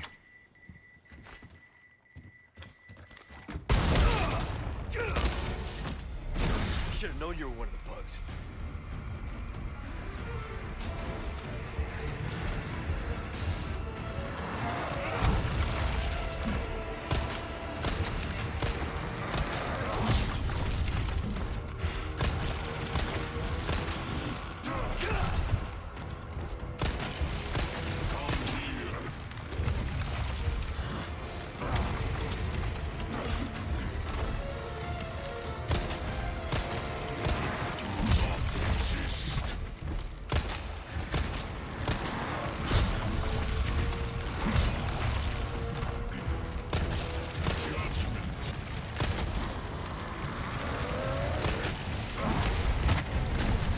Helicopter, helicopter.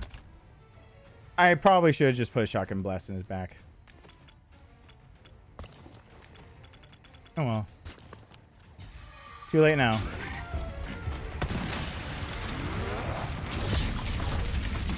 No, no, no, no, no, no, no, no, no, no. No!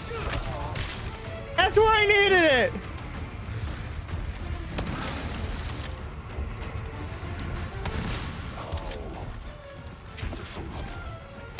No. Mendez is so much easier than this. I made it so hard. I broke my knife even. All right. Damn it. Mendez!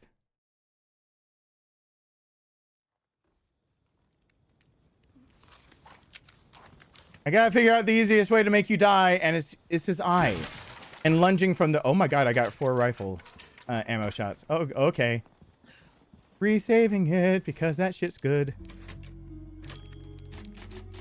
Yeah, so... when you lunge with your knife from the top floor onto his eye, if you can make that, it's much better than the first floor. Which is an achievement, but what I didn't realize when trying to get that achievement and running the game on my PC over and over is that basically... if he's already damaged enough from those bolts on the ground, one time of stunning him and putting him on the ground after shooting his eye, and he's in second phase. And then you just wait for the barrels. And he's done. So there's an easier way to get through him. And I'm really trying to... like, I did put in the description of this whole thing that I'm taking notes, right? Okay. People aren't showing up expecting me to immediately get everything perfect, are they? That I'm kind of taking notes here of what to do.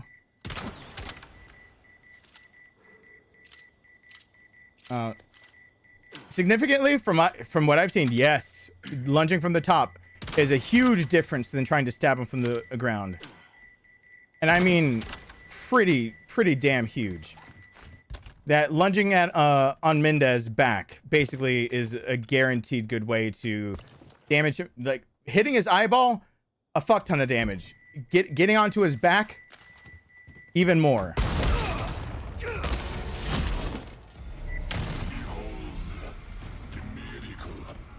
Should have known you were. Damn it! No! That's exactly what I was looking for! Oh, damn it. He had to be closer. So it does put him down like I thought. Okay, let's do this. There's him on his knees. That's what I needed. Hey, Vamp Nemesis, what's going on? There it is. All right, I'm on the right track. Okay, it's all right. Got it. Hey, Steve. Wow. Does that actually sound like my reality, though? A lot of people do kind of expect that out of me. I don't know how they thought I got good at things, but, you know. Leon? Leon! Weapon sway, Leon! Why don't you just sight the thing? No, yeah, I didn't place them close enough to where I could jump on his back. So I did everything I was supposed to, except for he went down on his knees. Yeah, I need... He was too far away from the platform. So that's... You saw exactly now what I'm going for. I wish it weren't that way. Oh. Okay. Oh, come on. Come on.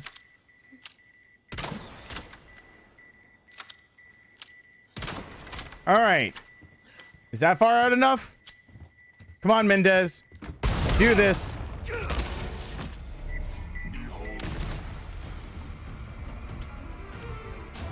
What the fuck, Mendez?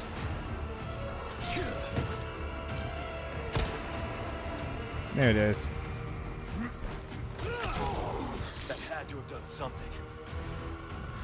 He missed one of the mines. That's the only reason he didn't go down. So I screwed up.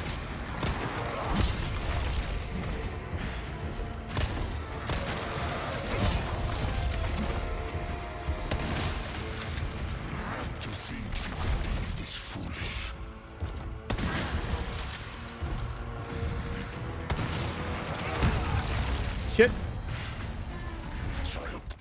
Oh. You know what, though? Everyone screws up. Everyone makes mistakes. I'm allowed to make a mistake here and there.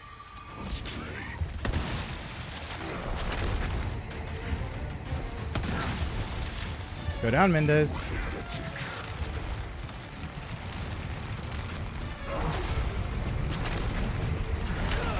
Oh, really? I shouldn't have ran back at all. And I should have knifed. And now he's finally down.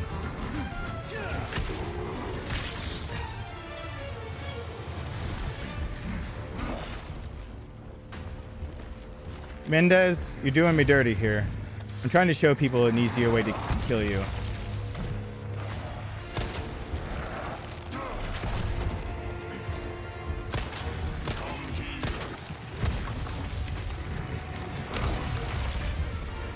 Mendez. Mendez. I didn't want to have to use that.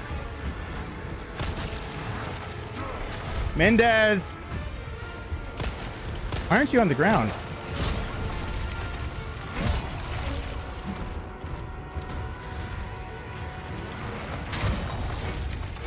Oh, I wasn't using my kitchen knives for the parries. No!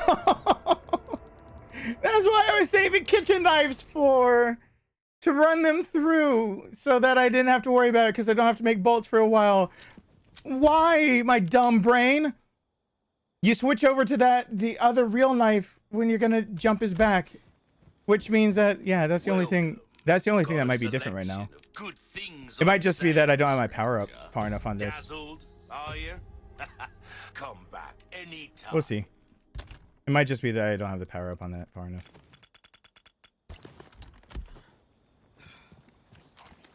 Because I think there's probably a multiplier on it.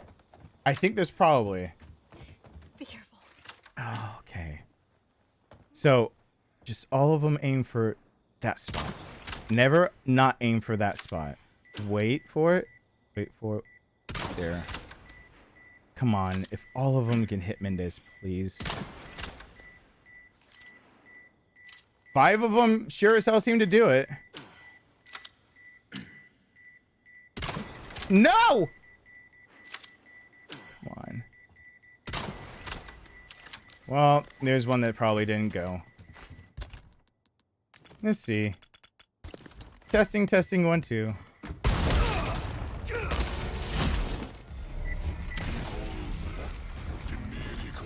Nope.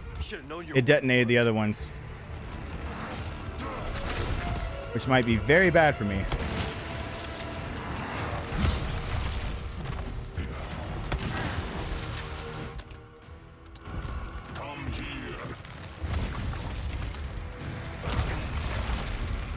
Oh. Oh. It was very bad for me.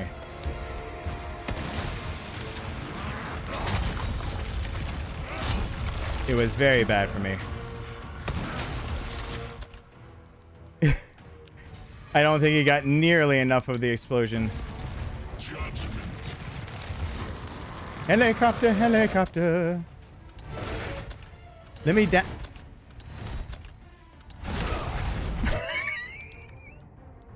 Please! I would. Come on, come on. Come on, come on, come on. Let me be smarter, please. Hey, the Kyle, what's going on? There's been a hot second. Smarter than the things that I say. Usually well, much thank you smarter for than being the things here that I and say. supporting. It's been a long while. Long time no Good night, stream, Wolfpack. Thank for you for me being at here. least. Glad you are still doing it. Peace and love to you and yours. Thank you for being here, Jack. Also, good night, and the Kyle. Thank you so much. I really, really appreciate that. I really do.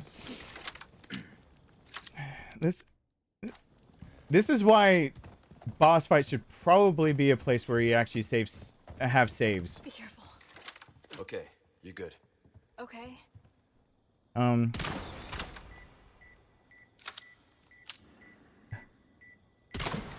right. Now I'm paranoid about every shot not landing. Come on. Come on, come on. You're not sleeping? Wait, who was sleeping? Who's sleeping? Just Jack? This is bad. As you saw, 5 shots was enough. 5 shots did put him down. And I ran out of time.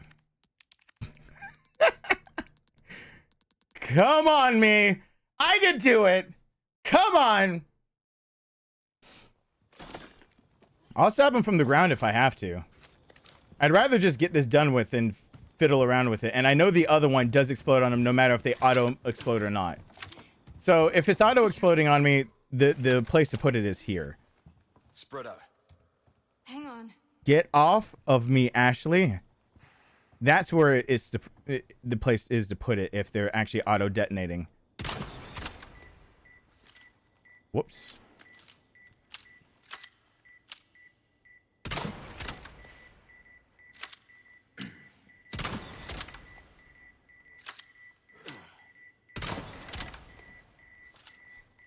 That would make sure all of them get it.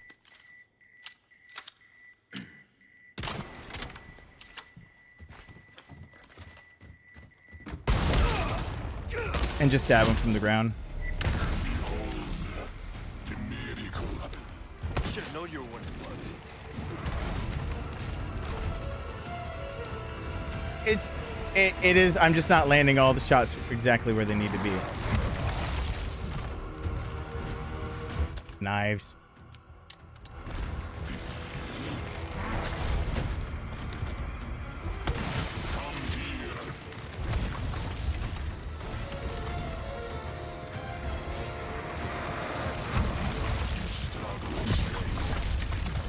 No, no, no, no.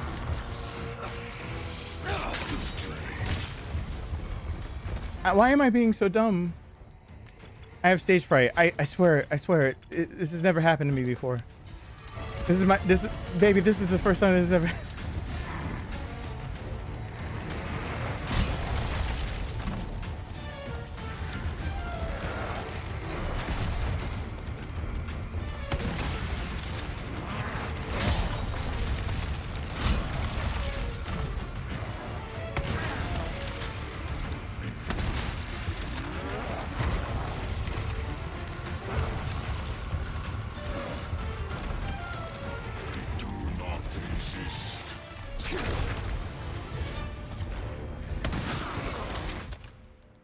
Oh, I had the knife on anyway.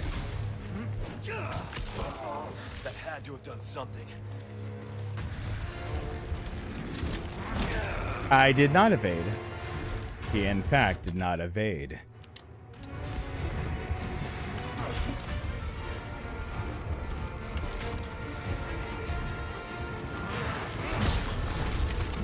I'm trying to be minimalistic with this fight because the second part of it, obviously...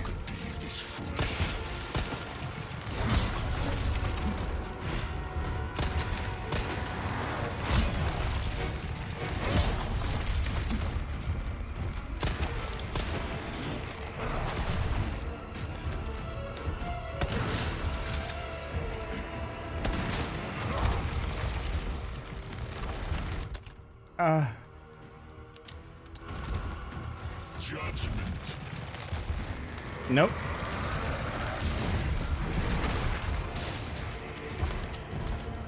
You move quick for such a big bastard.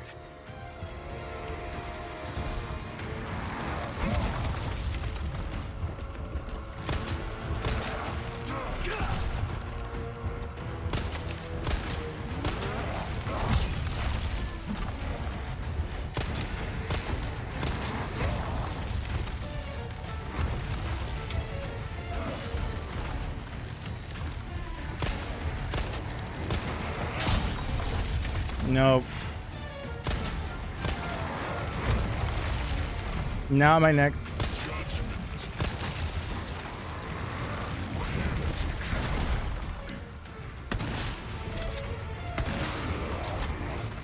Do I have a knife equipped? Yes.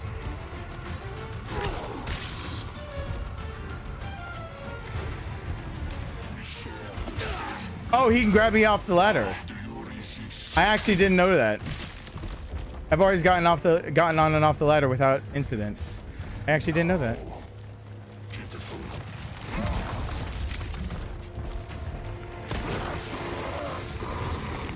right. Guess your tap dancing days are over.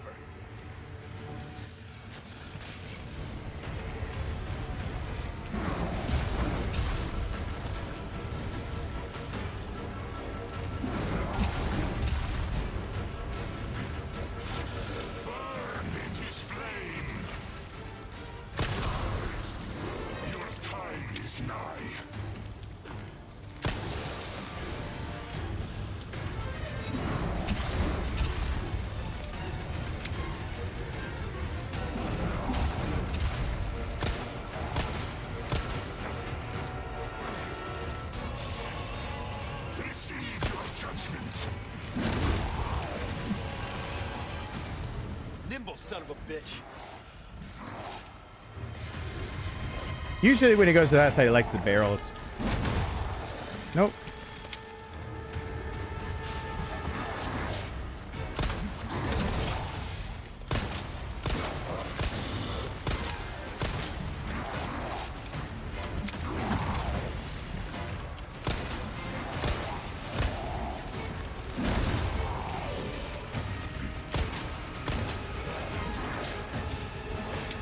Want to pick up the barrels? Thank you.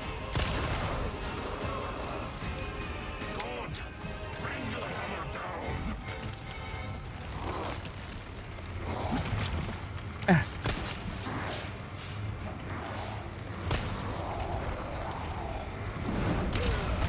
Forgot to crouch. It's an easy mistake to make, and it's a dumb one to make.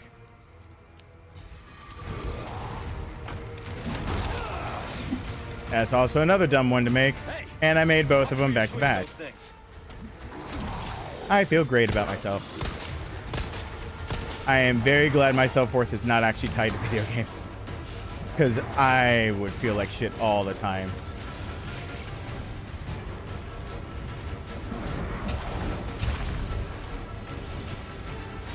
Whee! Mendez? Want to help a brother out?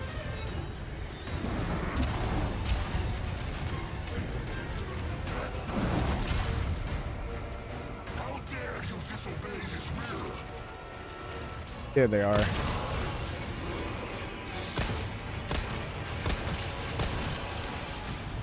You're almost done. Don't joke.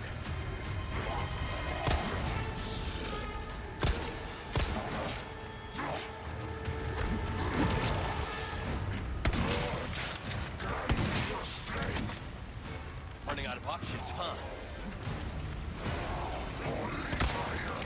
Cleansing of his die. You will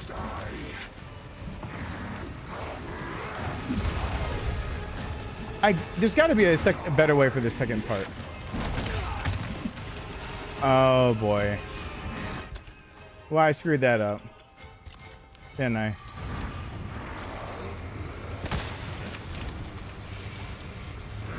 By the way, I'm healing between all of those because if you don't run fast enough, he just screws you over. I need a better way to do this part than waiting on those barrels every time.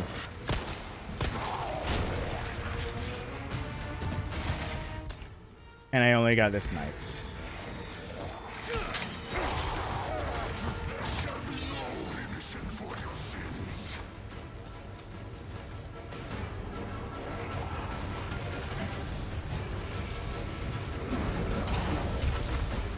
Technically, I could just wait on those barrels every time. I really could. I haven't actually tried waiting on those barrels every time.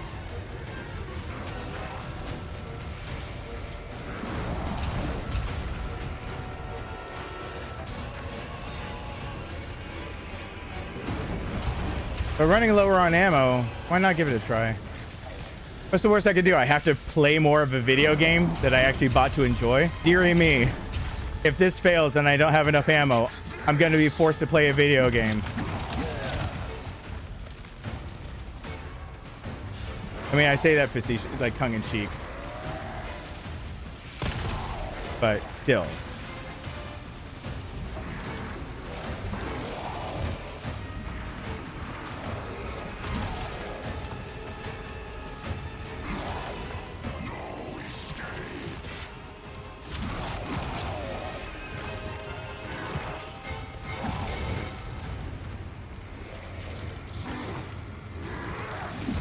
Let's see if he just brings up enough barrels.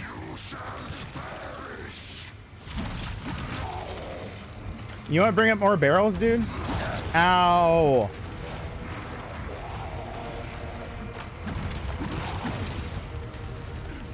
This is bad, actually.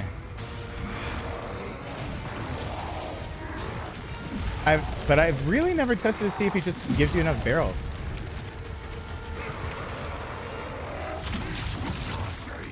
Oh, he got me on the way down. Oh, that's bad.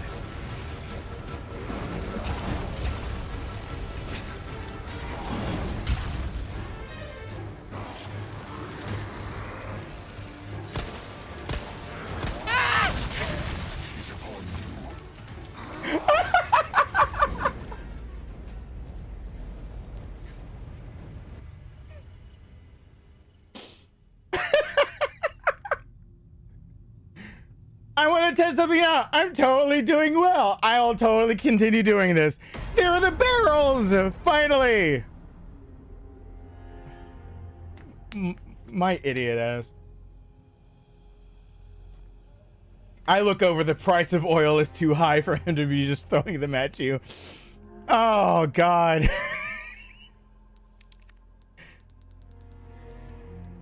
Does it start me at least off at the... No, probably not.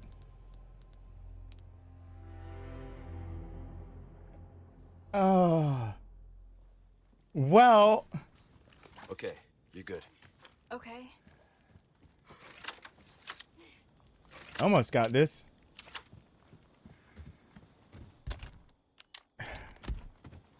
So they might be exploding early, so once I start firing these things off, they need to be off.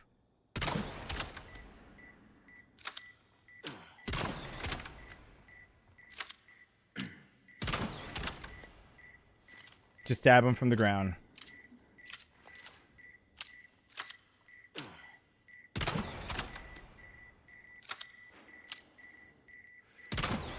Because the blast radius might matter.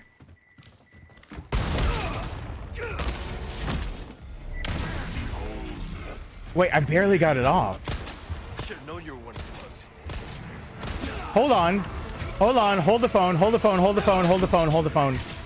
He's not walking, actually, from where I'm shooting. I'm shooting too far over to the side. Okay, hold on. Once again. Closer. No, I'm not. I'm not a professional. I'm on my PS5's first playthrough of the game, which is fun. But I'm trying new things out. It needs to be there. Woman! You're good. Okay. I will wreck your shit and not in the overtime you want.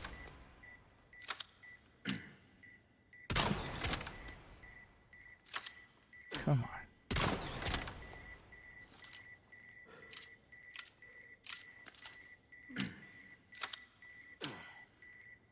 The blast radius on these matters.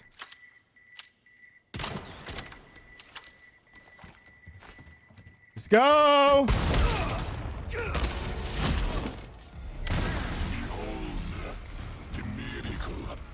Should have known you were one of the... And it's still, one of them still didn't get him.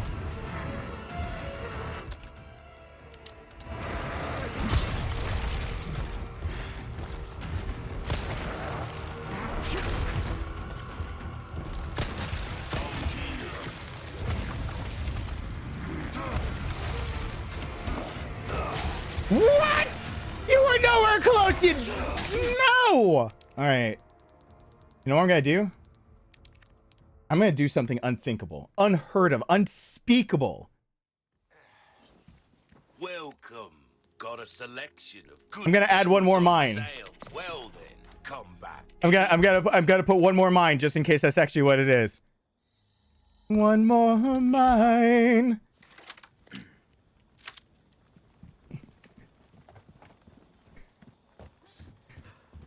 'Cause my dumbass really is. Spread out. Yeah, spread them. Okay. Woman. Okay. 1 and 2 and 3. And that's not good placement, but that's fine. Blast radius, hopefully, is enough. And 1 and 2 and 3. Run! That shit will go off any second.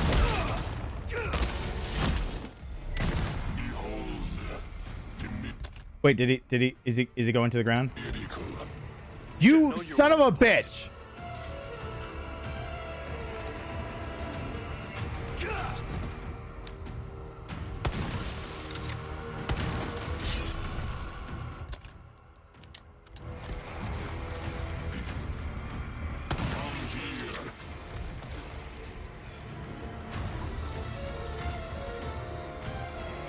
Are you kidding? You struggle in vain. That had to have done something. Wish I had done more. But my dumbass is being real dumb about right now.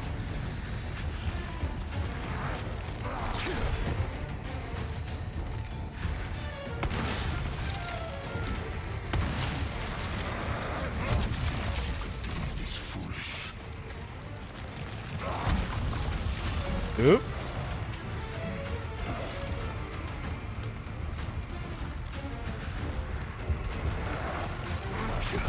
I'm glad he's so calm while I get back up the ladder like that.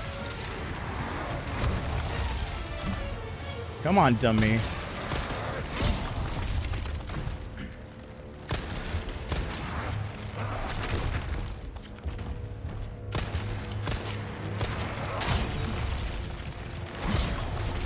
Why did it switch to that knife?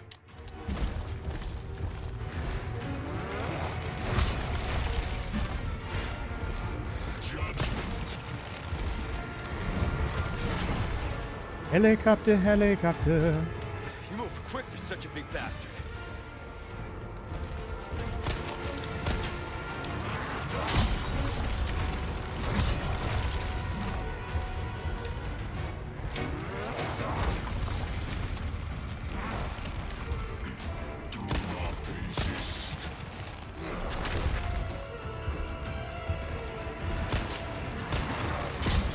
I swear to Christ if he breaks this knife because it keeps putting it on that knife.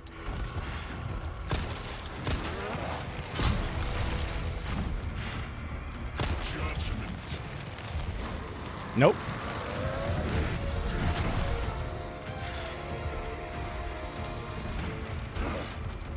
Probably frustrating some people who know a better way of this and I just don't.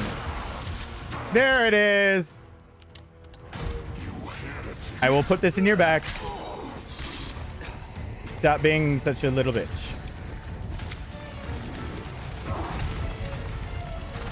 Please and thank you.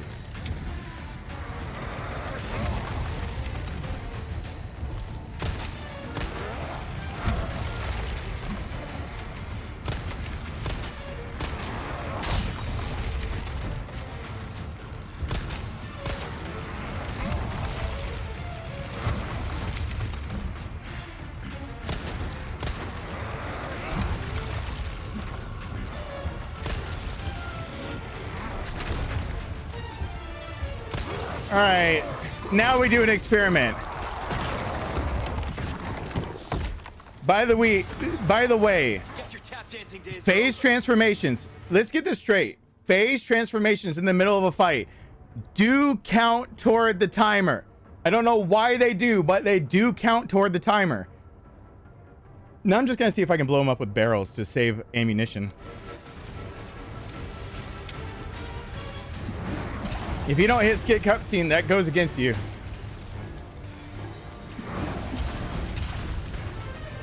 So let's see if I can start predicting all of his moves. Just barrels. Let's try just barrels. Barrelsonly.com.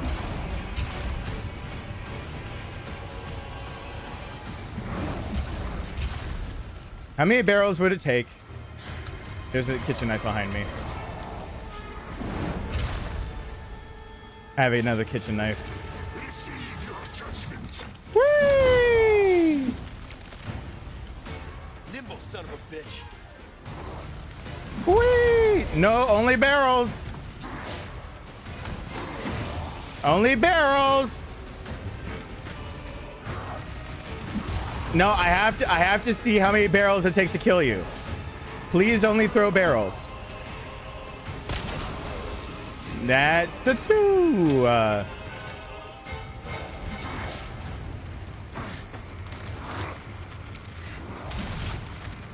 dare you disobey his will? Whoops. He waited though patiently. Look how nice he was about it all. Gonna hop to my side? Yeah, he wanted to hop.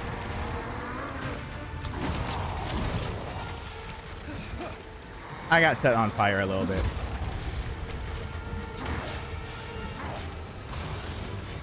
Nope. Barrels! Give me barrels. God, bring your hammer down. Nope, just need barrels. Don't need God's hammer. Don't need Mjolnir. Barrels! He's grabbing something different. Barrels! Thank you, barrels.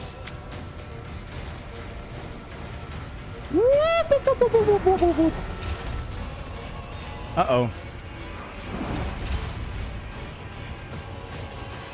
Barrels! Oh.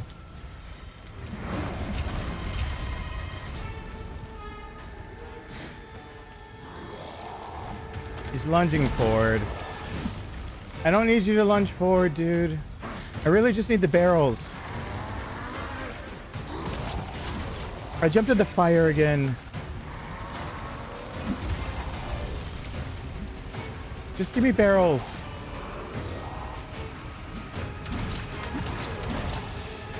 Just, how many barrels? Is that 3 so far? 3 sets of barrels?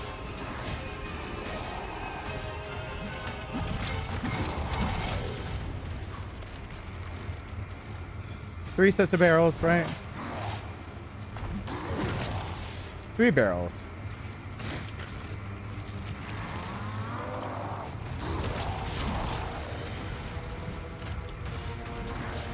All right. Shit. I called that wrong. Give me more barrels. 3 barrels. We're killing Mendez with just barrels. Mendez will die to just barrels.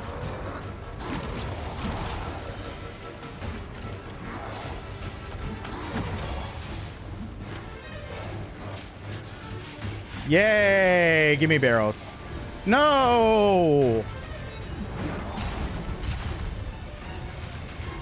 Oh no, oh no, oh no, oh no, don't give me the barrels now.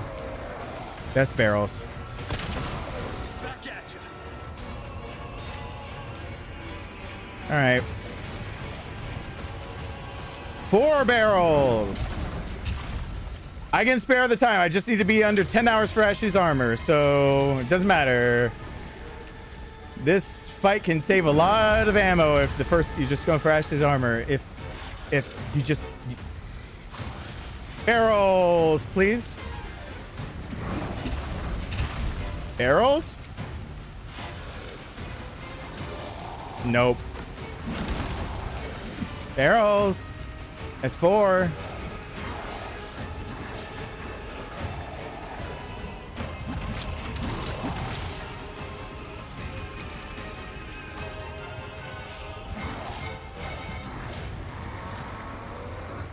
Those barrels. 5 barrels.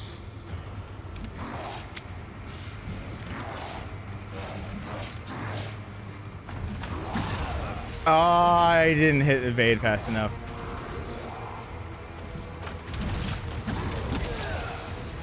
And I should have jumped down for that.